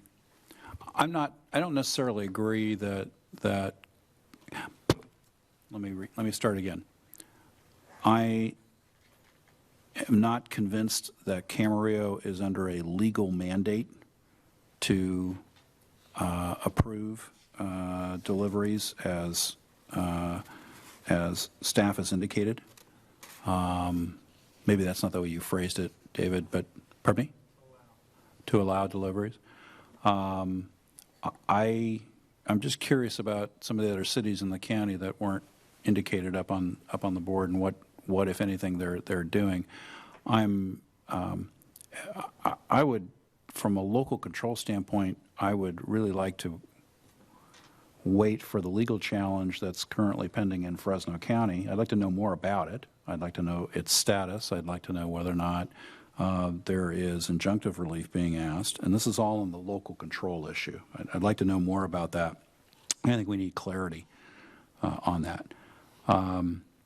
Secondly, we're still really early in the implementation of Prop 64. We're really early in the implementation of these items. The concerns that I've heard on this issue are first and foremost on our public safety concerns. And there seem to be two that I keep hearing about and reading about. And one are the concern about home deliveries leading to an increased incidence of robberies. Because, of course, it's a cash business. There are no banking per se, and it's all cash. And I don't know whether or not that's true from a crime statistics standpoint or not. And it could be that there just hasn't been time to gather the data yet, because this is still all new. The second thing that I'm concerned about from a public safety standpoint, and I respectfully think our very first priority up here is public safety. The second thing I'm concerned about, and that I read about, are the influx of, okay, I'm not going to say illegal or unlicensed sellers blending in with licensed fleets deliveries, and that's a real concern. And I don't have any. I'm just aware of this as an issue, and I really don't have any additional information on it. So I would like staff to deal with or bring us back more information on those issues before we talk about it again. One, two. All right, so anyone else like to add anything? Yes. So first of all, most of the licensed delivery or legal delivery is done in a way that they're in unmarked cars. It's not like they've got, the side. They don't have it painted. They're not advertising it. The other thing that was discussed at the session that we were at in Long Beach was really the talk about how if you bring in the whole, one of the purposes of doing this legally and regulating it is that you draw in the illegal, unlicensed, and you persuade them to do it the regulated way. And so if you want to stop the illegal activity, then you support the people in the legal, regulated way. And the other thing and I wanted to throw this in here before we were done tonight, so this is the perfect time. The other part of the cannabis programs in most of the large cities is the social equity part of it. And the social equity part of it is making up for the disproportionate arrest and imprisonment of a lot of minorities and impoverished communities that were punished for cannabis infractions. And so there are a lot of programs now that are really looking to bring in people that were brought up in these communities or that actually did serve time or have people in their families that serve time for cannabis infractions. So the one thing you have to be careful when you talk about doing background checks and things like that is that you actually want to draw people into the cannabis programs that were, in jail for a year because they had, a gram of marijuana on them. So it's to help make up and to bring that illegal activity off the street and bring it into a regulated manner and help. A lot of this, I'm getting kind of ahead of myself, but a lot of this is for the permits for retail, but also it would apply for somebody that's wanting to start a testing service. But they actually have merit-based applications where they're actually looking for people that have cannabis infractions. They're looking for people that came from impoverished communities because they want to help get these people jobs and educated and trained, and they give them added support as well to teach them how to be an entrepreneur, how to start a business, so they support them. So I just wanted to kind of throw that out there, that I think that's another important part of, we're in Camarillo, we don't have too much of that, but it's just, I think it's important to look at statewide what we're trying to do with people that actually, probably shouldn't have been in jail for something that's legal now. So. All right, so staff, do you have enough information for these? Yes, more than enough. Okay. The one thing I would like from the council, assuming we have to prioritize out of those three topics, what is the highest priority for the council?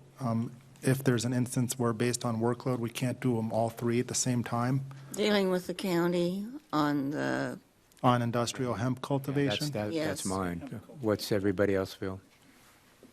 Everybody? So that's priority number one, and then the other two just kind of will fall into our work program. Okay. All right.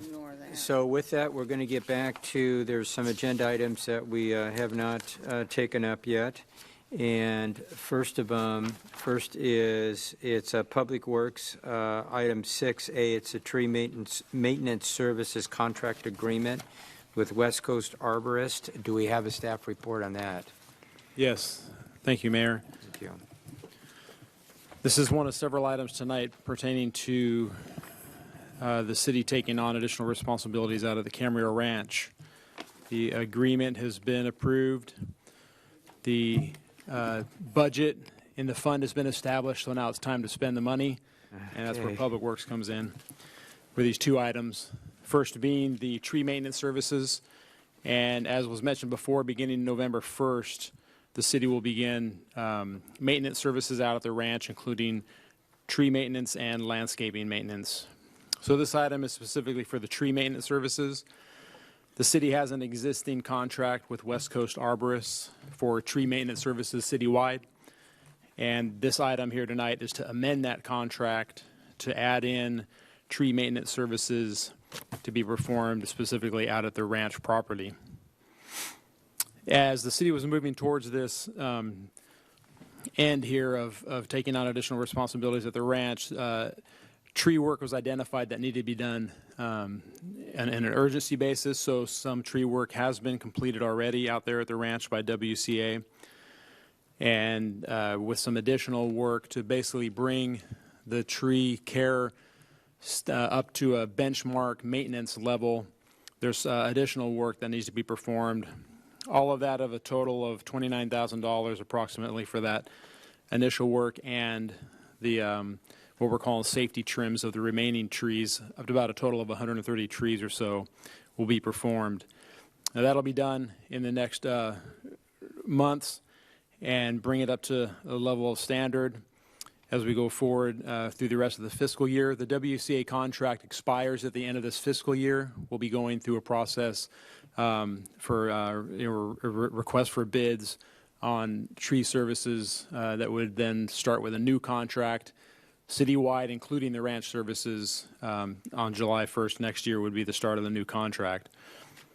So the item here tonight is an amendment to the WCA contract for the rest of this fiscal year to add in the work out at the ranch. And then in subsequent years, the estimate is the annual cost for tree maintenance is roughly about $15,000 a year. So that concludes my report, and I'd be happy to answer Dave, just kind of a quick question. Do you look for when we go out for the new contract, do you anticipate some interest from various firms on this? Yes. You do? Okay. All right. Is there any other questions? Mr.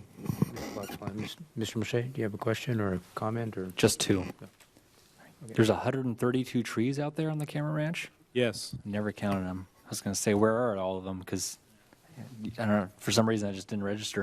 And there's a lot of trees. I didn't think 132. Is this like monthly maintenance? How often are they coming, or is it as needed, or what's the interval? What we do, as we do citywide, most areas are at the most annually. Some places is every 2 years. It just really depends on the maturity of the tree and the needs. So like I said, this initial work is going to trim everything up to get it to a maintenance, ongoing maintenance level. And so we expect there to be annual work out there. Again, it just varies depending on the maturity of the trees. We do have several what we call heritage trees. The monkey puzzle or the bunya, there's a couple of different words used for it, is one tree. There's a couple other ones. Morton fig.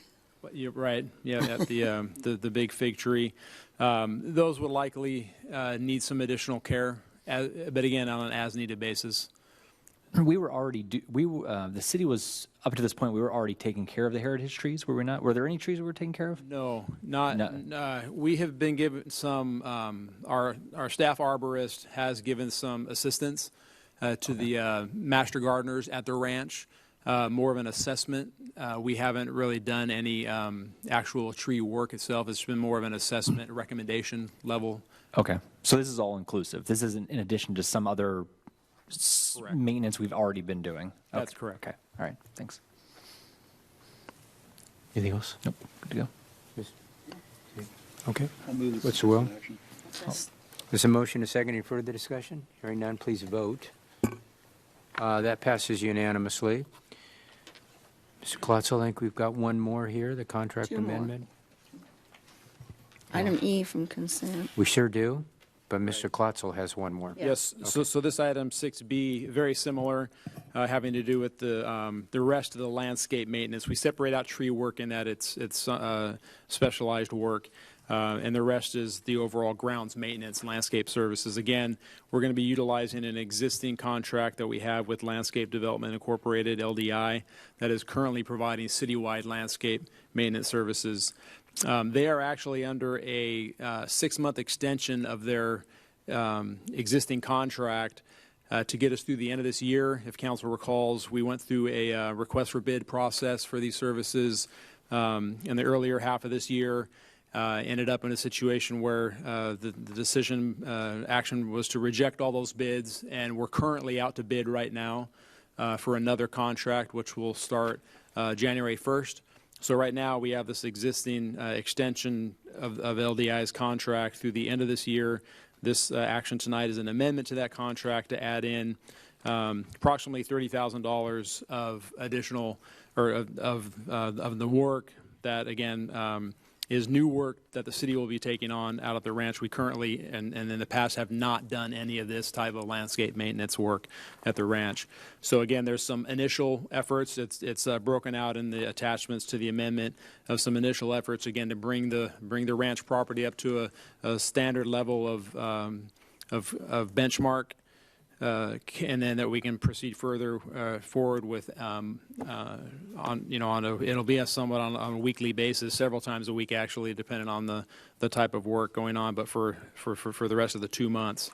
And then looking at an annual cost once under a new contract, again, we're just estimating right now likely be about $45,000 a year for those services to continue out at the ranch.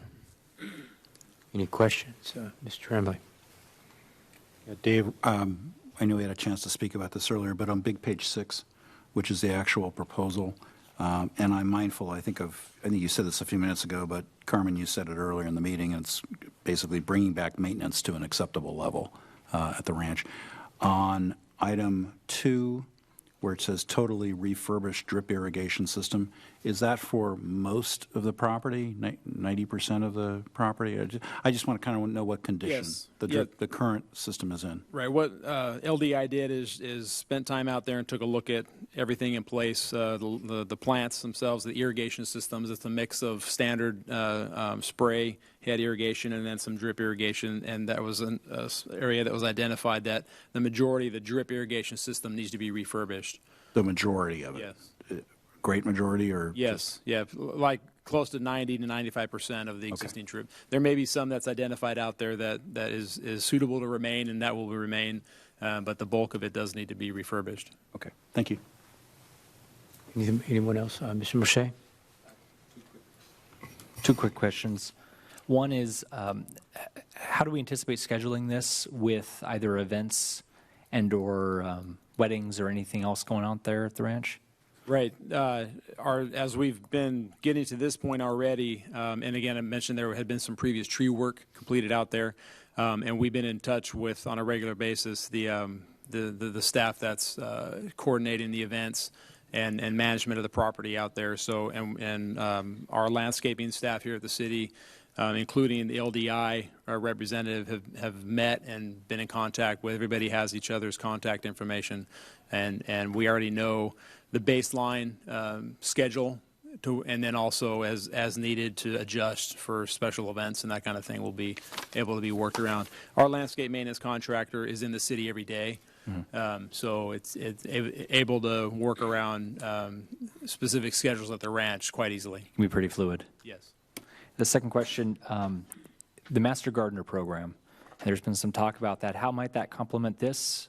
How might this and the Master Gardener program kind of work in tandem?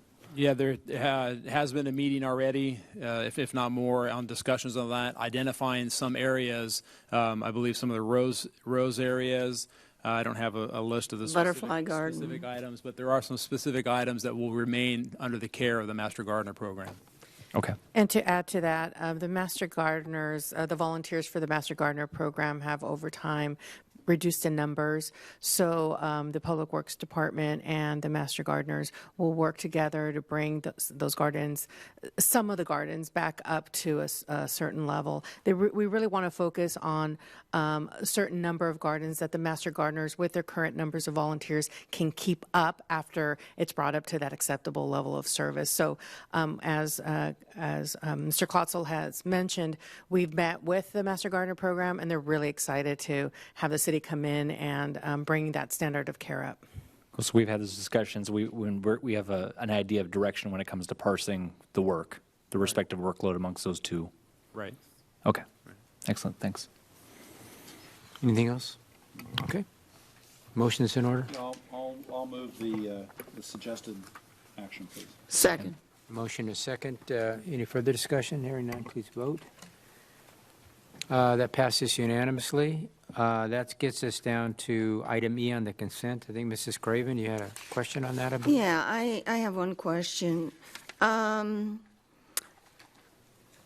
The county's road, this is a pavement management support services project work agreement with the County of Ventura Public Works Agency Transportation Department, and they'll be working with us. And I guess it's a comment and a question.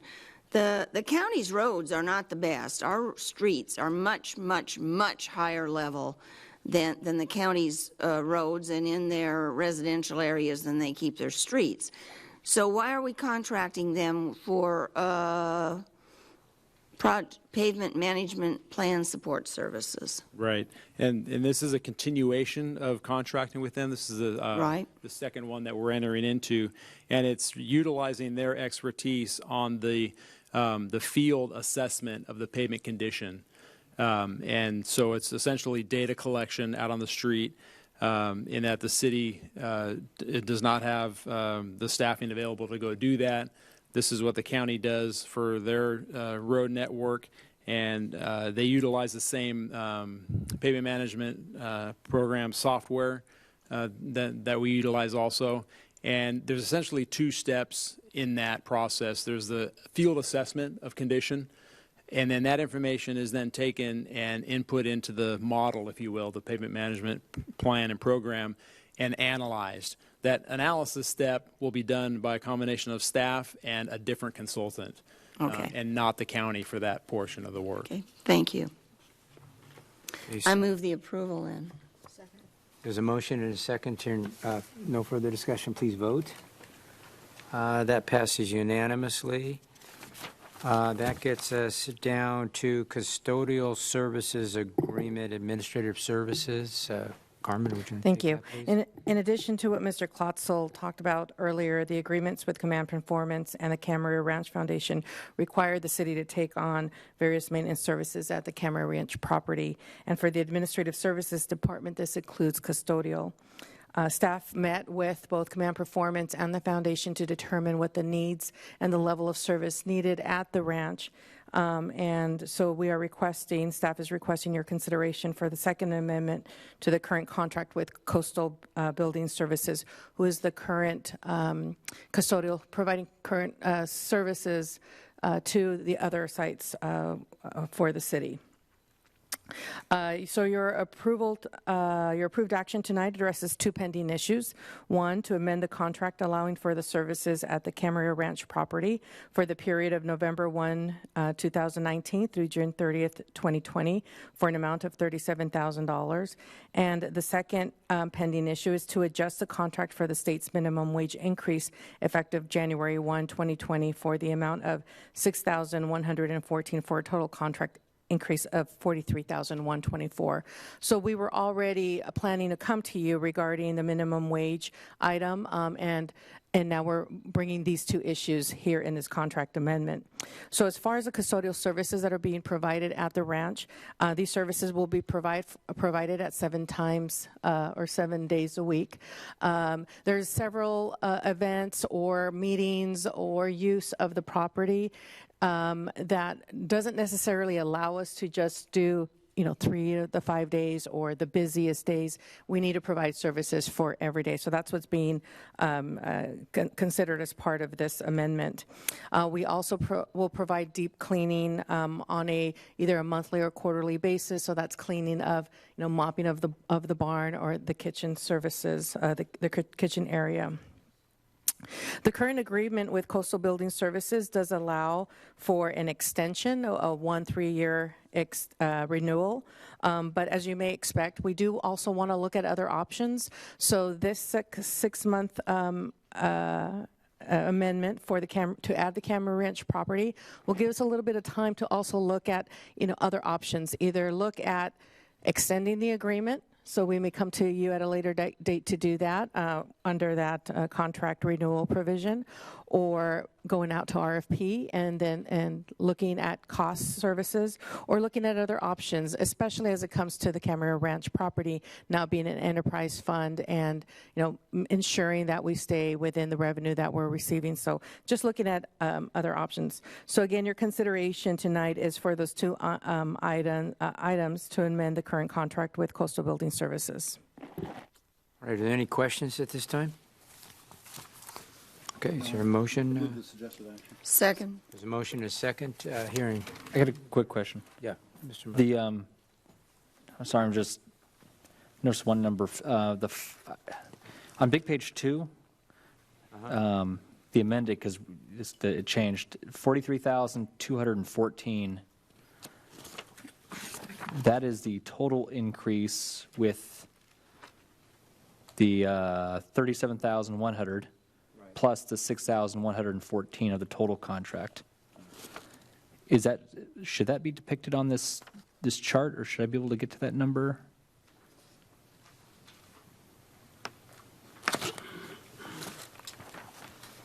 I'm just trying to square up what I read in the paragraph to the chart. That's what I'm having trouble. I see the increase column on big page. What is this? I'm now looking at big. Maybe I'm confused. Sorry, it's on big page. It says big page 2, but it's with the chart. It's the second last page before the signing page. I just want to make sure I'm reading this correctly. So I see the ranch where it says corrected. It has the term. It has the city hall, courtyard, library, ranch total increase. So the ranch says 37,100, and then I have a total, and then I have an increase. The increase is the adjusted amount due to the minimum wage? That's correct. The remainder increase would be due to the minimum wage. Should I be adding this 37,100 then to the 24,834?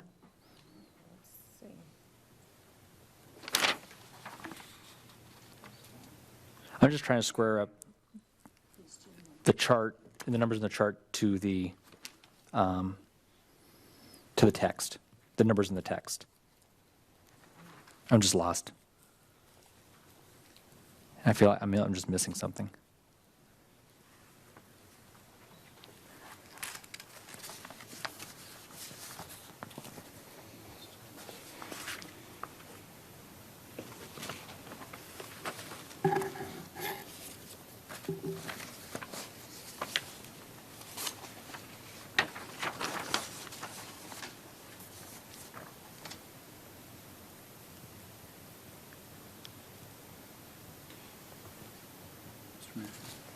Yeah. I'm kind of lost too. Shawn, could you focus us in again, because I'm having trouble finding the This is what triggered. Yeah, this is what triggered me. I'm looking at big page 2. Yeah, I got that. Said this. Yeah, this. I'm with you on that. Our new red line version of that. Yeah. Okay.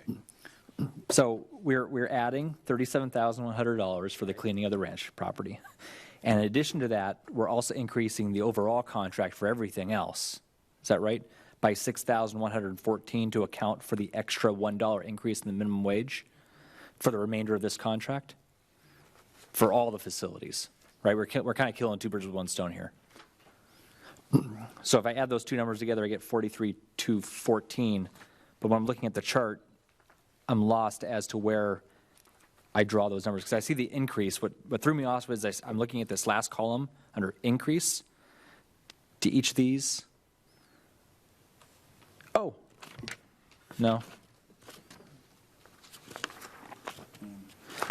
I'm just trying to square up this increase column. See, I see these increase numbers, 3,744, 7488, 13,602, for a total of 24,834. Am I supposed to be taking any of these numbers and adding that? I was just looking for that $6,114 increase. I'm just trying to find that number in here. either individually or in total, and I can't find it. And that's what I just noticed.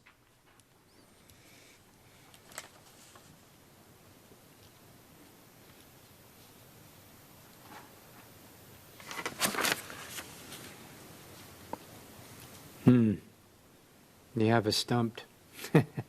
Whoever has the answer gets a cookie.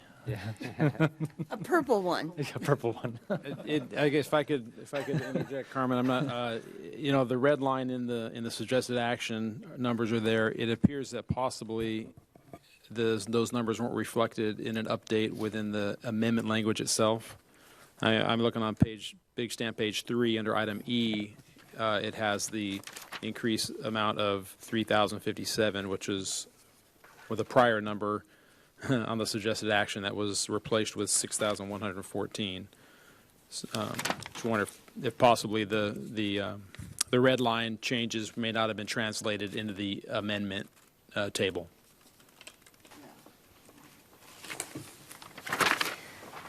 Maybe somebody could get back to us on that. Let's get back to that. Yeah, I'd have to spend some more time looking at the table because the numbers are not adding up. I think we'd have to, before that we would submit this to the contractor, we'd have to look at that table again. I can't add it up, you're right. Okay. Yeah, sorry to throw a wrench into things. I definitely don't want to take an action if the numbers are wrong or if something doesn't add up. I think the numbers on the amounts that are stated and the amounts that are stated in the action are correct. I don't, as Mr. Klotzel suggested, I don't think that they've translated into this table correctly. Yeah, because if you can follow me for a second, if you take on the two tables, you have the red line version, and then you have the new one below. If you take that increase, the total of that increase column, where it's in the red line it says 21,777, and in the revised version it says 24,834. That is a difference of $3,057, which is the old number, which was redlined.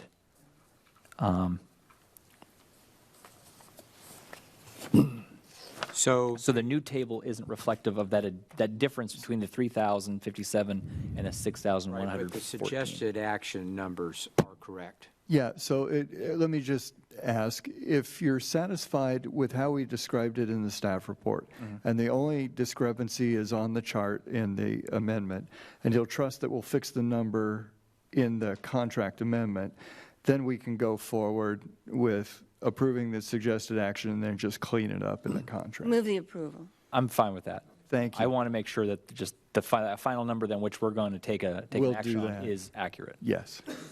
Got a second. There is a motion and a second. Any further discussion? We're good. Let's vote, please. That passes unanimously. All right, so that gets us down to new business. Mr. City Manager, anything tonight? No. Okay. Mr. City Attorney, anything today? Nothing other than to remind you to open the special meeting. Yes, let me open the special meeting. Oh, did you have something? Yeah. Well, I wanted to ask the city attorney, did you have any follow-up with regard to our last discussion on? No, I would only add that I understand the direction is for me to research the possibility of a regular ordinance with respect to the cultivation of hemp. And I will do that research and find out what the options are, and if the law allows for a regular ordinance that would prohibit the cultivation of hemp, then I'm going to draft one. Because as I understand it, there's some question as to the legality of doing it that way, as opposed to a temporary interim ordinance. Okay. So with that, I am going to open the special meeting. And Counselor, did you want to publicly state we're going to be going into closed session now? Yes, that would be an opportunity for me to do that. There's a closed session item on the special meeting agenda, and it is a conference with real property negotiator. The authority is Government Code Section 54956.8. The property is located at 4345 Las Posas Road. We are seeking a pipeline easement from LDS Church. The agency negotiators are listed in the agenda, and under negotiation are price and terms of payment. All right, so we're going to start off with city council comments. Who would like to, anybody like to start tonight? Ms. Tremblay, do you want to start? Okay. Okay, as far as meetings attended, on October 10, I attended the statewide CASA Board of Directors meeting by telephone. On October 11, I had a Metrolink board meeting. On October 15 through 18, as all of you did, I attended the League of Cities conference. There were many presentations of interest. The ones that I found of particular interest were on CalPERS and unfunded liability, municipal finance, manufacturing and economic development, the borderline tragedy and some lessons taken from that, and a very good presentation on the village movement, which is on age-friendly cities. That was an interesting presentation. I have 4 issues to talk about. Try to do this very, very quickly. First of all, I received an email from a constituent who said, you know, I had to throw away my plastic bottle in a landfill trash can over at the outlets, and was really advocating that the city consider the combined 3-in-1 landfill recycling and compost bins. Specifically, think about that for Old Town and perhaps in the Camarillo outlets, although I know the outlets have their own waste bins. Question for Mr. Norman: has the city ever considered the 3-in-1 trash, I shouldn't say 3-in-1 trash, the 3-in-1 waste barrels, either itself or in conjunction with discussions with E.J. Harrison? That I don't know, but I'll check with Roger Pichardo. Okay. I would ask that, yeah, I would like to know whether or not the city has considered that. Number 2, I was really happy to see the city send a letter to Rudy Gonzalez at Southern California Edison with a lot of follow-up questions, including the ones from when Mr. Gonzalez was here last time and a lot that we had interposed in the meantime, and including, and very specifically, that Edison ought to consider an outreach mailer specifically targeted at dealing with shutoffs or emergencies. It could apply to earthquakes too. So, for example, stocking up on flashlights and batteries, et cetera. And in the letter, which I really appreciated, is the language that says it's especially important for seniors who are shut in and who do not have or use computers, but they do read their mail. And so getting word out to folks is important. So that was a very well-written letter, and I want to compliment Dave and Michelle on that letter. Thirdly, on the League of Cities conference, I can't remember which of you were there with me, but there was a municipal finance presentation early in the morning, and it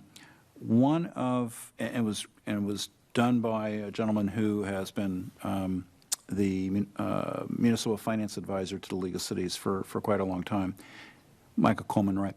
And one portion of his presentation dealt with the California Municipal Health Diagnostic Tool, which is utilized by cities as a diagnostic tool to assess its financial health. And it had 14 criteria, including fund balance, the capital asset conditions, the net operating surplus, et cetera. And from a fiscal transparency standpoint, I sure would be interested in having our city do that and publish its results. I don't know if I need to ask for another council member to support that, but it's basically, how are we doing? And I guess the question to you, Dave, is, has the city ever taken that diagnostic and published the results? We have not. Well, I would ask staff to investigate that and maybe bring that back to council for us to talk about further. I suspect that the city of Camarillo meets all of those criteria, but I think it would be good, and might be good from a transparency standpoint and a public standpoint to do that. And that health diagnostic tool also talks about, does the city have adopted financial management policies, et cetera, and I know that this city does, so I think we're good. Finally, on Camarillo Springs, and Mr. Vaca, I probably sound like a broken record because I keep asking this. This is I think I asked this just a few meetings ago. What is the current status, not on the EIR, because I know that the scoping on that was done just in July of this year, so I assume that that EIR is in process and some floodplain studies, but do you have any update on when you think that that draft EIR might be ready for public consumption? Yes, we think in the first quarter of next year. First quarter of 2020? Yep. And then with respect to one of the things that we had asked for as part of that GPA referral was to do a fiscal impact analysis, an independent economic study relative to the golf course on a number of things, including, you know, the sizes of the golf course, the capital and O&M costs on improvements, et cetera. And I think, was it Nadelson Dale that was going to prepare that report? Yes. For the city. What is the status of that report? It's being drafted and prepared at this time. Is it staff's intent to present, what is staff's intent with regard to presentation of that report from a timing standpoint relative to the release of the draft EIR? Are you going to give it to us, give that report to us before the EIR is released, or at the same time, or what's the intent? There isn't really a plan to address that, other than when they're prepared, we would anticipate trying to roll that out as quickly as possible. I do think they'll probably dovetail, so they'll probably be available for review sometime in the beginning of 2020. So for that one, I ought to be thinking first quarter 2020? Yes. Okay. Thanks. That's it for me. Okay. Who wants to go next? Mr. Craven?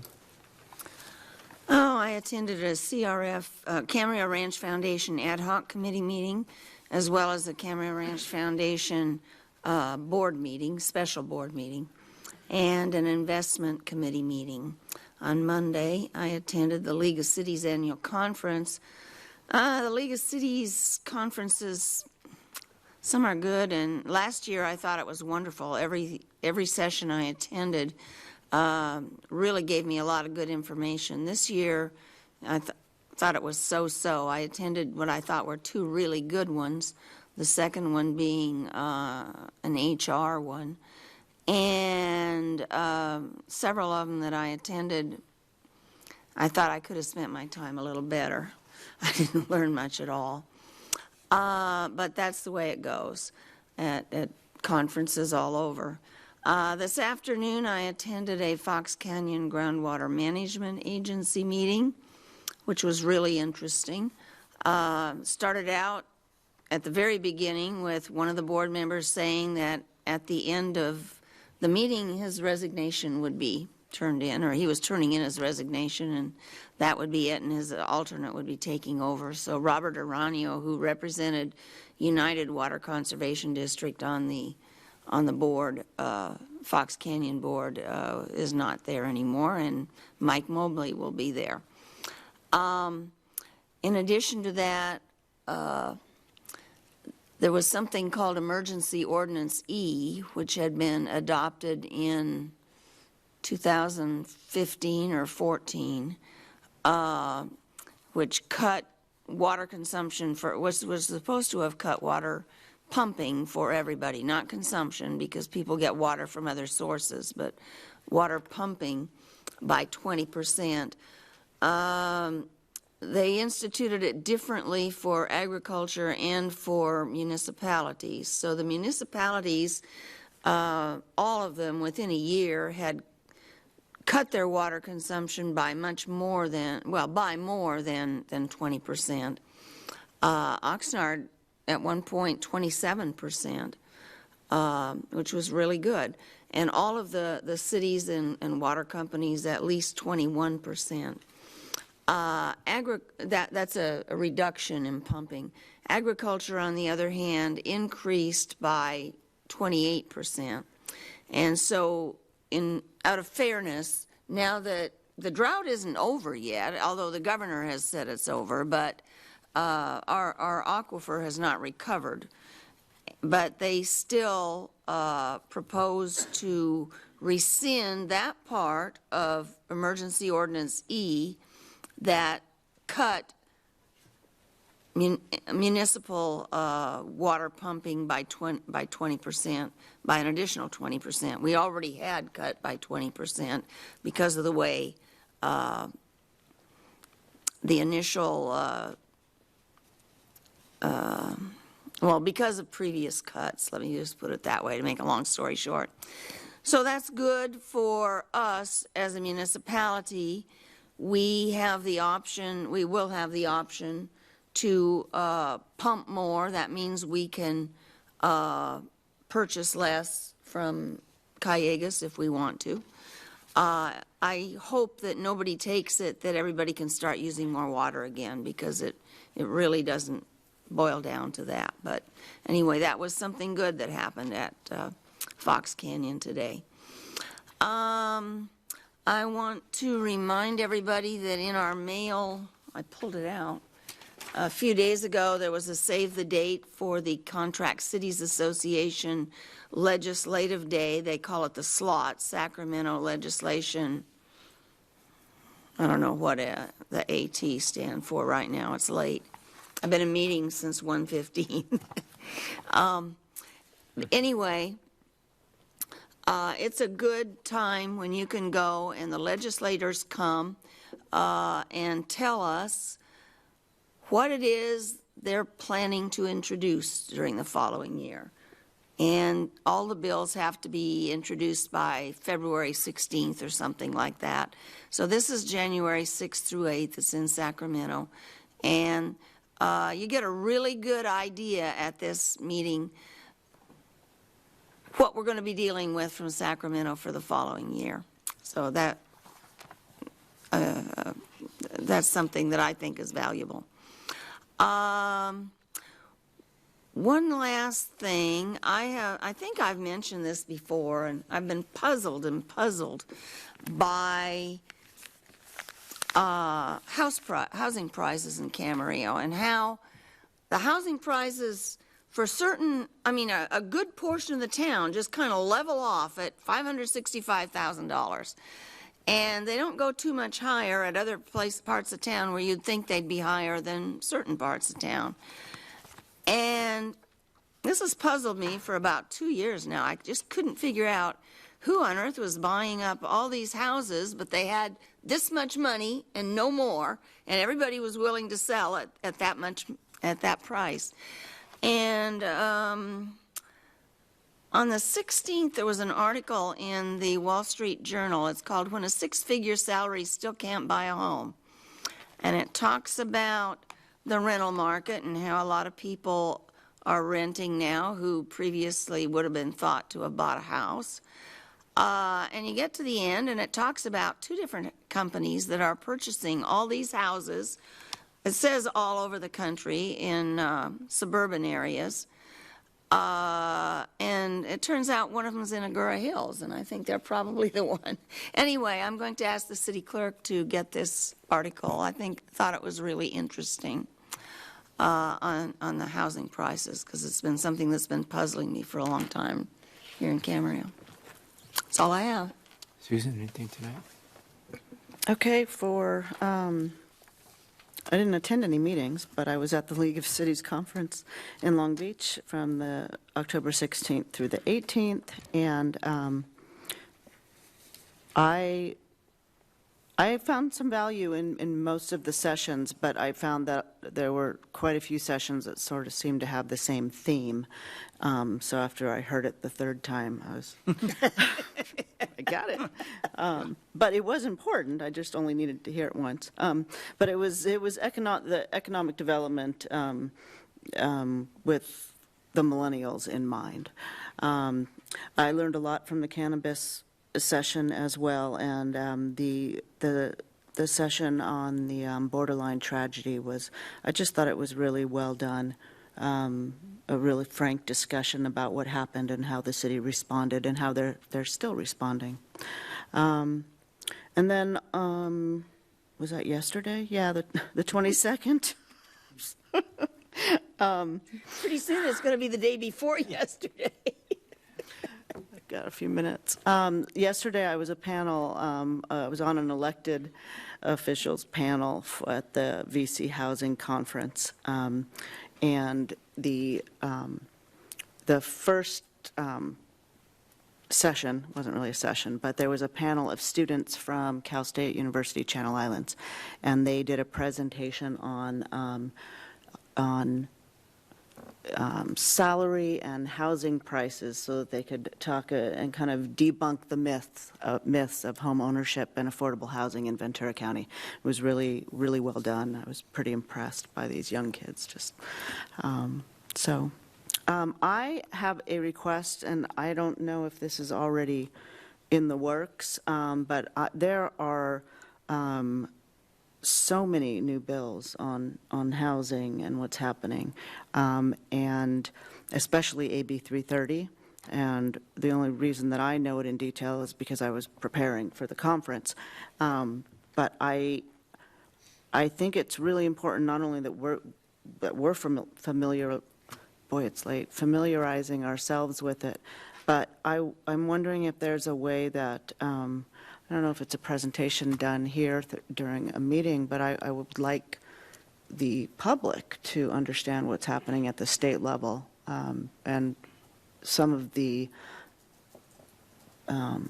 restrictions or limitations or things that we have to keep in mind when we're making our decisions. Not only that, but I'll support that. And I think that a presentation during the public, when the public's here, would be helpful, because at some point, because of all of these bills that passed this year and a few last year, we're going to see a real uptick in second and third units on single-family lots, and we're going to be blamed, and people need to understand this is coming up, and we have no control of it. This is another local control issue. The state loves to just come in and tell us, you're going to allow 3 units on that lot, and you have no say about it. And people need to understand there were 13 bills dealing with housing. So I support you. Yeah. Yeah. I think it's really important for everybody, including us, when we're making. Without enough parking, yeah. Yeah. Without adding any parking or replacing parking that was taken up by converting your garage, which is now allowed. That. Thank you. That's all I have. Shawn, anything tonight? Pushed my button. Sorry, I took over. Events attended Thursday, October 10th. I attended both a CRF ad hoc committee meeting with Mrs. Craven, and I also attended an airport authority meeting, although the Camarillo Airport Authority did not convene because we had no action items on our agenda, but I chose to go and hang around and listen to Oxnard anyway, which is really interesting. They were talking about some interesting things, so I enjoyed it. It didn't have anything to do later that night. So Tuesday, October 15th, I attended a special CRF board meeting where they adopted the new agreement that we also adopted this evening. Tuesday, October 15th through that evening, Tuesday, October 15th that evening through Friday, October 18th, with all of you, I attended the League of California Cities annual conference and expo down at Long Beach. I also found a lot of useful things. I won't bore a lot of people with the details. I just want to go over a few things from economic development, cannabis, smart cities, network infrastructure, network security, housing and land use, to trying to make your city and or municipality more accommodating to the manufacturing industry. I, like Susan and Charlotte, I found most things helpful and informative, being a first-time member. Charlotte, you got a lot of years under your belt, and you've been to a lot of these, so at some point, probably some of it gets a little repetitive. For me, it was great to take it all in, although I saw some of the repetitiveness between some of the sessions, and there were some sessions that were just outright kind of misleading as to how they were going to discuss and or go through a topic. So that was unfortunate. I honestly felt like Michelle probably could have given a better presentation when it came to building trust in community engagement than the ones we got, because we got a seminar from a bunch of attorneys as opposed to what should have been probably a seminar from community relations officers for different cities throughout the state. That would have been more appropriate. No offense to attorneys. Or attorneys. Of course. I thought that trust was a different topic. Yeah. It's pretty much, they just said, don't be a crook, don't steal money, and don't misuse, and that was pretty much it. And I said, no, it's a lot more than that. To Susan's point, I also support that, particularly as we go into the next housing element cycle. And that's going to, if it hasn't already kind of started, I'm sure it's going to rev up come next year. And so that's really pertinent, talking about that and making people understand what the housing element is, what it is and what it isn't.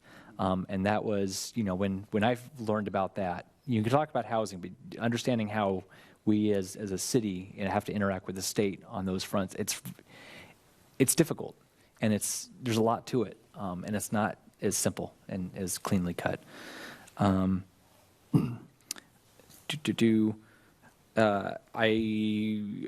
Tremblay, I just echoed his sentiments. Thank you, staff. Thank you, Dave, for sending that letter to SCE.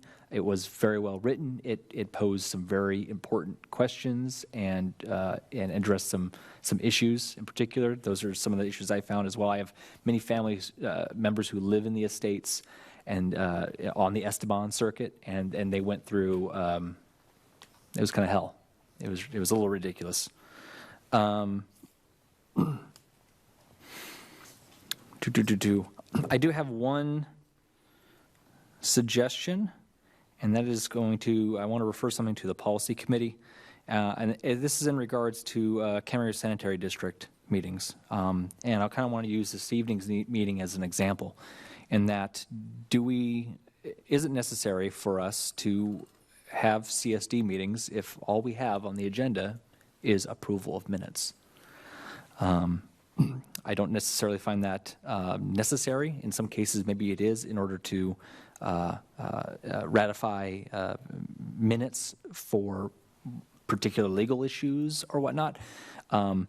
But from a compensation standpoint, I'm not in this for the money. I hope that none of us are necessarily in it for the money. We don't get paid lavishly for doing this. But I also don't want to make people feel like we're getting paid for nothing. At the same time, I understand that we all get compensated every time we have a CSD meeting.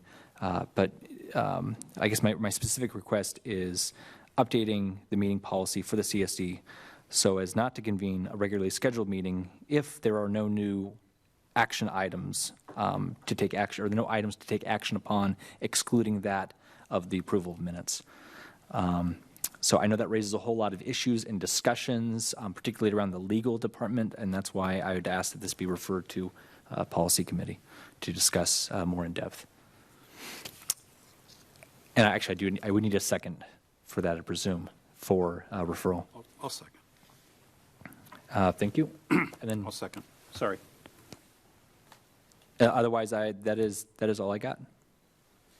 All right. Is my mic actually on? No. Oh, because the other button wasn't pushed. Okay.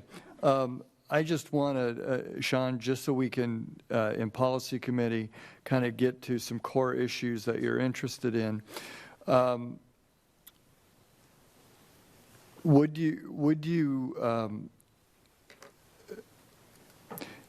if we ended up with a policy that said, if the only thing we are doing in a CSD meeting is approving the minutes, there would be no compensation for that meeting, would that meet your objective?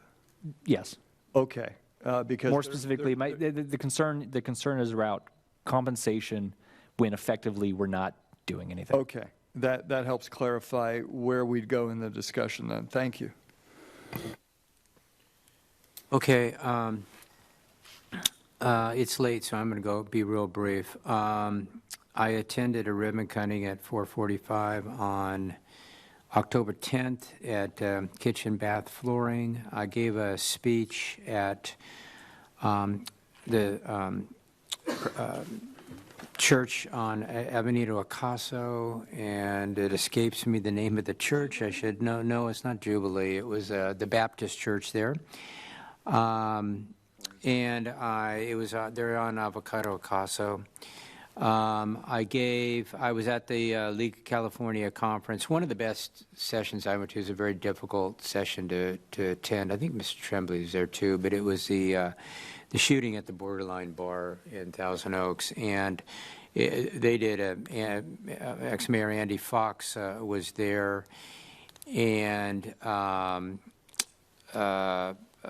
the sheriff Jeff Dean was there, and it was really well. It was really interesting. One of the big questions is what do you do with the money that pours in, and how do you disperse it? I found that to be really interesting, and there's a lot of legal ramifications of that too, and the tax ramifications. It was really quite a hard thing for them to kind of decipher on that. Some of the cities that have entities that have gone through still have money, and they haven't dispersed it because of a lot of the tax laws and whatnot. So anyhow, it was very difficult subject, but it was very informative. On another note, today, yesterday, I was actually principal for the day at Rancho Campana High School. And Shawn, I met yes, she was there, and she made reference that nice to meet you, and she's is it aunt? Is it your aunt, or she was your? Oh, Rancho Campana. Oh. Rancho Campana. Yeah, my aunt. Yes. Yes.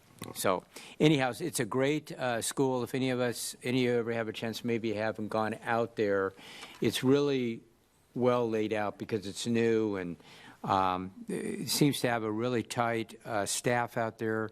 Most of the students that I talk to enjoy going there. It's really interesting how they do it. You do arts, or you do medical, or you do engineering, and they really get you immersed in that field. And they took me through a lot of the woodworking there, and they've got all kinds of bandsaws and they have a 3D printer there. I mean, they're really hands-on, and they kind of give a lot of the students a flavor for a lot of different occupations. So it was a really good experience. I hadn't been able to spend any time out there much before yesterday, but it was very informative to me. They do a really good job there, and they really want to get involved in the community more. So I was pleased to hear that. Okay, so with that, I believe we do have a couple of closed session items in that, so we will recess to the closed session.